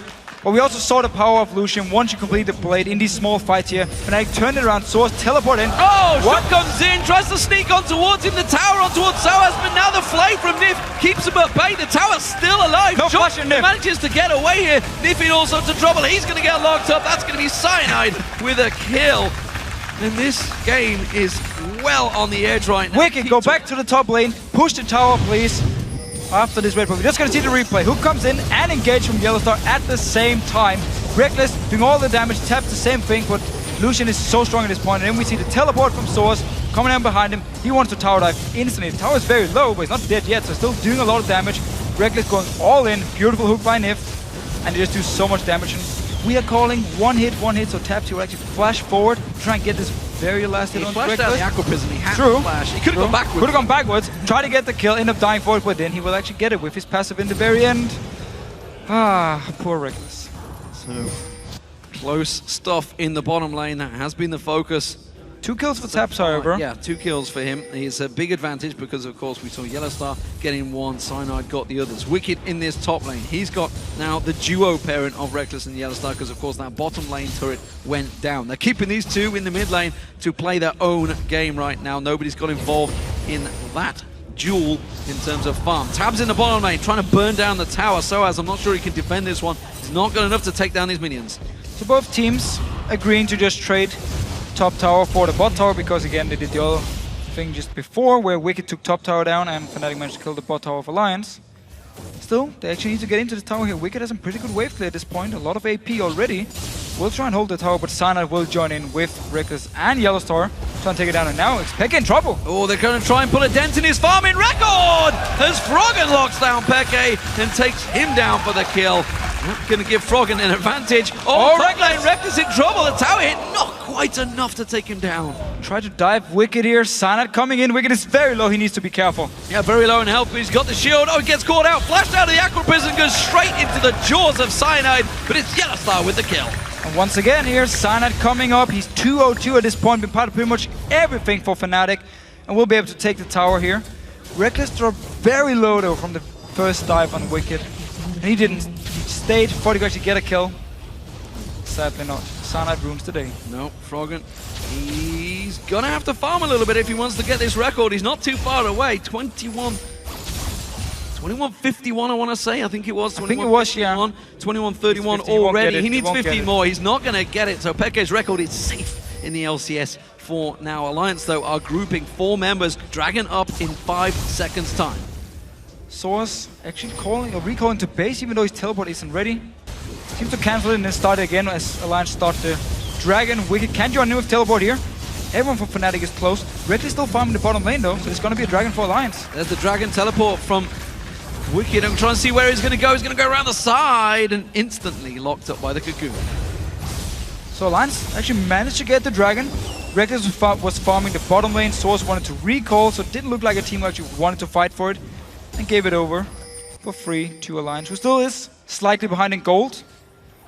But a Dragon always helps, and this mid lane tower is very low. Very, very low. Just needs a couple of ranged shots. Maybe Reckless can get on towards it, but it's a dangerous game because Alliance are laying in wait. Top lane's been secured and cleared. Wicked is coming back towards his mid lane. Look at this, flanking around the side. Shook wants to get on towards him. Shockwave pulls in 3 men, attacking his embrace, catches on 4. Yellowstar, he goes down. Shook comes around the side. Cyanide, the next focus. Shook's in trouble though. He gets caught out, taken a little bit too far on that one. A lot of damage coming out. Reckless putting a good culling down, but now Soaz is going to get focused. Look at that. Nif has to back out of there. And this is such close engagements from these two teams. It was 1-on-1, and I believe Peke finally got his 500th regular season kill. Managed to get it here. Shook had to go down. Same for Yellowstar. Engage from Froggen with Shook coming in from behind here. Good setup by Alliance, but also good disengage from Fnatic, and managed to pick up the kill with the ulti from Peke as well, picking up his 500 kill. Yeah, fantastic stuff for here. Tabs in this bottom lane, farming up a storm. These two AD carriers have been going at it. We also saw the 300 CS marker finally surpassed by Froggen. A little bit later than he'd hoped for, I feel there. But of course, team fights got in the way of that one. Yeah, and he did pick up 2 kills. And of course the Dragon from earlier, so he should be fairly happy. Almost even, actually did even out the goal with X-Pekka here. They still need to be careful about this Tabs farming. He's getting a lot of farm, picked up some early kills. Bladed Rune King is almost completed for him, 1400 gold in his back. Farming away, and he will become a monster. And it's going to be so hard to kill when you have Lulu, Orianna, Nif as well to help him, to peel for him, the box, to play everything.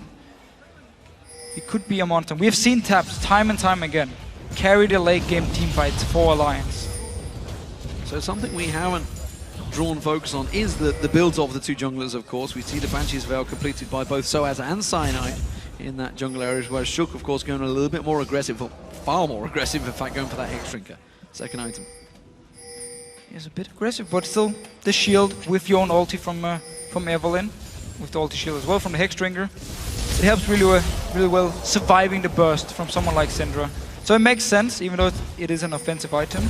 We could potentially see him go towards more magic resist, but I don't actually think so. Because again, he's against Lucian. We have the Yorick in the mix, so he needs some armor as well if he wants to be able to tank up everyone in these fights. Because he's the only guy going into the front line, or to the back line of Fnatic, sorry. Everyone else from Alliance will stay back and just try and pile everything together and protect Tabs as long as possible. Difference in build for Peke and Froggen, finally differentiating. Of course, both have the Death Gap and the Themes, but looks like it's going to be a Void Staff third item for Froggen. Meanwhile, Peke going towards the Zhonya's Hourglass, which actually, if I cast my mind back to the last time he played Syndra, he needed to build that, and yeah, he did. Build it as a very last item when it was actually too late. They already fell so far behind, and he was the target for Millennium every single time. And it's going to be a big item for him, especially if he can dodge around the ulti from Froggen, if he's a bit out of position. Also opens up for him to be more aggressive, because he has the defensive item. Yeah, look at Soaz. He's completed the Manamune this time. from the Muramana. Which actually will be going through changes, I believe, sometime soon. I saw a couple of tweets about that from various developers within Riot, so we'll see how that changes. Of course, we haven't seen it for a very long time in the LCS. It used to be, back in 2013, was like the de facto item, even for Genja on Ashe. Very true, actually. And back when we also had Jace, being played a lot, we built it every single time. Yes. The blue build Israel used to build it every time.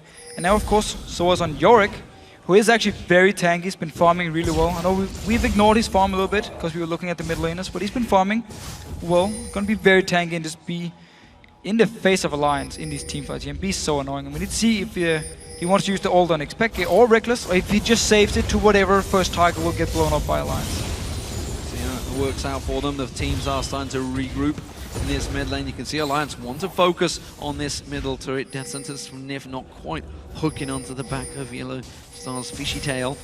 But while that's all happening, Reckless is free farming at the bottom, and he was just making his way back up actually the river, and you can see the pings going, no, go back down, we're safe, we've got this covered, we can hold out. Wicked has pushed that top wave, so somebody will eventually have to deal with it. Reckless is making his way through. Yellow Star's playing defensive, but he is sat on top of a ward. Yeah, they don't have vision of Shook. They are pinging the bush though. They want to move in there. Clear, or get a ping ward down maybe. Actually moving in 4 members, making sure they didn't face check anyone. Alliance have moved over to Baron, put up a few wards.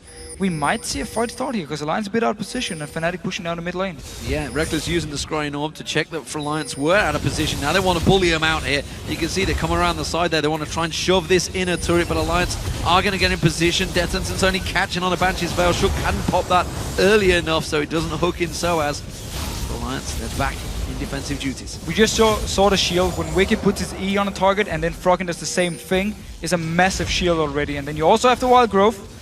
We need to remember, making it so hard for Fnatic to actually kill a target unless they catch Alliance out of position. Both teams basically just waiting for the Dragon, spawning now. Alliance actually moved to the Baron. Yeah, the Baron baiting, they're going for the Baron, not about baiting for it.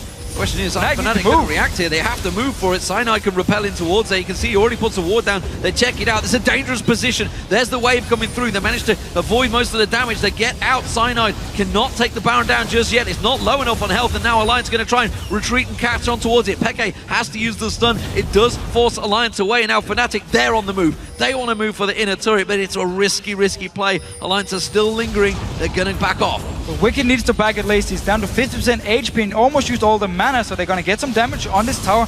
Might be able to take it down. The minion wave coming in as well. Yeah, and Nif is not going to be able to come around this side. If he does, he's going to get caught with a cocoon. You can see Cyanide ready and waiting to pounce on towards him. It's a tower for Fnatic in the mid lane. So with all 5 members alive from Fnatic, and in the mid lane, Alliance went straight to Baron, started it instantly because they had the pink ward. They were trying to catch Fnatic by surprise and almost worked actually. Got the Baron very low. They're going to do it again. They're going to do it again. See, they're trying. Shook actually hasn't based. The Dragon being taken down by Fnatic this time around. You can see Soaz is on that one, but he has the sustain. He's got the ghouls. He can just keep alive on that just Dragon. Clear the ward. Alliance are going to back off, and that's still going to give a gold advantage for Fnatic and a Dragon. Yeah, so backfired for Alliance. Lost mid tower, lost the Dragon as well. And Fnatic didn't actually have to use anything to try and stop them from the Baron. As soon as they spotted it, put down the ward, Alliance backed away and gave a lot of gold over to Fnatic here. And just think of the pressure that was on Fnatic there. The decision-making that they had last time they faced Alliance, making those risky plays. This time around, it pays off for them. Reckless getting himself a mountain of farm down there. Cyanide, there's Banshee's Veils, working wonders for them at the moment. Nif desperately trying to hook on towards them, but so far he's caught both Soaz and Cyanide's Banshee's Veil. And gonna work really well against double AP, and of course Taps is doing some magic damage as well.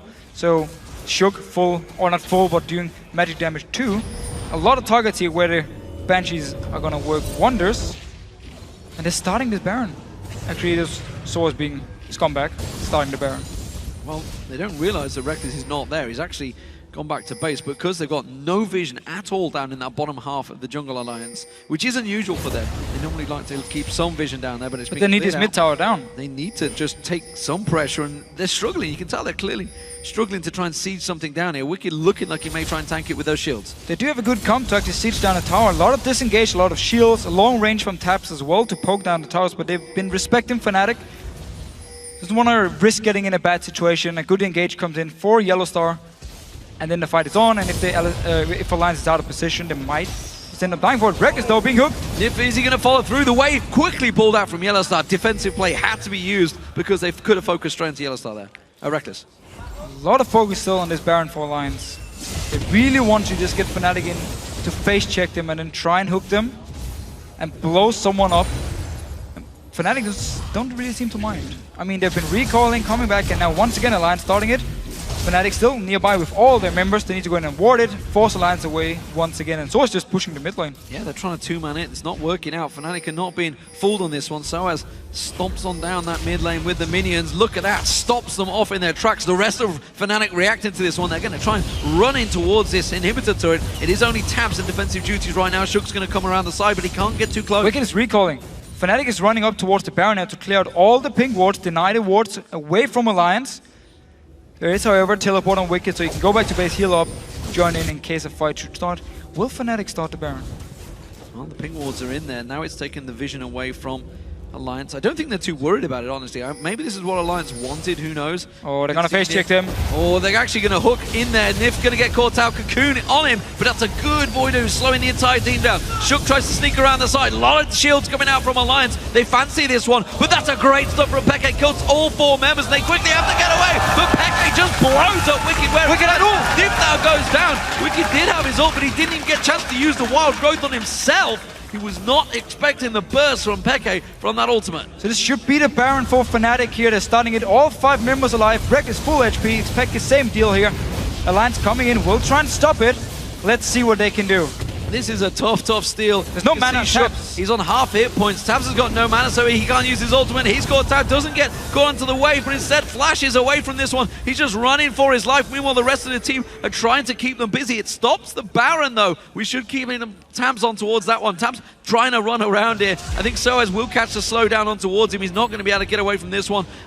Or is he? That goal is yet to hit him. Tabs is home free right now. The rest of the team closing in. There's the Voidoos. He's got a tower ahead of him. He's going to try and dive through the tower. I think Soaz is going to get, he's going to catch him with the goal. Just turn straight into that one. That was a pretty easy one. Meanwhile, down the middle here, now Yellowstar. The stun doesn't catch on towards him. They've held on really well. That stopped the Baron. Soaz actually trying to tank out Soaz. Tabs here. Hasn't got enough. The minions can lifesteal off them. He's got to play to the Rune King, so he should be able to lifesteal this one back. Reckless is coming. Trying to delay it.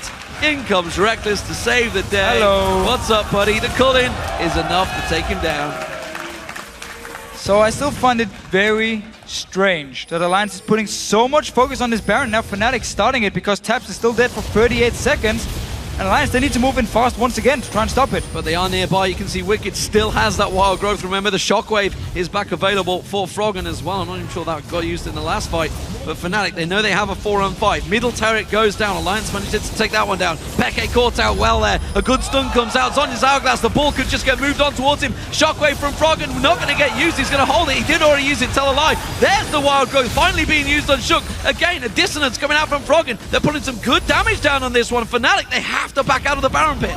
And we just saw here how strong for his own Nif. Nif got out. Dead Center's Aqua Prison caught on towards him, but he quick defensive pull. Quick roll in there. Yellowstar catching on towards him. Nif in no trouble. He's going to get away. No! He's going to get talked down. Reckless picks himself up another kill. Back and forth action between these teams, but it is sloppy stuff. Very, very sloppy and so much focus on this Baron for both teams here. I mean, Alliance could have just sat back and kept farming. They have such a strong late game comp. They didn't have to force a Baron over and over. And Fnatic just sat in the mid lane waiting for Alliance to make a move. Went in, stopped them once again, took a mid tower, took the dragon, kept getting some gold from it because Alliance kept forcing this Baron here. Very strange things, especially because the comp is so good against what Fnatic have here with the Syndra. And of course, Yorick won't be able to kill anyone late game either with all the shields. And Tabs with the Trinity Force to kite around, with the Blade to kite around, with Nif to help him out. I'm not sure what the reason is for Alliance to force these fights. Also because Reckless is so strong in his mid-game point, with Ghost Blade, with Blade, and of course Syndra is strong because you don't have the defensive items yet. Well, it all started before the dragon spawned. So now it's up 6 again. minutes ago, the dragon has respawned, and they're taking it once again. Fnatic have full control of this objective. Yeah, so the whole idea, if we go all the way back to the very first Baron Alliance started, I don't think there are any wards on the dragon, and we're expecting Fnatic to move down to start the dragon, and then they rush the Baron with Tabs here, with Blade of the Rune King to just instantly destroy it, and they almost took it down, but because Fnatic didn't move for the Dragon and was standing in mid lane, managed to get in and stop them. Well, they're trying to chase onto Soaz here. He's actually pretty No low flash. and he's going to get slowed down, but quickly the team come around. Soaz actually bullied away from this one. Alliance are going to run back around. Can they catch anyone else? Yellowstar, ooh, dangerous play. Gets a little bit too close on that one. Alliance are re-engaging on the Baron. Fnatic at least are stronger than before. They actually did start the Baron here. Fnatic is still staying around. Source coming from base. No teleport. Won't be able to join in instantly. So Peke is going to be the focus. Let's see whether he can get caught out. Yellowstar takes some damage. Defensive duties here. No teleport for Soaz, but he's running in and now is close enough. The Baron down to 5,000 hit points just in the corner. Meanwhile, the minions taking down that turret. They're going to peel off again. Not sure what exactly they can gain from it, but they will get themselves an inner turret. And that's exactly what they can gain for it, because there's no teleport on Source. They start the Baron, force Fnatic to send every single member there to stop them, and therefore lose this bottom tower to just the minions. So this call was very smart by Alliance, knowing we will get a bot tower if we just keep Fnatic here. And you saw, as soon as Fnatic moved in towards them, they just backed away instantly. Didn't try and stay in and kill the Baron, they moved away and just wanted this bot tower for free. So tower was picked up. Reckless is going to move on down and hoover up all of the farm. And Alliance will continue to buy. Let's take a quick glimpse across the items, because these guys have been going at it for the last 30 minutes or so. 400 plus CS was also passed and well and truly surpassed by Frog, and he's been farming up a storm. Look at Reckless, how strong he is. Peke. Yeah, I mean, just look at these 80 carries. We were talking about it, and Reckless, this is his power spike. He had the Yomu's and the Blade of the Rune King. Now he's got the Infinity Edge. He may even get the Mercurial Scimitar next, I believe, because the Baron of ability power available for Or a Bloodthirster would be the two possibility. options, depending on if he wants to magic resist against the double AP, or if he just wants to shield from the Bloodthirster. Both, of course, give 80 attack damage. You won't really be able to stack them up. As well as tucked in. Cleanse as well, Yeah. big deal. You get the movement speed as ranged now here in 4.10. Helps you kite around with your own heal as well. And your Ghost Blade, I mean, you can just run around forever with it. Or not forever, but at least for 1 second you're going to be very fast. It's long enough. The invisible Baron in that pit right now. It is there, guys, don't worry. There it is. Looking at Peekaboo. Just pops up, goes back in the river. Outlast for Froggen will be able to survive the burst from Pekka now, making it even harder for him to actually pick a target. Still zero visibility, by the way, from Alliance in the lower half of the jungle, other than the minion wave. If not even interesting in that bottom half of the map, it's the top, maybe in a turret. You can see Fnatic pinging it. They're going to make sure they clear out that wave. Alliance, meanwhile, focusing on getting back in towards that Baron Pit area. Scimitar actually picked up for taps here. Didn't go for Infinity Edge. Wanted some defensive items. Against he gets the cleanse, he gets the magic resist. It's gonna work wonders for him. If he gets bobbled, stunned by Xpecker, he can use it instantly and stay alive, and making it even harder for Fnatic to actually kill him. And this is another reason why I didn't get Alliance in the whole let's start Baron over and over, because they can just wait and farm, get all these defensive items, and be unkillable. Closing in on the 40th minute mark between these two teams. As I mentioned at the start, fan favourites, absolutely. They were even in the votes, though. And honestly, it's so far an even game. It is Fnatic with the gold lead, but honestly, seeing the team fights, you wouldn't believe it right now. It is very, very close. If Peke can catch on to someone, we've already seen Wicked went down without using his ultimate just a moment ago. He's got more damage since then, as long as Hourglass is One complete. of Banshees too. Yep. Void Staff also being picked up. Banshees was picked up by Wicked, as you mentioned. And some more magic resist on Shook as well. So everyone really respecting the burst from Syndra in this game. Opens up for Reckless to do a lot of damage if he does get the time. There's very little armor on the members of Alliance here. So if he actually gets onto someone, he will be able to burst them. Especially with the 6 seconds of Ghostblade. Look here, Source staying behind the team, trying to bait Alliance to move into the jungle of Fnatic and try and collapse on them from multiple sides. Alliance not biting, staying in the mid lane. Fnatic seem to be looking for a fight here. Well, he's got the survivability. If he was to flank around Alliance, start trying to disrupt them, get on towards Tabs, get in his face, honestly. He has a bit of damage. He has that Maroon Mana completed. Yeah. He could... He still needs a lot of time, though. He's not going to run in and just bonk you in the head with his shovel and just instantly kill you. He needs time. Look at that, though, the difference. The 30-minute mark. That was when the Baron was all started off, by the way. TP coming. You can see Reckless gone way ahead of that one. But it's coming behind them. Reckless Alliance is in are base. actually on those. Reckless is not here, as you mentioned, but Alliance peel nonetheless. And that was a great distracting duty. Tabs is separated from the team. That's why Alliance are backing off. Soaz is trying to cut him off. We'll jump in with the team here. Cyanide and Source together. So they managed to get a teleport away from Source. He went to the bot lane. Instantly Alliance started the Baron. force them over. I'm not sure if they actually knew Reckless was in base, seeing as they disengaged so fast, didn't even want to fight, just backed away from the Baron after the teleport was forced. So they were trying to do the exact same job again. They pushed up, they got a giant wave along the top. They're doing the same Reckless thing. is actually dealing with it. Now they're trying to track on towards Soaz. Can they get the slowdown on towards him? Not going to catch. This time around, Cyanide, he's going to repel. The Wraiths are still there. He can get away. They're using the Baron again. Look at this bottom lane here. Big wave. Someone needs to go and deal with it. No teleport on Source. He used it before, remember, because Alliance started the Baron. And now they're moving to join in with this massive wave. And the blue buff is up. That's going to get stolen away. Peke won't be getting that one. Tabs will finish that off. So he's going to keep that for its ultimate Syndra can clear it. poking out. But Syndra, as you mentioned, can just wipe that wave out in seconds. Oh, they're on the Baron. And now Fnatic are now on the Baron because the Lions moved the entire team to the bottom lane. Well, he went for the Bloodthirster. You can see Reckless with it there, and it's working wonders. They're going to quickly peel out. That's the difference. Tabs can check that Baron from a very long range. Oh, the Death Sentence so close to catching the tail of Yellowstar instead. He's going to use the wave, catches 3 members of Alliance on towards that one. Soaz goes straight on into their faces, but can he take the damage? There's going to be the Aqua Prison catching on Shook. Soaz is going to go down. He uses his Ghoul on himself there. Tabs picks up the kill on that one. The Cullen roasting on towards the backsides of Alliance, but Fnatic cannot catch Alliance. They have such speedy disengage. Xpeke was looking for a target to ult here, but everyone from Alliance were too far away and the shield was always ready to be popped on the target. And I do feel a little bit sorry for Baron. Everyone just used him to bait the other team to move around the map. Nobody actually really wants him. They just started, forced the team to make a reaction and then back away from it. This time around, Alliance managed to get a kill. Still the Dragon for Fnatic. But that's it.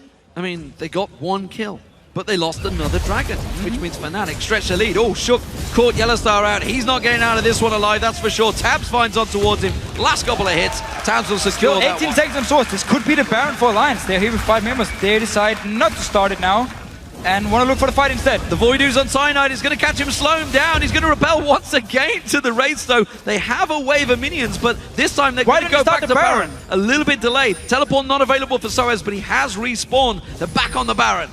Back on the Baron here. Could have gone for it instantly, but we're looking for the fight. Wanted one more kill here. Cyanide is ready to steal. Flash is ready. Smite is ready as well. You need to respect Cyanide when it comes to smiting. I feel like I'm casting Dignitas right now, the amount of times they keep coming back to this Baron, but as it stands, nobody wants to take it. The question is, will they get wiped out? Coming around, Cyanide ready to repel. How many times has he stolen these away with those smites? He's up against Shook. This Baron going very low. It's within 3,000 hit points now. Cyanide ready and waiting. They delayed it. They delayed it purposely. The repel is now down. He flashes. He doesn't get it. Shook manages to catch it in towards that. Cyanide taking low on this one. He gets dropped. Tabs gets himself the kill on that one. Shockwave flashed out of by Peke. Cyanide, Ghoul coming around the backside of it. That's going to be Soaz trying to kill that one round. The Ghoul actually can do a lot of damage, but it will finally time out. So they managed to get the Baron here. For the last 15 minutes, they've just been fighting around this Baron buff. They managed to get the kills first, started it. Cyanide tried to get in, steal it. Didn't work for him, ended up dying for it. Now mid tower as well for Alliance. So finally there's time to get some objectives on the board here, Alliance, as they keep on pushing through. Still 5,000 gold behind, but they have the advantage. 1 man to the good. The Culling coming around the side, wipes out that minion wave, forces Alliance to try and tank this one out. They have the Baron, of course. They have that regen, and they have the range to get the damage down. Alongside him, of course, we're going to see Oriander doing a lot of damage from range. Lulu can do a lot of damage from range, and of course, Cogmore, well, he's just going to shred that pile the shield onto him. Look at this. Now, Fnatic's minion in the bottom wave, they take themselves an inner turret. It's still 5-5 in turrets. This game is very close. And still 6,000 gold ahead on the side of Fnatic. This bot lane needs to be dealt with by Alliance. It's going to push into the next tower with the massive wave as well. They are backing away now. Picked up quite a lot of gold. Taps, man. Let's see if he wants to get a last Whisper, if he wants to get a defensive item again. See what he actually picks up with all the gold here. Last Whisper would make a hell of a lot of sense with those Randian Omens being stacked out. But instead, didn't actually shop yet. Gonna be it's more farm. He's waiting for it. Needs a couple more 1,000 gold. Froggen comes in and goes, no. These are mine. I know there's another record on the board. It's most CS. And that's what he's going to go for instead. So Tab strolls on back. Let's see what he picks up and buys. Just having a browse around the shop right now. See what do I need. Seeing any designer gear in there. Yeah, we'll see maybe. Get himself a new chair. Who knows? Can you buy something, please? He's waiting for that little bit of extra gold right now. I think that's what he wants. There we go. Makes a purchase. Bloodthirster. Okay, so he wanted the shield once again against the burst from Peke and Reckless, we could say. As long as he hit a minion before he takes any damage, he will get the shield to help survive here. But no last Whisper yet. very late in the game. A lot of Randuins. Genji would be proud of him. Genji would be very proud. Shook is delaying that red buff for Tabs, who will pick that one up. So, everybody back alive. I mean, we have to remember there's a lot of magic damage still, making their Last Whisper less useful. But with all this attack damage, he definitely still needs it. Yeah, you get something on there, especially when Soaz is the one that's running in his face. You want to take him down as quick as possible, maybe. All the people out there saying, don't hit the tank. When there's a hit the damn tank, crazed Yorick coming in your face, you hit the damn tank, that's for damn sure. So, what is going to happen in this game? It's a 6,000 gold advantage for Fnatic, but honestly... We're going to wait for the next Baron, it doesn't really and then we're going to dance for another 10 minutes. I'm not sure we are. Fnatic no, Fnatic making moves here. Again, they're still heading gold. Still looking strong, and they want to get into jungle here, try and catch someone from Alliance out. If any team will backdoor, it is Soaz, and of course, don't forget, with that ghoul, he could just easily just use it to tank out one of those turrets and sneak in there. Instead, they want to catch somebody out. Coming in behind their full wards in this jungle here. No wards from Alliance. They're back in. They have to back because Alliance are pushing. They have to all back, but they don't realize Alliance don't know the position because they didn't see them at all. Alliance will not get there in time. Oh, they've never known, because now they're just going to return to the tower. Alliance is going to say, okay, they've just been waiting in base for us to actually push up here, and they're here instantly with all the home guards. And just like that, the minions are gone. Poor minion. Look at the shield again on taps. You can go in, get a few hits on either Soaz or the tower. Sees damage without Last Whisper. Doesn't need a Last Whisper there, it seems, yeah. Quickly puts down the Voidoo, slows them down. Minions gonna get cleared out again. Pekka actually stealing them, picking them up, throwing them back in their faces. Do not want. Stun catching on Tabs. They are still yet to hit these turrets. Going in, double shield on Tabs again, getting some damage on the tower, backing away. They're just waiting for Fnatic to try and start the fight, but they need to land a bubble from Yellowstar, the tidal wave, or Cocoon. Force or stun, of course, from Xpeke. There's actually quite a lot of options. The thing is that tower's going down. It is. They need to engage. If they want to try and defend it, they have to engage. Otherwise, you're going to see the same deal. Shield onto Taps, move in, get some hits, and just look at the damage here. Peke caught out. He goes down below half hit points, and quickly they wipe out those waves. That's going to force him away from this one. Moves back in there. Shields back on him. Gets stunned out this time. Caught with the Cocoon. They try and focus on towards Taps, but quickly disengage. The culling coming out. That's going to get blocked out. Nif just eats all that in the back. And Alliance will repel. And you can see two members of Fnatic, they've gone back to the fountain. Alliance are coming once again. But we also see how Fnatic knows they can't just instantly run onto Taps, even though they do actually stun him, because who's gonna dive to the back line? I mean, Yorick has to run to your face. At least can repel him, but then she's very... Oh, the flash ultimate coming out from Peke. Has to use this on his hourglass. He's not going to get out of this one alive, that's for sure. Froggen catches on towards him, gets himself the kill. Soaz goes in. Aqua Prison catching three members who had a quick death sentence on towards Soaz. That's a kill. Wicked explodes. Fnatic going to chase on towards it. It's a double low for Froggen as he catches on still alive. The ghoul. Rector's in trouble. Shook on towards him, but he scratches the kite him back. Froggen taken so low. Guardian Angel available still, but Tabs is in trouble. Cyanide knocks him down. The Fnatic turn this one around. Cyanide capturing it's going to explode on towards Cyanide. He has to back out. The Guardian Angel used from Froggen gets him back up, but it was a 3-for-2 fight for Fnatic, and they hold the base. And it was Xpeke flashing in, popping everything on Taps, baiting out all the ultis, and popped the Outlast. Bought some time here. Once the ultis were running out again on Taps, you're just going to see it. He's going to flash in, use everything. Wild Growth used to flash. Xpeke will go down for it, but the Alliance, they keep running back and forth to take a lot of damage. Reckless in the back here. His shield didn't even get popped yet from the Spot Burster. Just doing so much damage, and Soaz tanking up everything. Pops the ult on himself. He will keep tanking up everything. And now Reckless takes some damage, backs away, should try to finish him.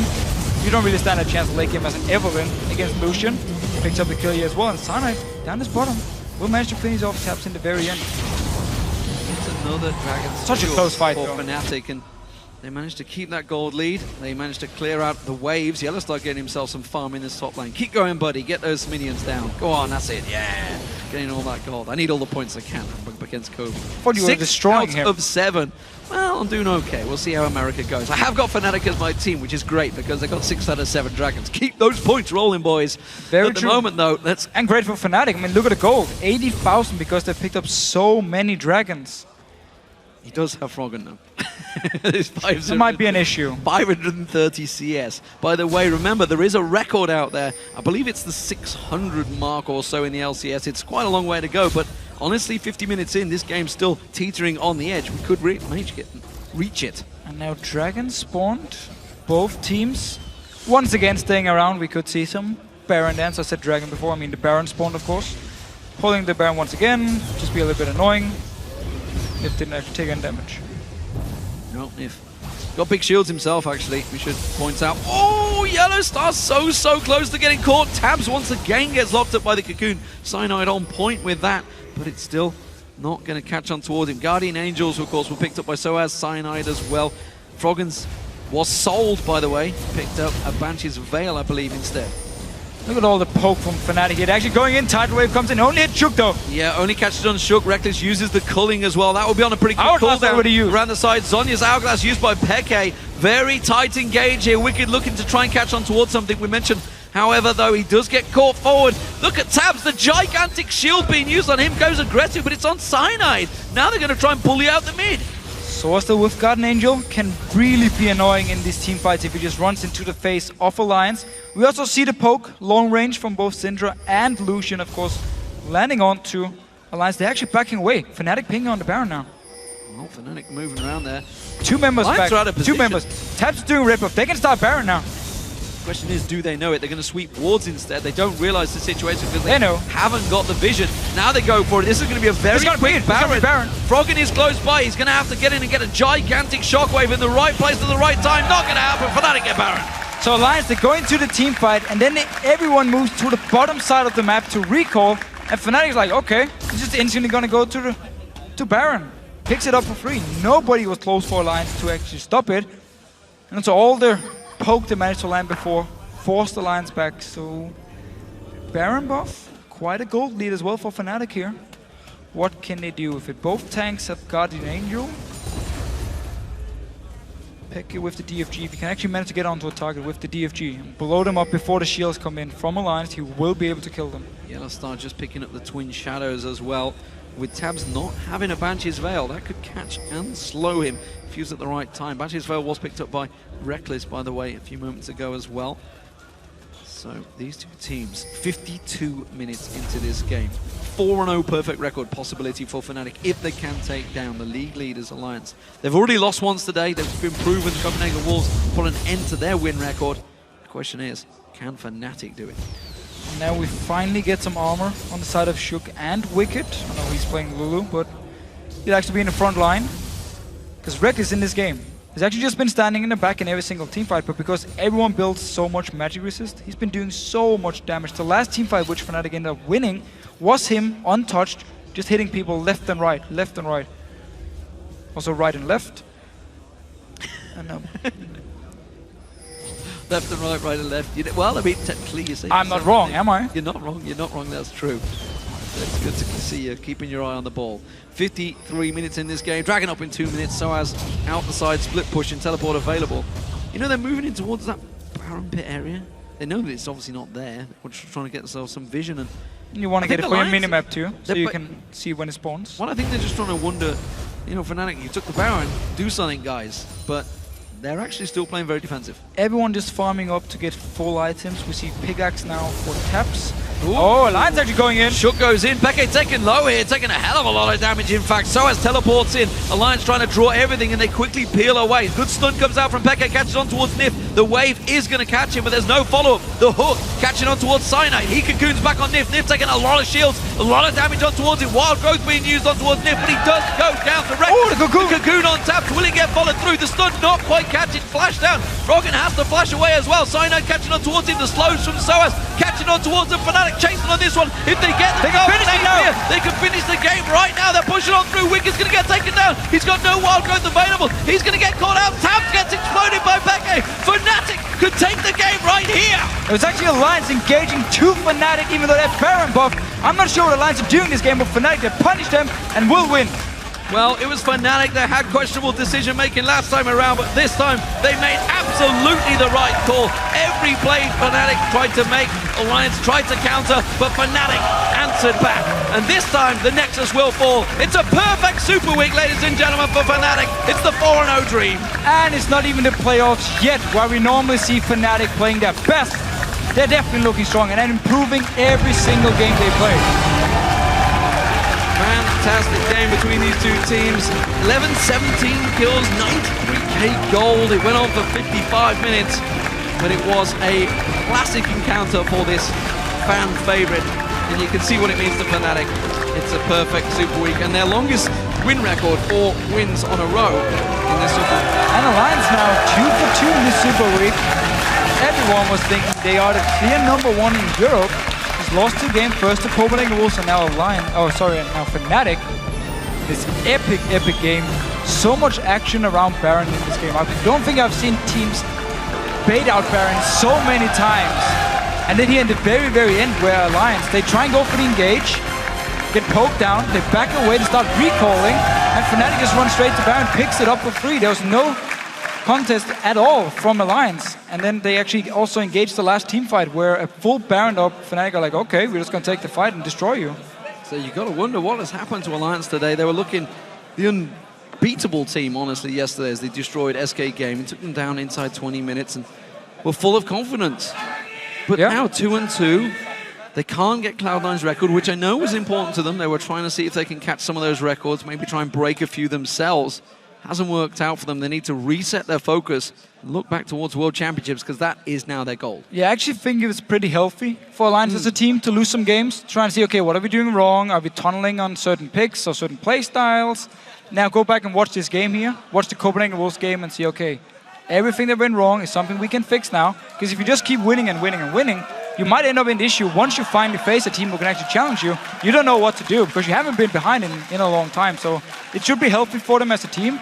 And of course for Fnatic, just a big confidence boost and really showing what a good team they are. A fantastic match, that's for sure. I'm sure you guys at home enjoyed that one.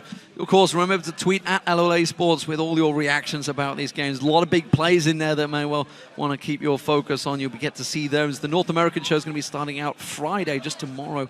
A lot more action to go in North America. We've got one more game to go today. That'll be coming up after this one. But final thoughts on this game. What do you make of this? The fact that Fnatic now are 4-0. Are they starting to peak once again at the perfect time coming up to Worlds? Seems like it. I mean, we know every single time Fnatic really needs to play well. In the LCS, they will. They will step it up. Things seem to work out for them. Again, they managed to get a coach now, helping out, getting some different views and stuff. And in this game, the Yorick pick. I mean, late game when you have a full Yorick tank, and there's no tank on the side of Alliance except for an Evelyn, he just ran in the face of Alliance every single time, kept cutting around, and it was so hard for Alliance to deal with.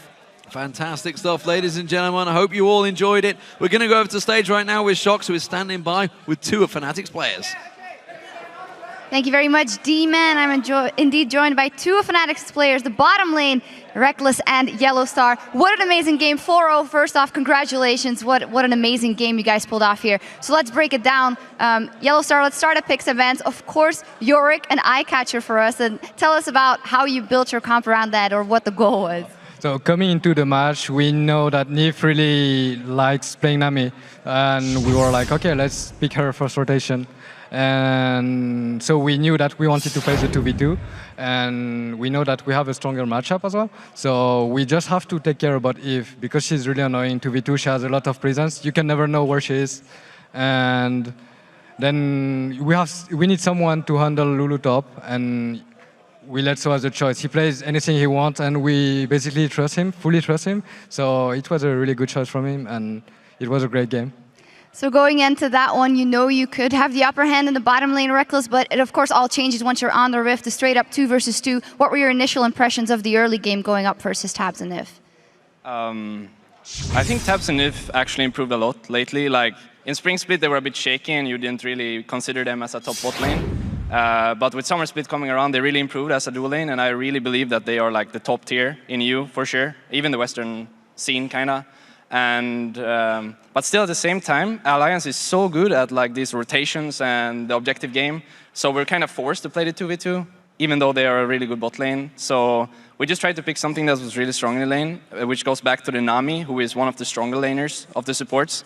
And taking that away from Nif also gives us a lot of advantage, which showed early. We took 2 flashes. We weren't coordinating the ganks as well as we should have, but at the same time we took 2 flashes, and I felt like we were in the advantage position in the bot lane at least. Then talk me through the mid game, because even though Alliance had a very good scaling comp and they really needed to farm up, there was a very, very long Baron dance in there. Of course, a lot of pressure on your shoulders to keep the vision there. How did you guys play that? Well, yeah, I'm known for being catch a lot of times, and so I try to improve. And I was the only one who didn't have Bunchy, but at the same time, I have the most wards. So I always try to call my team to stay around, to give me vision, and to back me up. And this is a tough life of the support, you know? And yeah. So I have to take care of Eve. I got caught once, as you could see. And, you know, it happens sometimes, and I try my best to keep the vision up. Well, thumbs up. You had a great game here again, and actually the entire Superweek. Congratulations for that. And you as well, Rekas. Talk me through how you play as that game progresses, and it's so close, and you know that they're going to try and go for you. And on the other side, they have a bunch of shields to save their AD carry.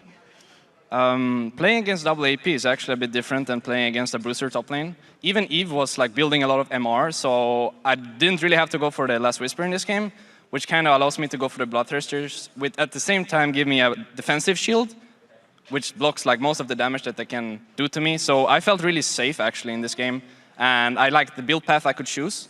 But at the same time, the Kog'Maw had like 3-4 shields on him every fight, so we had to play it really safe, and also like try to bait out his Quicksilver Sash, and then re-engage after that with the next rotation of spells. So finally, I want to step away from the game and look at the season. Is how close this game was between you guys and Alliance, is that indicative of how the rest of the season is going to be, how it's going to be maybe in playoffs? Is that where your minds are going? I think the timing is good to be improving, but at the same time, I'm really disappointed for our like mid-season or even early season, because I feel like we're disappointing a lot of fans, and we're actually disappointing ourselves as well, because we're not giving everything we have, and it's not the best mentality to just like start giving everything you have in the end. But it's working out so far, and we're second split with SK, I think, right now. So it's cool to be back in the top bunch, at least. Bora, anything to add to that? Yeah, I mean, it's like the 4th split we're playing, and we are experiencing some weird roller coasters. And, you know, for me, I'm always happy to be back in the end. Well, and you played phenomenally, you both, the entire team. Congratulations on that 4-0. Thank you very much. Thank you. Thank you. All right, we need to go AFK for just a moment, but we'll be back in 3.5 when Gambit takes on Roccat. Stay with us.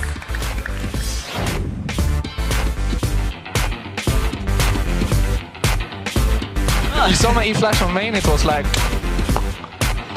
it was not necessary, but it looked cool. And then you cleanse the exhaust. Yeah.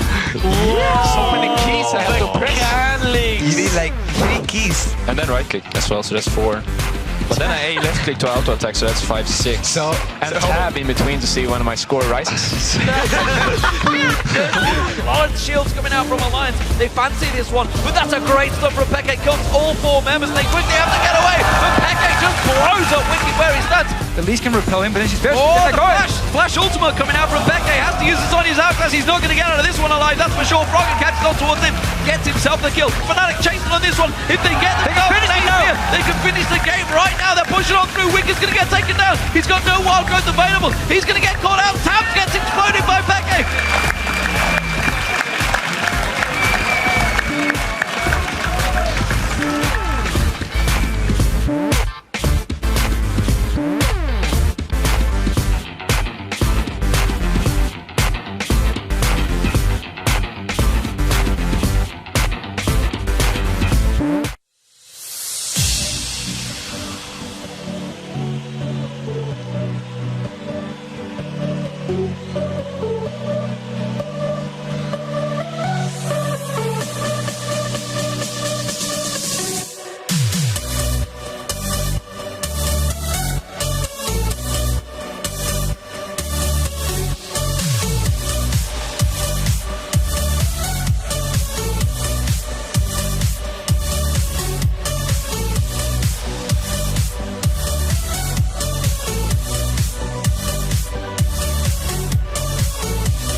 think Nico is the best player I met that adapt to the new patch.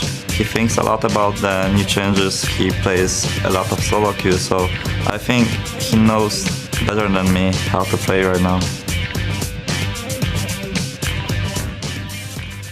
Welcome back, ladies and gentlemen. So the final game of Super Week is here with Gambit Gaming versus Roccat. The head-to-head between these teams is currently in favor of Roccat as they lead 2-0. And honestly, the games have not been that close. Yesterday, Gambit sunk further as they lost out heavily to Millennium in a one-sided game and then came up against a brick wall in the form of Fnatic, as Alliance just found out. They will have to dig very deep to produce a result to prevent themselves going 0-4 this Super Week. And it's a bit scary because the average game time this week for Gambit has been the lowest of all the games with 29 minutes and 26 seconds. But it's been because they've been losing so fast, actually. The early game for them has been way too weak. And I feel like they need to get Diamond on an aggressive early jungler so he can make some plays before level 6, help out his lanes, because they really need it. Every single time the other jungler shows up, kills Darren a few times, and he gets no help early on. Early game jungler for Diamond should be a high priority for them. Roccat, however, as a team, do like to play very passive. So we might actually see Gambit Gaming go towards the late game team fights, and let's see if they can shine in the late game then. Yeah, absolutely. Roccat have managed 6 wins in the last 9 games and are 2-1 in the Super Week so far, trying to tie up with Super Hot Crew, who went 3-1. Despite those victories, of course, being far from convincing. Still, it doesn't matter how you win, as long as you do win. Of course, their record being so positive against Gambit, they are actually the favorites coming into this matchup. Yeah, and we can just say slow and steady wins the race. Especially for Roccat here, they really love to go late game and they make sure to take no chances in the way to the late game. And they managed to pick up a lot of kills, so they are actually chasing Superweek and Millennium now. And of course, looking to secure the top 6 spot for the playoffs. It's what everyone is playing for. And we have to highlight Selva, to be honest. There's always been a lot of talk about Selva is too weak of an AD carry, but lately he's been looking very good. He's Corki especially. 7.80 KDA on Corki. Very strong performance over the last few weeks, and if he picks Corki once again, we know he can deliver. And I honestly feel like if they win this game, we might see them next week play more aggressive, play more confident, because they've then picked up some wins in the Super Week and moved away from the bottom teams and make sure, okay, we are now in a playoff position. Well, if they win this one, they're 7-10. That's a bloody good It's record. fine, yeah, exactly. Yeah. If they can take it all the way, we'll see how it works out for them. Let's check out those starting lineups for the two teams. On the blue side, it's Gambit Gaming. That means it's Darian in the top lane, Diamond in the jungle, Nick is the mid lane, Genja on AD carry, and Edward on support. And on the red side, we do have Roccat with Sasus in the top lane, Jankos as the jungler, Overpower in the mid lane, Selva as the AD carry, and Vandalife on support. So those are the lineups, and let's take a look at your votes over on lolesports.com and see who picked to win this match. According to those numbers, Roccat leads the vote by 56%. It's a crazy, crazy change over the last year that Gambit have had. Yeah, but still, people believe 44% of the votes, even though Roccat have been looking better in the Super Week in the last few weeks. Fan base, that's they for do, sure. and they are still a good team. They have some issues. I definitely feel like the team synergy kind of dropped, and they play, looks like a bit of solo queue in these games here. Some of their own decisions. Sometimes one guy goes in, the rest of the team kind of backs away. If they do manage to sit down, get some good practice in, I feel like they can get the teamwork back up, and then they will be a strong team, because they are good individually players. The biggest thing for me with Gambit Gaming is they were the team that set the meta. They were the team that would pull out the new champions. It's been a very, very long time, and they are so slow to adapt to the meta these days. I just wonder whether they've simply, they haven't got the hunger that they used to have as a team. The fact that, they're not the same lineup. Maybe it's just things, of course, we've been talking about Genja's build not being on the same page with everyone else in the world, honestly. So it's what I do worry for Gambit Gaming as a team in general. So let's get these pick and bans underway. Lee Sin has been banned out there. Kazinen, of course, taken away. We'll see how this one goes. Immediately, they've slowed down. Gambit having a good hard think about what they need to take away. It's another jungler. Yeah, that's a problem. That means it could be an Elise first pick for Gambit. Oh yeah, it could be Evelyn first pick for Gambit, or they want to try and force Roccat to ban Evelyn as the last ban, and then first pick another top pick for them, and then maybe rely on the Skarner as the jungle pick for Diamond if they feel confident enough in this Skarner pick, and then want to first pick something like a Jax. Could have been Kayle if it wasn't banned away. Lulu is definitely an option too for a first pick. unless Rocket doesn't ban away the Evelyn, and then we might see Gambit just take it. We're waiting for Darian to come through with that final ban. Kale, of course, was taken out by Rocket. No surprises. Very strong champion. It is a Jax ban so they in banned that the top Jax lane. here. A lot of things available here. Twisted Fate being one of them, and as you mentioned, Elise could potentially be that first pick as well. So yeah, Evelyn, TF, Lulu, we've seen it time and time again. Lucian maybe for Genja, if they want to take it away from Celavar, but he's been happy going towards Corki. So it wouldn't really affect Rocket too much. And I'm very much looking forward to see what the last ban here for Rocket will be. If it's going to be the Evelyn, and then they try and force Diamond onto something like Skarner. Yeah, the final ban is Nami. That's an interesting one. Well, Edward played it yesterday. Well, he did, but it was okay. It wasn't ban-worthy. True, but it's more of a, we have a free ban now, and we actually want you to first pick Evelyn, so we get 2 strong picks on our side, and we have a 4th jungler ready, being a Jarvan by whatever Nocturne it is. Jankos feels like he has a different jungler ready, so now we give them Evelyn, and say we get 2 very strong picks. Again, could be Lucian, get it away from Genja, could be something like Shyvana Renekton for top lane, or the Lulu pick. Ziggs has been a big champion for Overpower, often early picked it, even without knowing what the other team had in the mid lane. He would just lock into Ziggs as a very high priority pick for him. So a lot of options for Rocket, and they definitely expected the Evelyn first pick, also why they waited such a long time with the last ban, and just said, you know what, let's just pick whatever, random support, Nami ban. I think the Twisted Fate's a potential overpowers her. He's a good tier player, yes. We could even see Zazas picking up maybe Lulu or Ryze. Good call. You know, well, Twisted Fate's kind of a given, I think, these days. It's almost become a de facto pick for those mid laners if left available. Ever since the change to LeBlanc, where she no longer silenced on a Q, TF can actually lane against pretty much everything. He will have a hard time in some matchups, but he can farm at least and then impact the side lanes, which is all that matters. You don't have to kill people one-on-one with TF. It's all about the side lanes and then later on impacting the map with your ult. And of course Morgana, being one of the top supports, especially in this Super Week. And we already get a good comp here where if you land a binding, you follow up by gold card, or the other way around, you have the point and click stun from Overpower, binding in from Vander, and all of a sudden you're CC'd for like 5 seconds and you are most likely dead. Yeah, you're going to get locked up for a long time. Gambit with the choices, what will they go with? Be down to Genja's choice maybe. Hasn't been able to find his rhythm on the 4.10 patch yet. Darian in the top lane, he has definitely been having issues. Has the lowest KDA in the entire LCS, North America and Europe put together there. And it's Swaglup been worse not over the well Super Week. top. It's been worse. He had a good game on Jax in day 1, and then yesterday he was the target for a lot of ganks. Died a lot of times. Definitely didn't help his KDA, but honestly, I don't think he cares about his KDA at all. Of course. Now picked up Aurelia. It's actually been a champion. He played quite some times, but it's been very mixed. Because the thing about Aurelia is, if you do get locked down early on, you won't get your Trinity Force fast enough, and you won't get your mid-game power spike where you are very strong in these team fights, where you can jump people, you have the burst from the Trinity Force, and you can kill them one-on-one. So if he picks it now, and Rocket puts a lot of focus on camping him early on, delays his whole power spike, he might end up in a situation where he's just a tank and won't really be able to kill anyone. Aatrox left available. We saw Freddy playing it a couple of times. Zazas very strong laner. Maybe go for that one. Celavar, he's going to be happy. Back on Lucian. Done very well on Corki though. He's having a fantastic Super Week, honestly.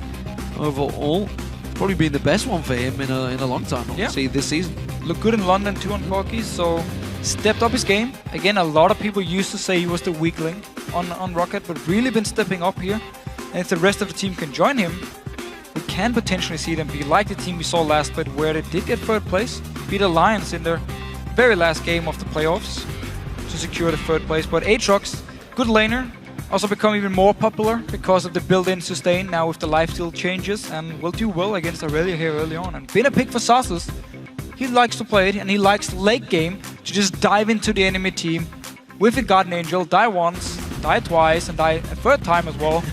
Just be so annoying as this. Because Aatrox's late game is basically just a tank who will resurrect and buy time for the team, but he has a lot of damage early on, which he can use to get an advantage. Well, Edward was the first player to adapt and pick up Thresh in the LCS. We'll see whether he locks that in. Lulu on the long side for Nick. See whether he chooses that one. Nick, of course, was one of the players that was heavily affected by the Nidalee changes. had to happen though, and it is banned away. Global ban for the next 4 months while we see whether that champion needs adjusting, of course, with the rework.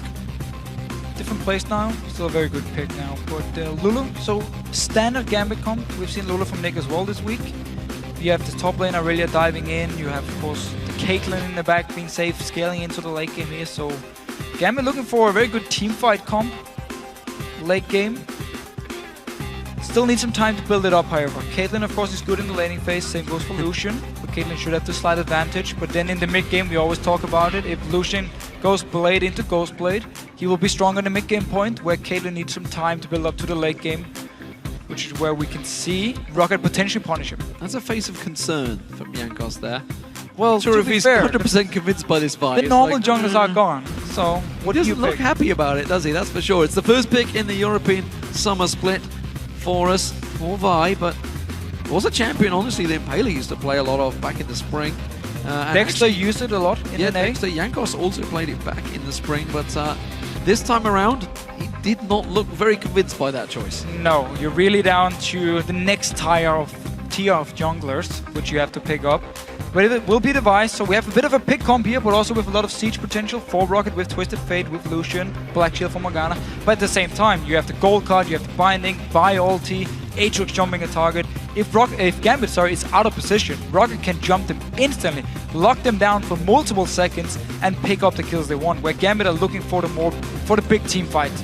You have the Lulu, you have the Aurelia, two very good team fighters, and then of course Caitlyn in the late game will be able to carry the team if you make sure she stays alive. I'm not sure Genji's going to have a good time here. There looks like a lot that could focus towards him. No Black Shield either. Absolutely, nothing to block it out. With these lineups now selected, which team do you think has come out on top? Tweet us, #GMBWin or #ROCWin to @LOL Esports, and we'll see who you think is stronger. So Gambit have shown this week they don't enjoy playing against pick comps, because often if they do fall behind, they tend to try and do some solo action to come back in the game, which is where I come with Twisted Fate, of course, with Vi, just to catch you out of position. Will punish you a lot here. So Rocket, if they do get a good early start here, we might look for another game where Gambit will struggle a lot. But if they do get to late game teamfights, or just mid game teamfights to be honest, with Aurelia, if she gets a good start, gets the Trinity Force early on, Gambit can definitely bite back. We'll see whether their gamble of banning out the jungles works out for them. They went for two of them. We tried to get the Holy Trinity locked in. They managed to steal away that Elise. We'll see whether it works in their favor, ladies and gentlemen. The final game of Super Week getting underway. It is the power of Gambit up against Roccat. And currently Gambit are chasing Roccat in the table. Gambit must pick up a win here to stop this disastrous Super Week. Especially with the Wolves picking up the win against the Lions here. So now they're closing in on Gambit as well, and you really don't want to get their last place. You want to have a choice, at least there's one choice in which team you want to face in the relegation. For now, Gambit actually moving very aggressively towards the blue buff of Rocket here. Celavi is ready to scout. Will, of course, not be able to see Diamond, so you can see him. Maybe Edward will try, he'll give Celavi moves too close. But again, Darien is always the target whenever Gambit plays. You often see the jungler move up and try and kill Darien multiple times. Jankos could try and do the same thing in this game. Aatrox can set it up very easily. Land your slow, land your knock up, and then Vi comes in. And the thing about Vi is, most junglers in Europe at least are like, yeah, she's a bit too weak before level 6. So if I get invaded on by something like an Evelyn, if she catches me out at a camp, I will die. And you want this level 6 before you do the best possible ganks with Vi, but her damage is not bad before level 6, and she can still make something. So, change around in the lanes. You can see Darien come down. He doesn't want to go for a 4-man invade on the blue here, I feel. And Roccat, they could react. They can quickly switch straight across, of course, because there's no one to stop them. And it seems that Gambit, they may actually sneak in unseen. Yeah, no wards from Rocket. Didn't place anything. Celavi did have his ward, didn't place it. So, Gambit will take this blue buff. Question is, will Jankos figure it out and move to Gambit's blue buff afterwards? Otherwise, it's going to be 2 blue buffs for Gambit. Oh, Diamond, Darien, and the Edward are on it. They've got the ward around the side, so we'll keep our eyes on where Jankos follows off after this one. Diamond is going to take away that blue. He's cleared out. Overpower taking some damage in the mid lane. Pulls a good blue on towards Nick there. That's maximum damage. Didn't go for the stun, of course. Only pulls a red card this time. We'll have to keep our eye on that one. Oh, Diamond getting a little bit greedy here, going for the walls, but look at Jankos. Yeah. To make a move coming across. He could find his entire jungle has been stolen away. So they might have seen Genji and Edward move from the blue buff down to this bottom lane and therefore figured out the blue was gone now, and also it would be too late to even move for the blue buff. Oh, Nick Ignite used. It's not going to be enough to take him down, but it's going to be enough to force him away for now. But look, Jankos has come around. He's realized double blue buff for nothing Gambit. Here. Double blue buff for Gambit here. Just checking. Okay, it's gone. Cleared. It's gonna. He will have the timer. He knows they took it instantly, so just a standard timer for the buff. But still, it's gonna be 2 blue buffs for Gambit here. Diamond will be very happy. Yeah, very happy. Good start for him. And maybe that gamble of punishing the jungle bans is paying off for him already, putting Jankos clearly into an uncomfortable position. And again, Jankos really wants to get his level 6 point before he can do the deadly ganks we know from Vi. So it's going to slow him down quite a lot, actually losing a buff early on. He is basically just looking to farm now. The mana is fine for him, but Diamond already moving in for the gank. Didn't take the blue buff yet. Has yet to go around. Once no flash towards Overpower. Flash was burned early on. They may catch on towards him. Overpower's in trouble. That's going to be first blood. It's Diamond that takes it. Such a good setup here. Diamond coming in early, already level 4 here, so he's very far ahead compared to Jankos. Double buff, everything. Flash onto Overpower. Had to use the flash earlier with the very aggressive trades from Nick. Diamond is not done yet. He doesn't care about his own blue buff. He's coming around to Zazas. Zazas has flash available, but he's very deep on this one. Comes around the side, catches on towards him. The red buff will get the slowdown on towards him. Zazas in trouble. Can he pop the Bloodwell? He should be able to catch him with the one more hate spike. Should be enough. There's the Bloodwell going down from Zazas. It's a very good start by Diamond here. And this is what we talk about early game junglers for Diamond, so he can set up some plays, help his laners. Nick played very aggressive, got the help from Diamond, so they got the kill. And overall, a lot better start from Gambit this game, from what we've seen in this Super Week. Yeah, good stuff. Gambit on track early on, but it's been a rough Super Week for them, and that may well be in the back of their minds. Genja and Edward, that's starting to push Vander and Sullivan back a little bit here, putting the pressure down with this Caitlyn Thresh combo. Pushing them into the tower. Sullivan missed the 2 last CS and took him. Q to the face as well here, so good poke from Gambit, and keep pushing the lane in every single time they have the chance. Genja continuing to keep the pressure on, of course. Overpower now back in this mid lane, got himself a second door in his ring. Boots were also picked up by Nick on his back, so he has an advantage against him. Ward going in place to make sure he gets vision of the race, and now Diamond finally, with that blue buff worn off, he's going to come around and get it. It's going to delay the spawn, obviously, for Nick, but he has the time. And it means Diamond can now just keep running around the jungle and clear it very, very fast. And the ward from Overpower, of course, always the trick against Evelyn. Place it so you can see the camp, so you can see her start the camp and get out herself. But level 5 on Diamond already, and now moving in towards Jankos. If he starts the Raves here, he might be in trouble. Oh, he doesn't have any wards on him, so I wonder whether he's worried about it. He's going to try and peek around there. Hasn't been spotted. Overpower's being very cautious. Still hasn't seen, of course, Diamond at those rates. Does go forward a little bit. Nick goes aggressive, picks his on towards him, gets the Glitterlands down. Diamond, though, quickly stunned up with a yellow card. Overpower knew what was coming. Once again, this bot lane though, Edward going very aggressive. Good flay on towards him. He takes a lot of the damage. Genja not able to get the hits down. The ignite from Vander may well be enough to close him down. He can't get on towards him. Oh, I almost stuck into it. Quite catching. And Eddie, just at the last minute, steps to the side. Saved the flash. He didn't want to use it. Diamond once again around his mid lane. Comes back on towards him. It's another gold card. Only the hate spike catching on from Diamond. Not enough damage on that. Jankos coming down to his bot lane, only level 5 here. Can still get on to Edward, he's very low. Eddie's in trouble. Oh, good flash from Edward. Avoids the damage, but he quickly gets caught out. The shield gets thrown out, and Edward's safe. Very nice flash here, Edward. Getting away. Genja had to use the heal as well to make sure they could kite away after Jankos actually flashed. So no flash for the jungler of Rocket here. Nothing else was actually used from Rocket's side. And Diamond once again sneaking around, looking for Jankos. He knows he's going to be down the bottom here. He's going to find him. He's actually full hit points, though. He's going to back away. He'll have full vision. I think he'd adjusted him around there, of course. Didn't ping it, though. Blue buff will be back up in around about 30 seconds' time. I think Jankos is going to be back in time. Well, with Overpower being a bit behind here in his mid lane, Gambit might look to start a fight. If Diamond can get level 6 before the blue buff spawns, doesn't seem like he actually wants to farm for it. He's staying around his mid lane. If they do get a kill on Overpower now, it means he won't be level 6 and they can move straight to the blue buff afterwards. Look at Diamond waiting just off of the side there. Actually pinged it just off the side. He's like, I think something's around here. I'm worried. There's the blue buff spawning. Nick's keeping track of him. There was a ward down there, so they know Jankos is just come past. Oh, the pink. Puts the pink on top of his head. Nicely played, Rocket. Well, at least Gambit know where the pink will be. You can see Diamond staying around still. He wants to clear it out. Jankos, again, he's not level 6. You won't really be able to jump him. So, yes, you spotted out the Evelyn, but you invested 100 gold in it, and now it's gone. Yeah, puts the ward back on top, though. There's the blue buff, and that's going to get picked up. Overpower should take it with the wild cards. There we go. So, Roccat finally get themselves their first blue buff. Diamond, he's still hanging around. He's going towards the red buff now here. See if he can catch Jankos. Not level 6 yet. Gave the blue buff to overpower, of course. And Diamond staying around. He does have a ward. He can place it the red buff and try and maybe smite it away. Nick joining in too. The thing is, this is the Diamond of old. This is the Diamond. Yes, this is why we like him on early This is jump. what he did. He was the aggression. Overpower, having to use Destiny to get vision of him. Oh, Realize he's going in. trouble. He's going for Diamond here. Catches him with a pink Overpower. Nick cannon jumps on towards him with the wild growth. Diamond going to get locked up. Still, Jankos not hit level 6. And now Darian comes around the side. There's a lot of damage though coming out from Roccat. They're forcing Gambit back.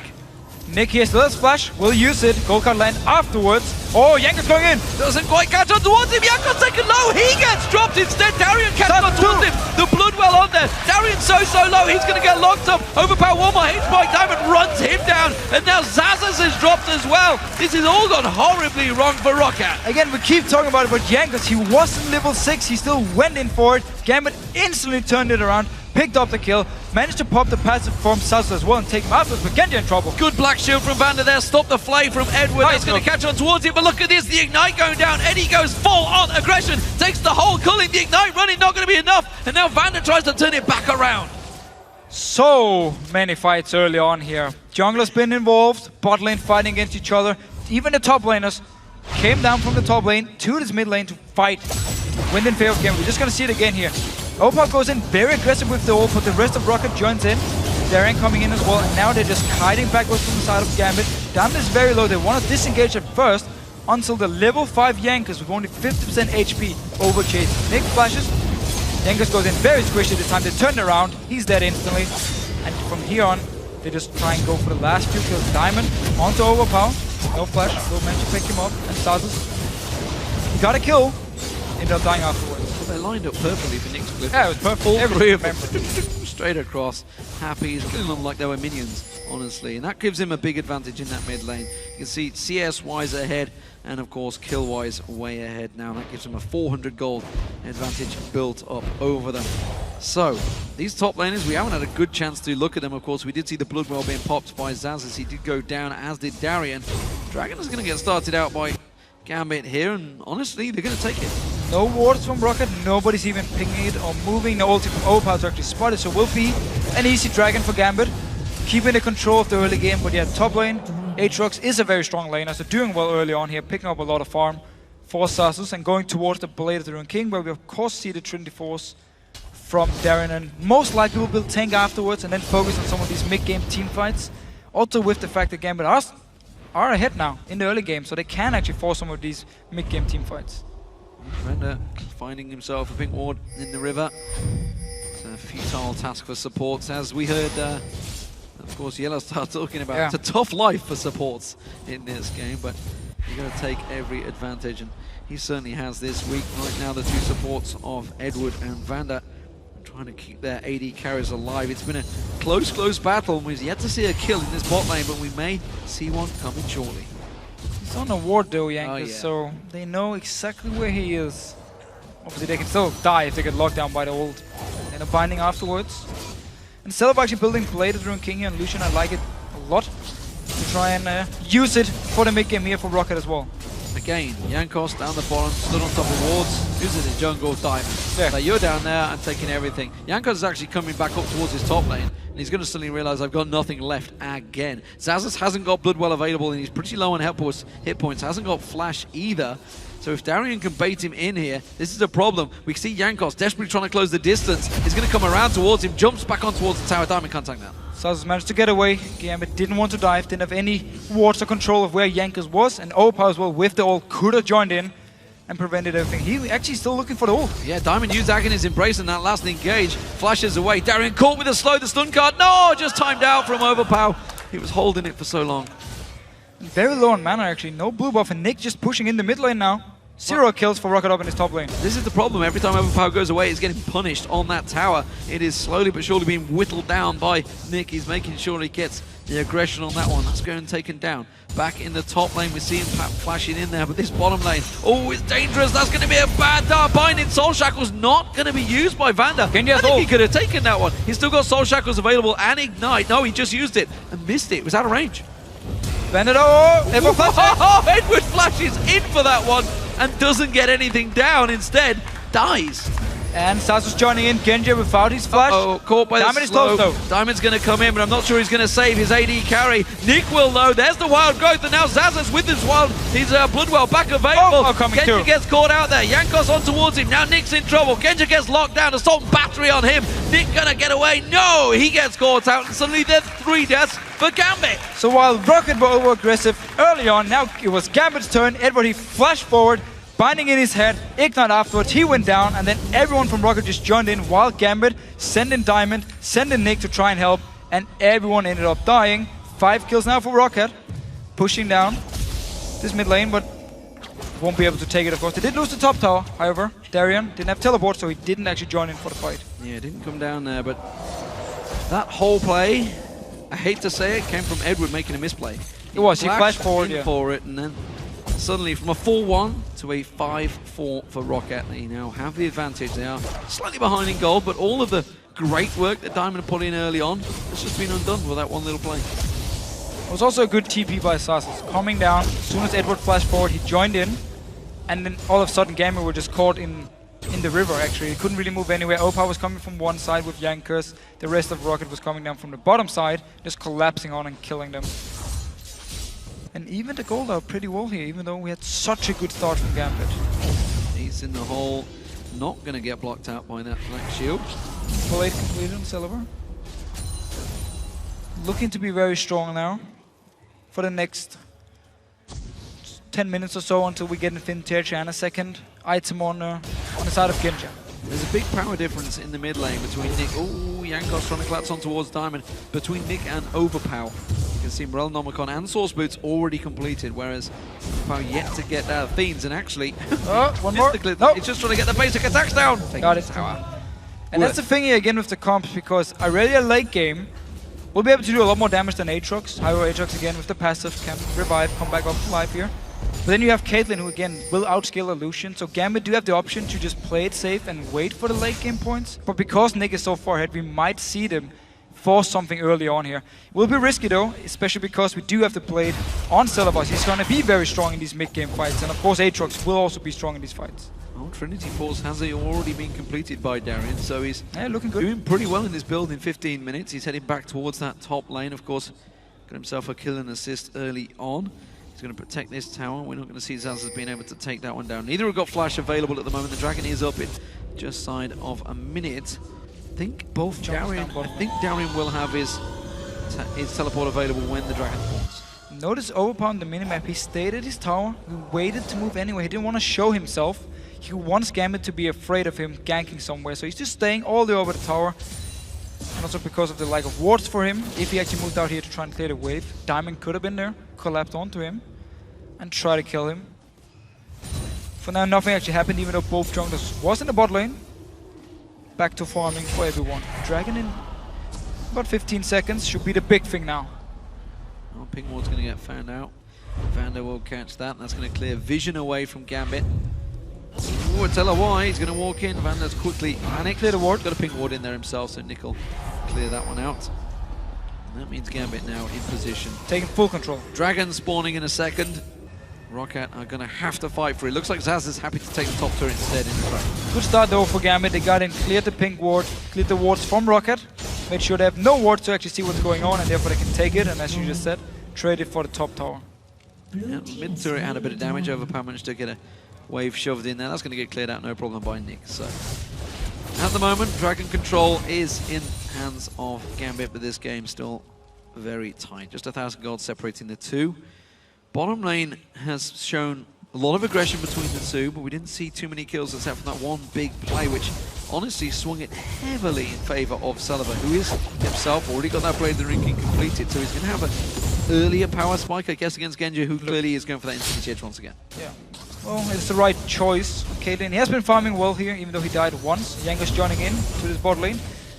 Doesn't really get any ganks on, just managed to push out the wave, and now multiple members pushing down this tower here. Gambit backing away. Yeah, that tower's going to go down. It's Rockat's second of the game. And it is a much needed one. They're fighting hard for it down there. Meanwhile, Darian trying to protect the top lane, but Xaxus is doing a good job against him. How do we rate them? I mean, you said that obviously Aurelia is going to become stronger, but Xaxus is going to be the split push force. We've seen it a lot of times by him. Of course, he's on Aatrox, got the teleport available. Will he be able to keep up with Darian though on Aurelia? Well, at least in split pushing one-on-one he should be, but for team fights is where Aurelia late game really shines. Again, your passive with the tenacity makes you so hard. It makes it so hard to stop you from getting to your carries every single time, and you can just go in there, try and burst them down, and as long as you get some tankiness with it, you will be able to survive. And you only need the Trinity Force for damage item in these team fights to go towards the squishy targets. But split push wise, Aatrox is looking strong. It's still a bit of a weird champion. It's actually only Europe who really uses Aatrox. And if you talk with the top laners, it's all like, yeah, he's good in lane. And then late game, he's just very annoying. Once again with the passive and everything. So it's normally the response you get when you ask the top laners, why do you like Aatrox? So much about it is about this early game power he brings. Well, they tried to make a gank in the top lane. Quick teleport from Xaxus gets him out of there. Darian having to use his teleport to counteract and defend out that mid lane. Look at him trying to go immediately aggressive. Diamond was looking to flank. They're not going to get it. Simply clear and defend the tower. Celavar keep pushing on down his bottom lane. Gina did complete the Infinity Edge, and we do actually see Celavar going towards Ghostblade as the second item. Once he completed, we could see Rocket try and set up some fights. Catch Gambit a bit out of position. Remember, there's no Black Shield or anything to stop Jankos from picking a target or the gold card from landing. We should also see if Edward actually wants to build Mikhail's, even though it is changed and costs a lot more, just to have the cleanse in case someone like Ginder gets caught out of position. Obviously it doesn't work against Jankos, but against the Twisted Fate it will. And normally, you would actually see the AD carry pick cleanse against Twisted Fate and Morgana, because again, there's such a high chance of you getting locked up and just dying. Well, the blue buff spawns. Rocket move in. Gambit a little too late on the timers on that one, and Overpower will claim that. So both these teams farming out. It is the final game of Super Week, of course. 16 more games coming to you from North America starting tomorrow over the next 3 days. Big matches going off over there, of course. Almost a 5-way tie at the top of the table in North America. It's like EU was last split. Switching around a little bit. We've had some more dominant teams in Europe now. But I actually do feel like Millennium, Subaru Crew, of course Fnatic if you want to put them in the group, has been improving a lot and catching on to SK Gaming and Alliance as well. So we get some close games now between the top teams. Potentially some ties. We love them. Yeah, I mean the first two, of course, SK and Alliance going 2-2 this week. Of course, will make ground. Super Hot Crew 3-1. Of course, Fnatic 4-0. They're all gaining ground on them. Millennium have slipped a little bit this weekend, of course. But it's what they do. I mean, they play so well all of a sudden. Next game, everything just goes completely wrong for them. So they are a hard team to predict. And the same goes for playoffs. I mean, you don't know which Millennium team will show up in the playoffs. As long as they qualify to it, of course. It's not 100% yet. No, okay. Long way to go yet. Still just over the halfway split. 7 weeks into this season. The regional playoffs await. And then the World Championships, of course, that you guys have all seen announced. 3 stops all over the world. We're covering Asia quite spread. Overpower with the red card, not going to work out for him. Well, I think he wanted the red card, actually. He was wild cards out. So these two teams have been in a little bit of a passive mode after the early aggression we saw from both the junglers. Trying to get involved. Bottom lane was where it all went tragically wrong from Gambit. Started off well, 4-0, I think 4-1 for a while, but Rocket have returned a number of kills to get themselves back in this game. And it's actually slowed Gambit down. They had a good advantage early on. They thought they'd managed to put Jankos in a tough spot, a tough bind, but the fact that he's now on... And now they're looking for plays. And a good ward, that's going to stop it. Everything safe. Rocket step away. It's going to be the tower for Gambit. Nonetheless, that's going to be the 3rd tower of the game. Give themselves a bit of an advantage there with the dragon spawning in 30 seconds time. Oh, no, actually staying alive. Yep. Still they backed away. It did mean they got some wards once again around the dragon. The entrance to river as well. So they can spot Rocket moving in and setting up for the dragon spawning here in 21 seconds. Darren actually moving back to the top lane. His teleport isn't just ready yet, so he won't be able to join in case Rocket starts the dragon instantly. And they are staying around with multiple members, Sasol as well, joining in. Blue buff too, they might just rush this one. Should be off cooldown. Why is Diamond recalling? In a second, if Diamond... Well, that's that then. That's Rocket's dragon, if they go straight for it. If they go straight for it. But they do, of course. Can delay, of course they go straight forward, perfect timing. And that's going to be the dragon for Rocket. So Gambit, little off on that one. Deathlander's not going to get the steal. Well, that was pretty weird. They moved into the river, 5 members, put up some wards to try and spot Rocket. Moved to the bot tower, didn't actually take it, backed away, and then everyone just backed away. Darren returned to the top lane, Diamond recalled to base, and actually just gave up a dragon, which they were in a good position to fight for, over to Rocket. Still looking just to farm passively. We talk about it often with the AD carries. Silva would have been stronger at the moment with his blade. Still need the Ghost Blade to be really strong here for this mid-game point, but not enough for me to think that Gambit should just give up the dragon without any fight.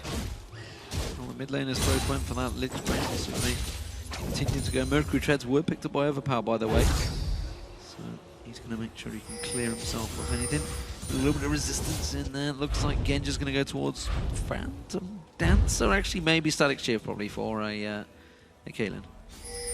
Could be both. I mean, Static Shift gives some more wave clear if you want it, and then he just cues the wave and then Static Shift afterwards, and he will instantly kill some of the minions. Oh, Edward caught out here. Dark Binding lands on towards him. Jankos quickly goes in towards him. Assault battery used, but Wild Growth will counter it, and now Vander has to flash away. Jankos joins the fight. Overpower comes around the side with his Destiny as well. Diamond locked up in the side there. Sullivan trying to put the damage back down. Gambit re-engaged back on towards Sullivan. Edward's going to have that lock up in a moment. The rest of Rocket continue to chase Diamond off the side there. There's going to be the final card coming out from Overpower. And it's Rocket that come out on top, 1-0. That was Rocket starting the fight here. They used everything they had on to Edward. Wild Growth was used by Nick to keep him alive, and the rest of Gambit came in here, but Rocket still managed to pick up a kill.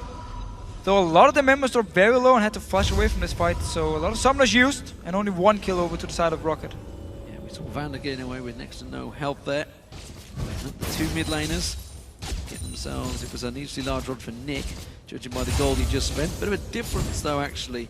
It's going to be building towards the Zhonya's, of course, for Overpower, and also picking up the Distortion Boots. Oh, Distortion Boots. One thing I'm a very big fan of on Twisted Fate, because you normally run Flash and Ghost, so you buff both of them. Become stronger, reduce the cooldown as well on both your summoners. It simply makes you a lot more mobile, and it's good to get it early on as well, so you can make plays around the map. Once his cooldowns are actually ready, because it doesn't work if they're already on cooldown when you actually buy it, which is a bit annoying. You need to wait for them to be ready before them. But still, going towards the Hourglass as well as the next item, so in case Darien dives onto him, he will have the Hourglass to keep him alive. And it also means he can actually set up fights by himself, jump into the back line, stun the first target, and then pop your Hourglass, and then the rest of the Rocket just jumps in with him. Nick, still playing very aggressive here. Great game on Lulu so far, picked up some early kills, very good on farm as well. Early aggression, they may even try and collapse on towards Sullivan. Yeah, look, the immediate call comes out, he backs away. Doesn't want to get caught out in the lane too far. They just moved in there. Sullivan goes back to base. And Gambit get themselves a little bit of positional control, but there's no objectives to be had. Nobody really making open plays for the inner turrets, let alone the 2 outer turrets that are still standing. Everyone just farming Gambit. They want more farm on Genja before they're looking for team fights, and Rocket seems to just be looking for the one opening where Gambit is out of position and then try and catch on to them. Twisted Fate by everyone. Jumping in. Genja, of course, just keep farming, picking up everything he can in the jungle too. Really looking towards his next item, which will synergize well with the Infinity Edge, unless he goes back and buys a Trinity Force, which only gives 10% crit to the Infinity Edge. Rocket this time around are moving across. We are at the 26-minute mark. Baron is not beyond comprehension, so that's why they're starting to ward and gain some vision around there. Gambit themselves got good vision down the bottom. Nobody pushing on towards that bottom outer turret. Edward once again. Wild Growth used very early from Nick there. That may actually trigger something for Rocket. So I'm not sure if he was expecting everyone from Rocket to just collapse onto Edward. But there is 2 Bladed Ruin Kings on the side of Rocket, so they should be able to do Baron very fast if they catch someone from Gambit out of position. Bro, Yanker's going in! Assault Battery going deep for Nick there on towards him. Overpack comes in with the gold card, locks it up on towards Darien. He's going to drop down. It's Vander that gets the kill there with the end of the Soul Shackles. And this is how you can start fights as Rocket every single time. Again, there's no Black Shield from Gambit, there's no cleanse, so actually there's nothing to stop Jankos from going in. The cleanse, of course, wouldn't help anything. So Rocket could start the fight, pick up a kill. But once again, it was actually only one kill, and now they're backing away.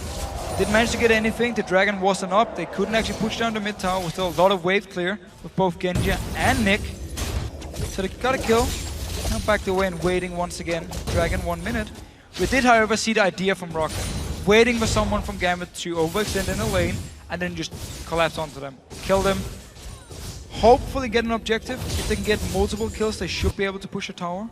Or the Baron. Again, we talked about how double bladed of the Rune King works really well against the Baron here. Sansa's once again in a side lane split pushing. Dragon's going to be spawning in 30 seconds time. Diamond's going to try and sneak up to Vander. Doesn't protect the ping wall. Vander gets it.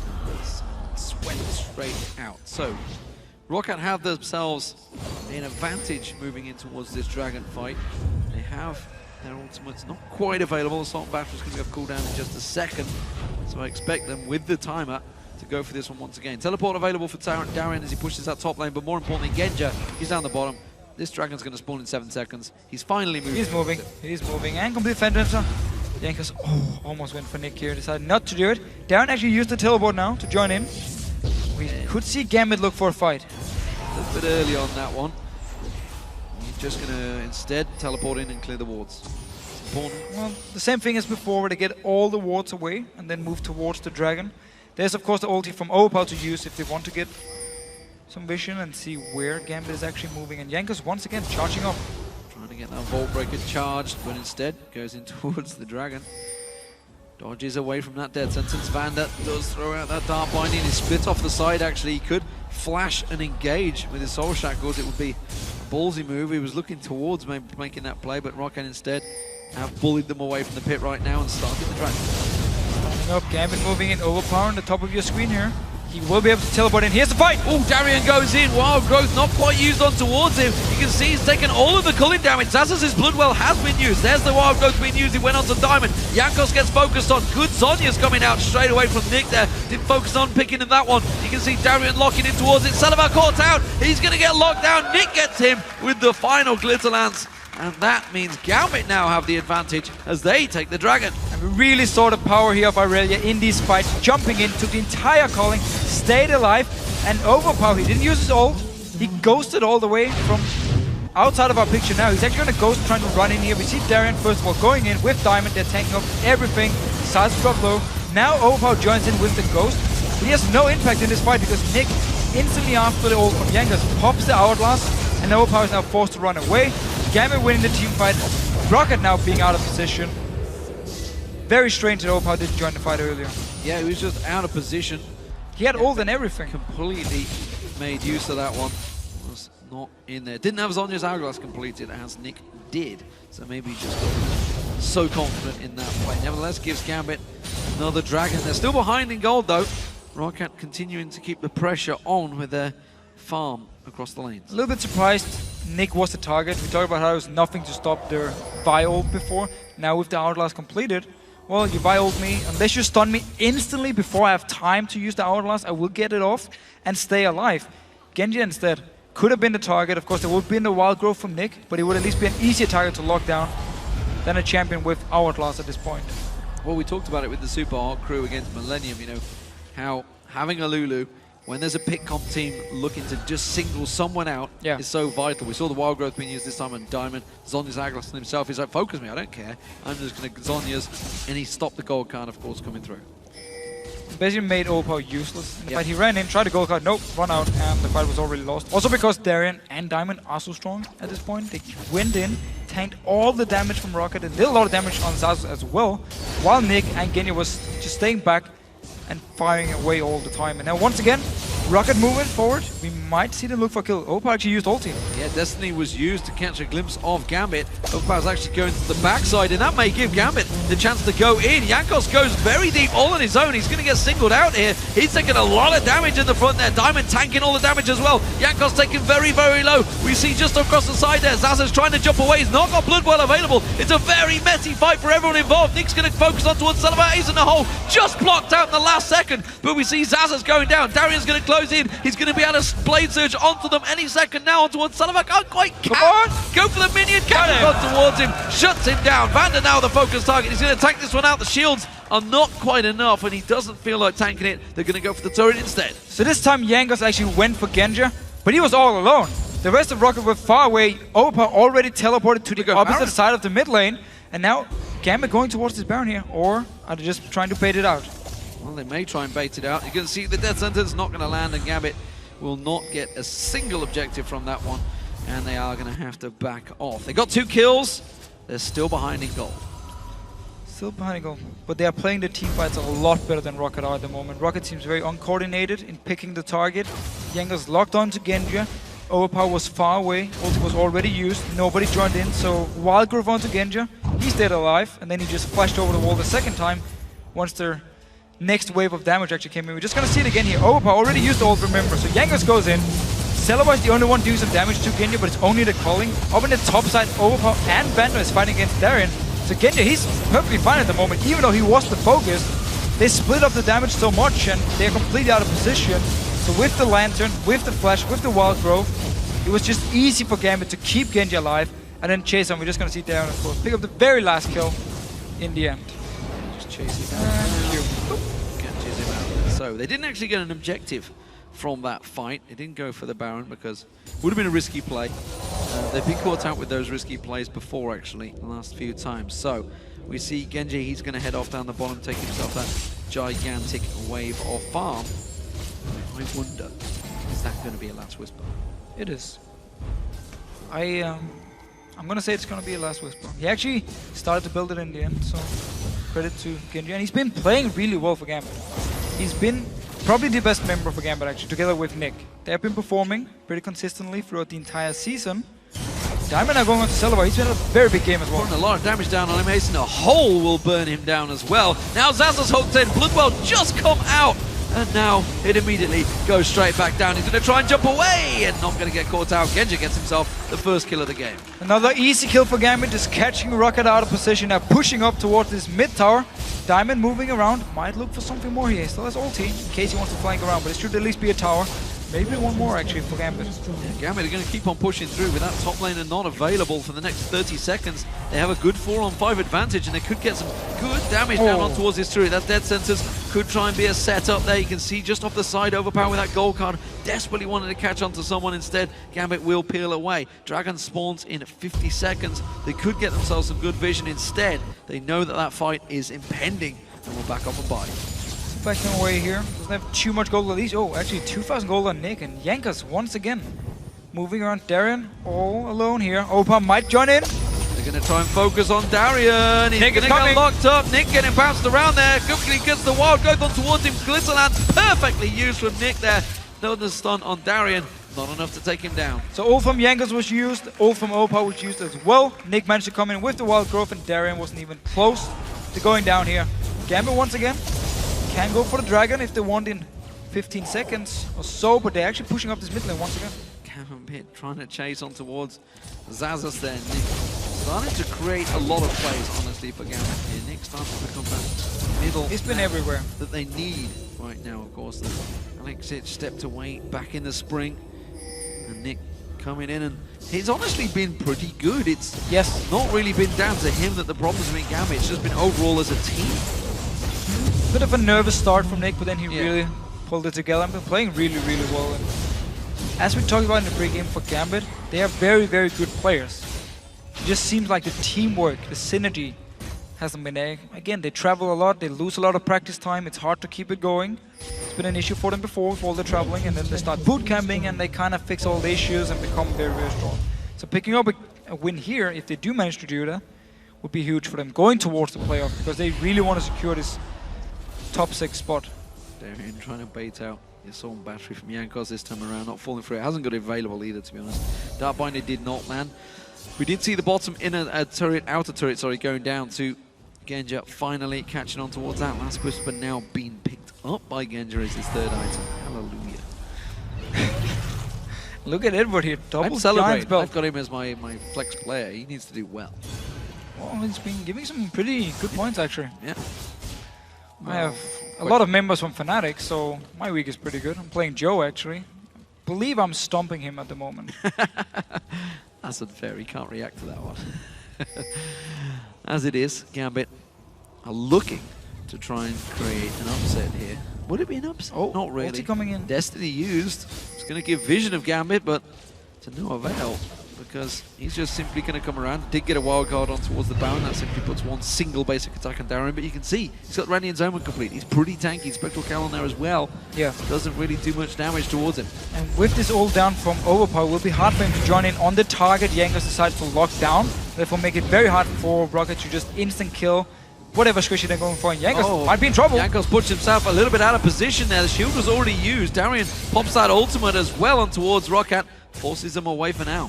Force him away. We see all the ping wards. Darian going in. Darian, caught with the Dark Binding. Diamond might be able to flank around and catch his up towards them. Agony's Embrace does lock them down. The culling coming out. Everything being used for Rocket. But that hook from Edward was the big bust to face Edward. Overpower out from the pack. Fantastic stuff.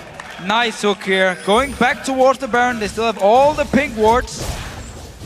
Let's see if they just want to try and bait Rocket to move in once again. No, they're actually starting it, so they're definitely going for the Baron. Well, everybody can fly across there. The lantern used on Diamond pulls him across in towards the pit. The rest of Rocket going to react here. Of course, Jankos is rushing straight back in. Has got a Assault battery available, but he's going to have to get in very quickly. But that's not going to be enough to lock it down. But it's going to be Genja. Sorry, it's going to be Salivar that locks it down. The AD carry on towards it. Vanda trying to get away from this one. How the hell do you let an AD carry on towards it? I have no idea. Bottom turret, that's going to have to get defended. And Gambit, well, despite the great advantage they had, they let Baron go to a single shot from Salivar. And both junglers still have Smite. From after the Baron fight, both of them had Smite ready.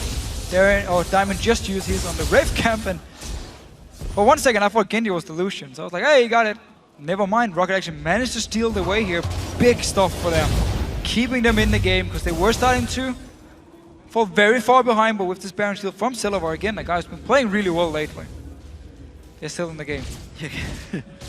You gotta wonder how both junglers had Smite. How an AD both of them had Smite. No Smite gets used.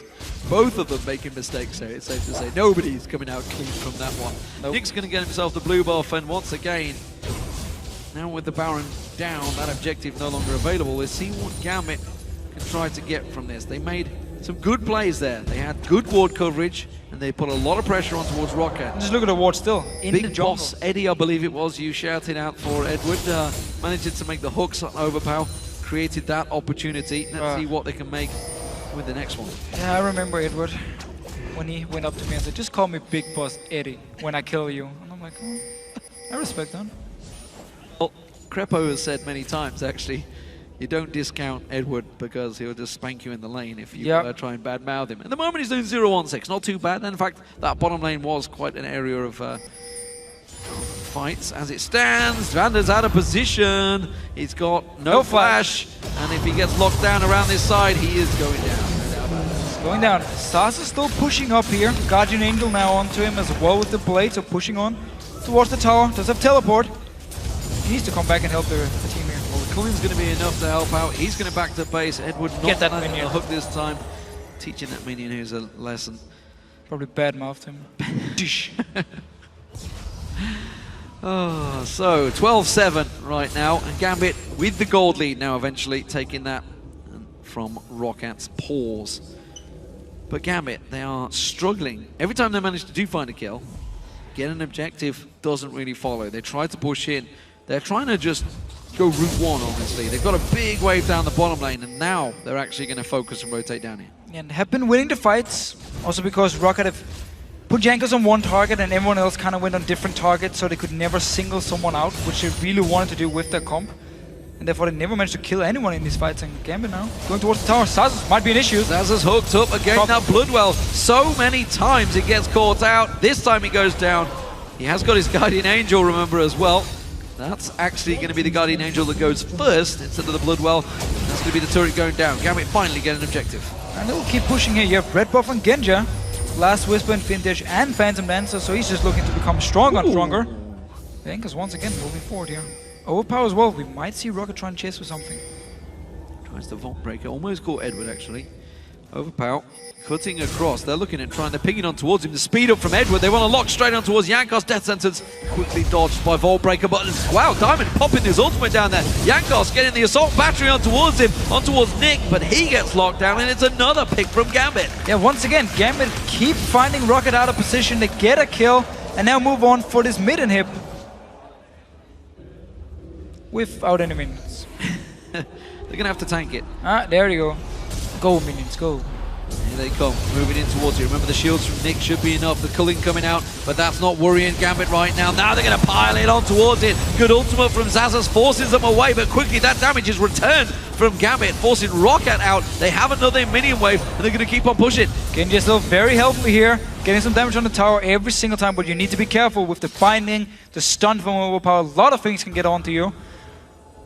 And Gambit now backing away. He didn't actually manage to get the tower, and he will now heal back up unless they come up there very fast. We'll get the dragon, get some more gold, extend the gold lead. Yeah, that's going to get the gold. That's going to push them back into base, spend all that well-earned gold. They got themselves a tower from that push, and you can see 4,000 gold on Genji. 4.3 thousand gold on Genji. Crazy, crazy stuff. He's got a lot of gold stacked in there. So that's going to be some big items. Bloodthirst out, flat out. Instantly buying the Bloodthirst and getting the shield now as well. So if he's the target, it's going to take a lot of damage from Rocket to actually kill him, a lot of coordination as well. Getting harder and harder for them to actually lock someone down. Banshee's on Darren, even actually picked up a Last Whisper now on Aurelia. So Darren looking to destroy Celebi if he does get the chance, and knows he can actually tank up the damage from Rocket. Couple of pots picked up by Gambit this time. We'll see when they make a play. Edward getting a brilliant spot on him. Okay, on Thresh, why not? Sure. Sure, why not? I mean, Fortitude was picked up by Gendra. The AP, the cooldown reduction, everything helps. Yeah, I mean, cooldown reduction is very good on on Thresh. The more hooks, the better. Totally, and when he's got the gold to spare, why not? Look at it, double giant spells as well, trying to get that Randy Azoma complete. Stacking out the hell, Big Eddie going in. Oh, Jankos, look at that though. Genji using the 90 caliber net to draw him completely out of position. The culling going down, Darien tanking up the entirety of that damage. Bloodwell going down Genji from didn't take any damage. Zazas on there. You can see they're focusing on towards him. Nick's trying to run away. Overpower tries to come around the side, and Gambit just say, you are out of this fight right now, and they pile back onto Rocket. Look at Genji here, all the shields for him. Gets the tower now, onto Inhibitor as well. Everything was used from Rocket. He managed to flash and net all the way back behind the rest of the Gambit members, and then the shields from Nick came in, the Wild Growth, everything was used on Genji. He stayed alive, and while they didn't kill anyone, they still won the fight and took Inhibitor. Yet another wild destiny from Overpower. He's a little bit off on this one. Look at that gold, the swing. Rocket had themselves a good advantage, almost a 4,000 gold built up at the 30-minute mark, but now at the 45th minute, we can see Gambit ahead by 6,000 gold. Rocket, similar to team fight, securing the blue buff for Overpower. It's important. His destinies have not been on point, but could still turn something around. But again, the focus in that last fight, very much askew from Rocket. Yeah, they can never really get to Genji, and once they finally get to him, Bloodthirster, Nick as well, it was Lantern in case he needs it, multiple shields, Face of the Mountain as well. It is not fun to be Jankos, because every time you go in, you know, there's a very small chance you actually get back out. And I don't think Jankos was having fun from the very beginning, if I'm honest. His face said it all in that pick and ban phase. Look at Diamond, waiting around the side, wants to flank in there. Edward also clearing things out. Jankos has been found. You can see Diamond locking on towards him, running some poke on towards Hate Spikes, doing the damage. Jankos looking to turn it around. Good dive binding lands, but the shields immediately built up by Diamond. Keeps him safe. Rocket did have the mid-game power spike with Lucian, even with Vi, where they could try and set something up, but they simply lost the fights. Nothing more to it, and Gambit now starting up this Baron. Didn't get the last one, Celebi stole it. Baron going down very quickly. Nick caught out. Zonya's Hourglass being used. They quickly peel off this one. Diamond goes in. It's going to be Jankos versus Genja in the Baron pit, actually. It's Genja tanking up a lot of that damage, but now they're locking towards it. Darien locking on Jankos, having to use his Vault Breaker to get out of there. Quick court turnaround onto Overpower, and Gambit re-engage on Baron. really want to take down this area. Yanga's gonna recall to base. Only Vanda and Selva left. No, actually, cancel Aaron. Hook on Vanda. Ace in the hole coming through. Eddie dodges out of the dark point. It's Selva looking to finish things TP off from here. Zaz too. Nick's going to get caught out. A lot of damage from Selva there, but look at Genji. Glocks in towards it. Zazas jumps on him. Genji goes down. And Selva picks himself up the kill. Gambit are very low on hit points here. Rocket really not going to pursue they could really do with Overpower being alive. They did, however, manage to stop Gambit from doing the Baron and got the kill onto Genji here. Good binding and Zazas jumping in. Genji went forward, thought he could actually get a kill here. Backfired. Delaying the Baron. Should still be the target for Gambit once they get back out here. We're just gonna see once more. Vanda was the target first for Edward actually, and they have to back away. Everyone else is taking damage from the Baron on Gambit here. We do see Genji going forward with the red buff. Feels like he can get a kill. Binding. And Zaz jumping in, and then Celavar managed to pick up the kill. Lucian in the late game, who is still doing a lot of damage. I mean, Lucian is not bad in this late game. Absolutely, he is. Tons of damage. Just look at the stacks that he's got out there. Of course, Infinity Edge. Bloodthirster, Zazas, no Bloodwell available this time for you. Guardian Angels is up.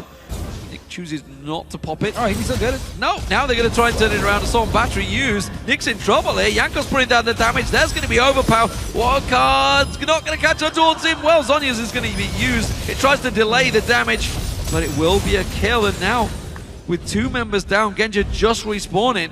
Rocket can move for Baron. They should actually go for it here because they've been so far behind. Getting this Baron would be huge for them. The minions should be able to deal with the super minions in the base, and they are starting it. Genji running from base now. Nick, he won't even be close. Darian could potentially, if they don't get on towards this Baron, teleport in towards that base. It would be potentially a wiser move. A good hook onto Zazas. He's still got that Bloodwell. Darian gets locked up by the Dark Shield, but the catch and Dark Binding instead. They're going to go towards it. The smite this time around is secured by Jankos. Darian goes down, and now Gambit are dropping like flies. They're chasing on here. Yanko's still going for it. Diamond gonna get taken so low. Jankos will finish him off. Quick blow on towards him. Genji gets exploded. Gambit. Wait, they can go for the base now. Like flies. There's an inhibitor turret going down in Rockat's base, but Edward, he can't back away. Sullivan's gonna keep on him. That's not potentially something I would have done for Roccat. They should have run for the base. There was no minions though. I'm not sure if they actually wanted to tank the tower. So they will go for the top lane. At least get a tower here, maybe also the next one. They have loads of time, 40 seconds on Darren as the first one, except for Nick, of course, coming out all by himself.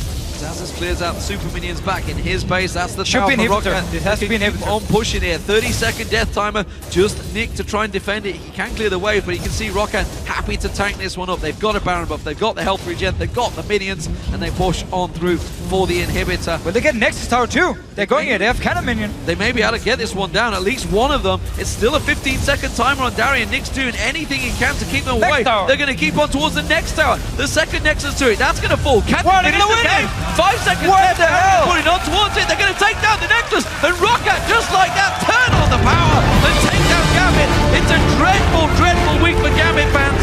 0-4 in Superweek. Again, Gambit really should just let Rocket take the Baron. After Nick died up in his top lane, backed away from it. They went in, trying to get the kill. Everyone ended up dying for it. And this was just a series of Gambit mistakes. Genji first got caught out. He ended up dying. Nick in the top lane tried to kill Salazar, pop his Guardian Angel. He died as well. And then the team went in to try and stop the Baron. And all of a sudden, Rocket win the game, even though they lost every single team fight throughout the entire game. You only need to make one mistake when you're close to the 50-minute mark, and that is exactly what Gambit did. Rocket make them pay, and they are now 7 wins in the last 10 games.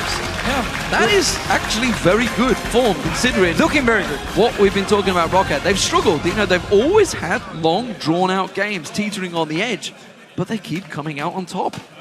They keep it cool in the late game. They keep going for the chance as well. They stayed around Baron even after they lost a member, managed to get a kill on Genja, and used it then further on into the game here. So yeah, 7 wins the last 10 games. I mean, looking very solid now as the top 6 team and going towards the playoffs. It's going to be very hard for both Gambit and Copenhagen Wolves to catch them. Yeah, far from convincing result, but nevertheless, a win is a win. Secure. A win is a win, no matter how you do it. Fantastic stuff. Gambit, where do they go from here? 0-4 in Super Week, slipping down. And as you mentioned, the Wolves actually picking up wins. At the start of Super Week, they were tied down in 7th place, I believe it was, with Rocket. Yeah. Now, they're way out of position from Rocket. Rocket going 3-1, I want to say, in Super Week, I believe. Yeah, they did. They did. Good Super Week for them. And For Gambit, I mean, losing a game like this one, if you had been like SK or Alliance in a good position, you had said, okay, we messed up completely. It sucks. We had a good game. We messed it up. Let's move on. But Gambit's case, because they really need these wins, it's just such a hard situation to be in. Yeah, it hurts. They played well. It hurts for a team that has done so much in the League of Legends scene. They probably... They're legends, no matter what happens. Second to Fnatic, they are the most successful European team. No question. Gambit, Moscow 5, whatever you call them, Empire, they are legends. Empire. Well, all the way back into the... Long time ago. Only in the qualifiers they were known as Empire, True. but everybody knows it. But they are legends, and they helped set up the scene. Yeah. We just have to say it. Let's hope they can sort themselves out after this Super Week. We're going to head over to Shox and Quickshot, who are standing by with Vanda from Roccat. Thank you very much, D-Man. I'm indeed joined by Trevor one last time to talk to Vander, that victory over Gambit. Congratulations, first off. 3-1 here in Super Week, something to be proud of. Let's break down the game, and I particularly wanted to ask you about the movements around Baron and Celaver stealing it and how it brought you guys back in the game. How central was that? Yeah, so it was really hard for us to control the vision around Nashor because they have Lulu, Thresh, Irelia, Evelyn. You can't see Evelyn, of course, and with Lulu's speed, Thresh is really good to pick someone off. So it was really hard for us, but luckily we managed to overcome this. Yeah, definitely. I mean, you guys seem to be struggling for a long period of the game, but you held off, you defended against Gambit. 3-1 on the week, losing only to Fnatic, the team that went 4-0. What's your opinion and what's your feeling like, considering this is a pretty positive turn for Roccat? Well, so I think we are pretty confident going against most of the teams, but Alliance, SK and Fnatic, I think we are not that confident against them. Lately, we train much more than at the beginning of the season, so you can see better results from us. And yeah, I hope we can change the bad streak against those top 3 teams. Well, that practice is definitely paying off. I have to say that I certainly also see the difference in Celaver's performance, really stepping up here as well this weekend. How have you noticed a difference in playing with them and seeing him maybe be more aggressive in these games? Well, I think we could have killed them once on bot lane, but yeah, it happens. But yeah, I think Celaver definitely is playing much better lately. Since London, I think his form really went up. So I'm really happy for him, and thanks to him, we can win. Now, I do want to expand on that just a little bit, because Celaver has always had the ability to do well, but struggled at the beginning of the split. Is it a motivation thing? Is it a training thing? Is it the patch that is working in yours and his favor? You know, really break it down for me as to what is helping the two of you guys return back to a dominant bot lane. So for me, I'm playing really a lot now. I wasn't playing that much before, and I think I can see that I'm doing much better now when I just train really, really hard, like other top supports, like Yellow Star. He's doing really well, and he's playing really a lot games. So I just try to do the same to get to the good form. And I think for Celaver, I don't know, I think he was always doing okay, but he never got any credit for our wins. Maybe because he was just playing always those safe champions like Caitlyn and standing behind. So he's always doing his job, but now when some members from the team maybe are not doing that great as before, you can actually see that Celaver is doing great.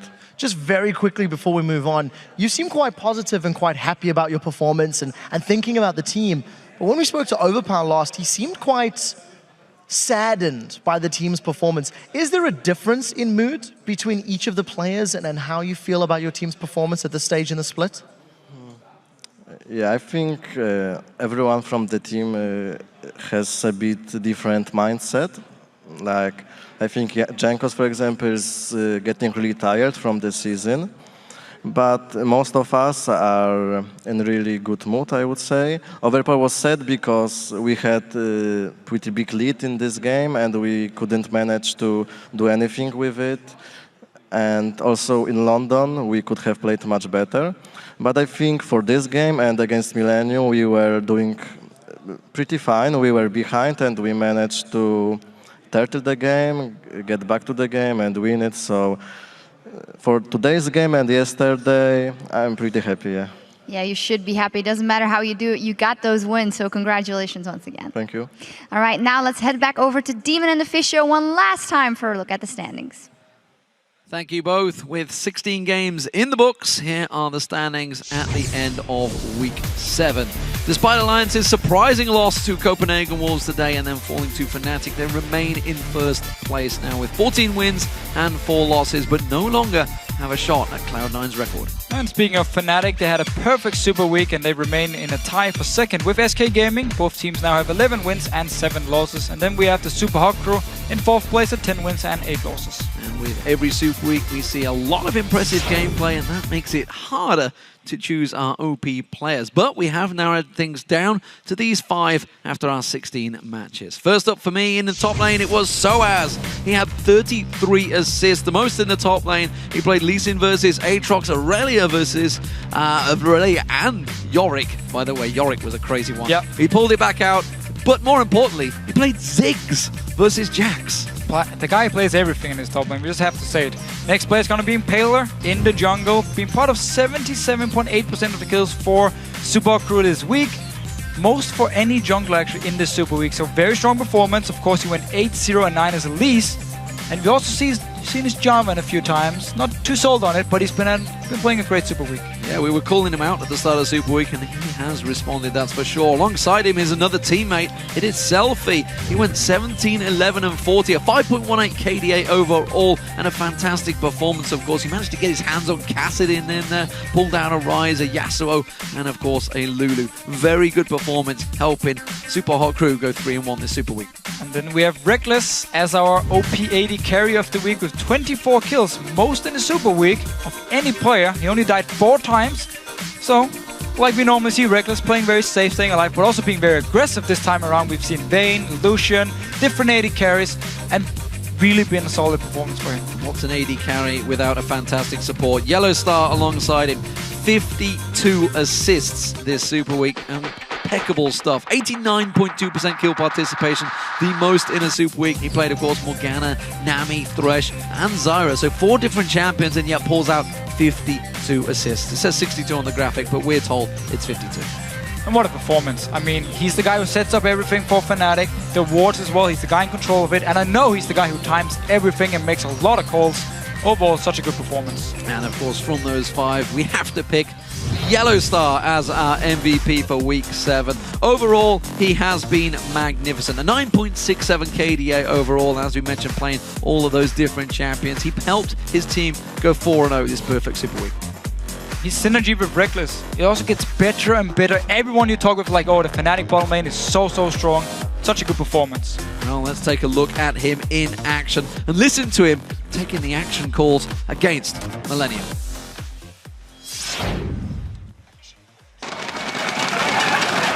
Welcome, ladies and gentlemen, to our final day of this Super Week in the European League of Legends.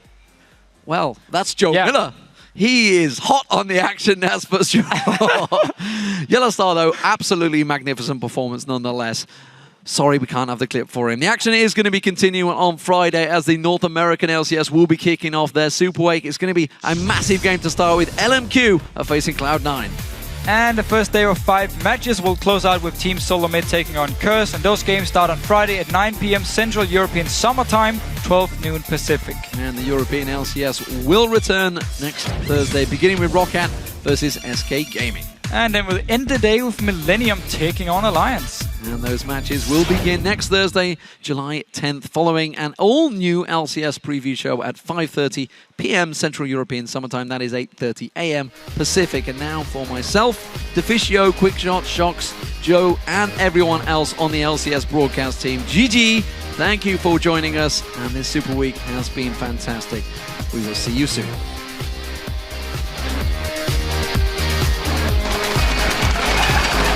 Welcome, ladies and gentlemen, to our final day of this Super Week in the European League of Legends Championship Series. It's the final countdown. We'll see if Tabs can get away. Oh, there is the flash going to come out, but they managed to land the Q, and then they kick right back into Countdown, and will finish this one off. This is exquisite play from Copenhagen Wolves.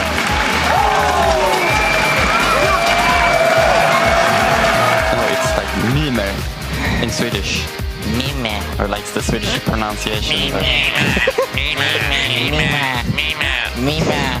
Don't forget words and talk a lot. And kill them. And kill them, yeah.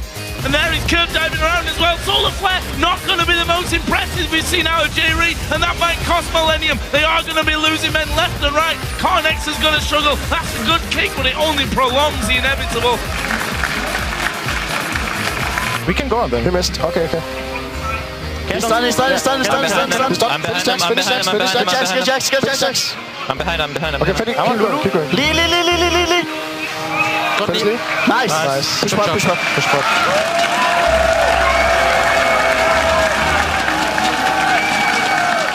Darien, Diamond, Niku, Genja, Edva. There's the wild growth being used. It went on to Diamond. Jankos gets focused on. Good Sonya's coming out straight away from Nick there. Didn't focus on picking in that one. You can see Darien locking in towards it. Salavar caught out. He's going to get locked down. Nick gets him.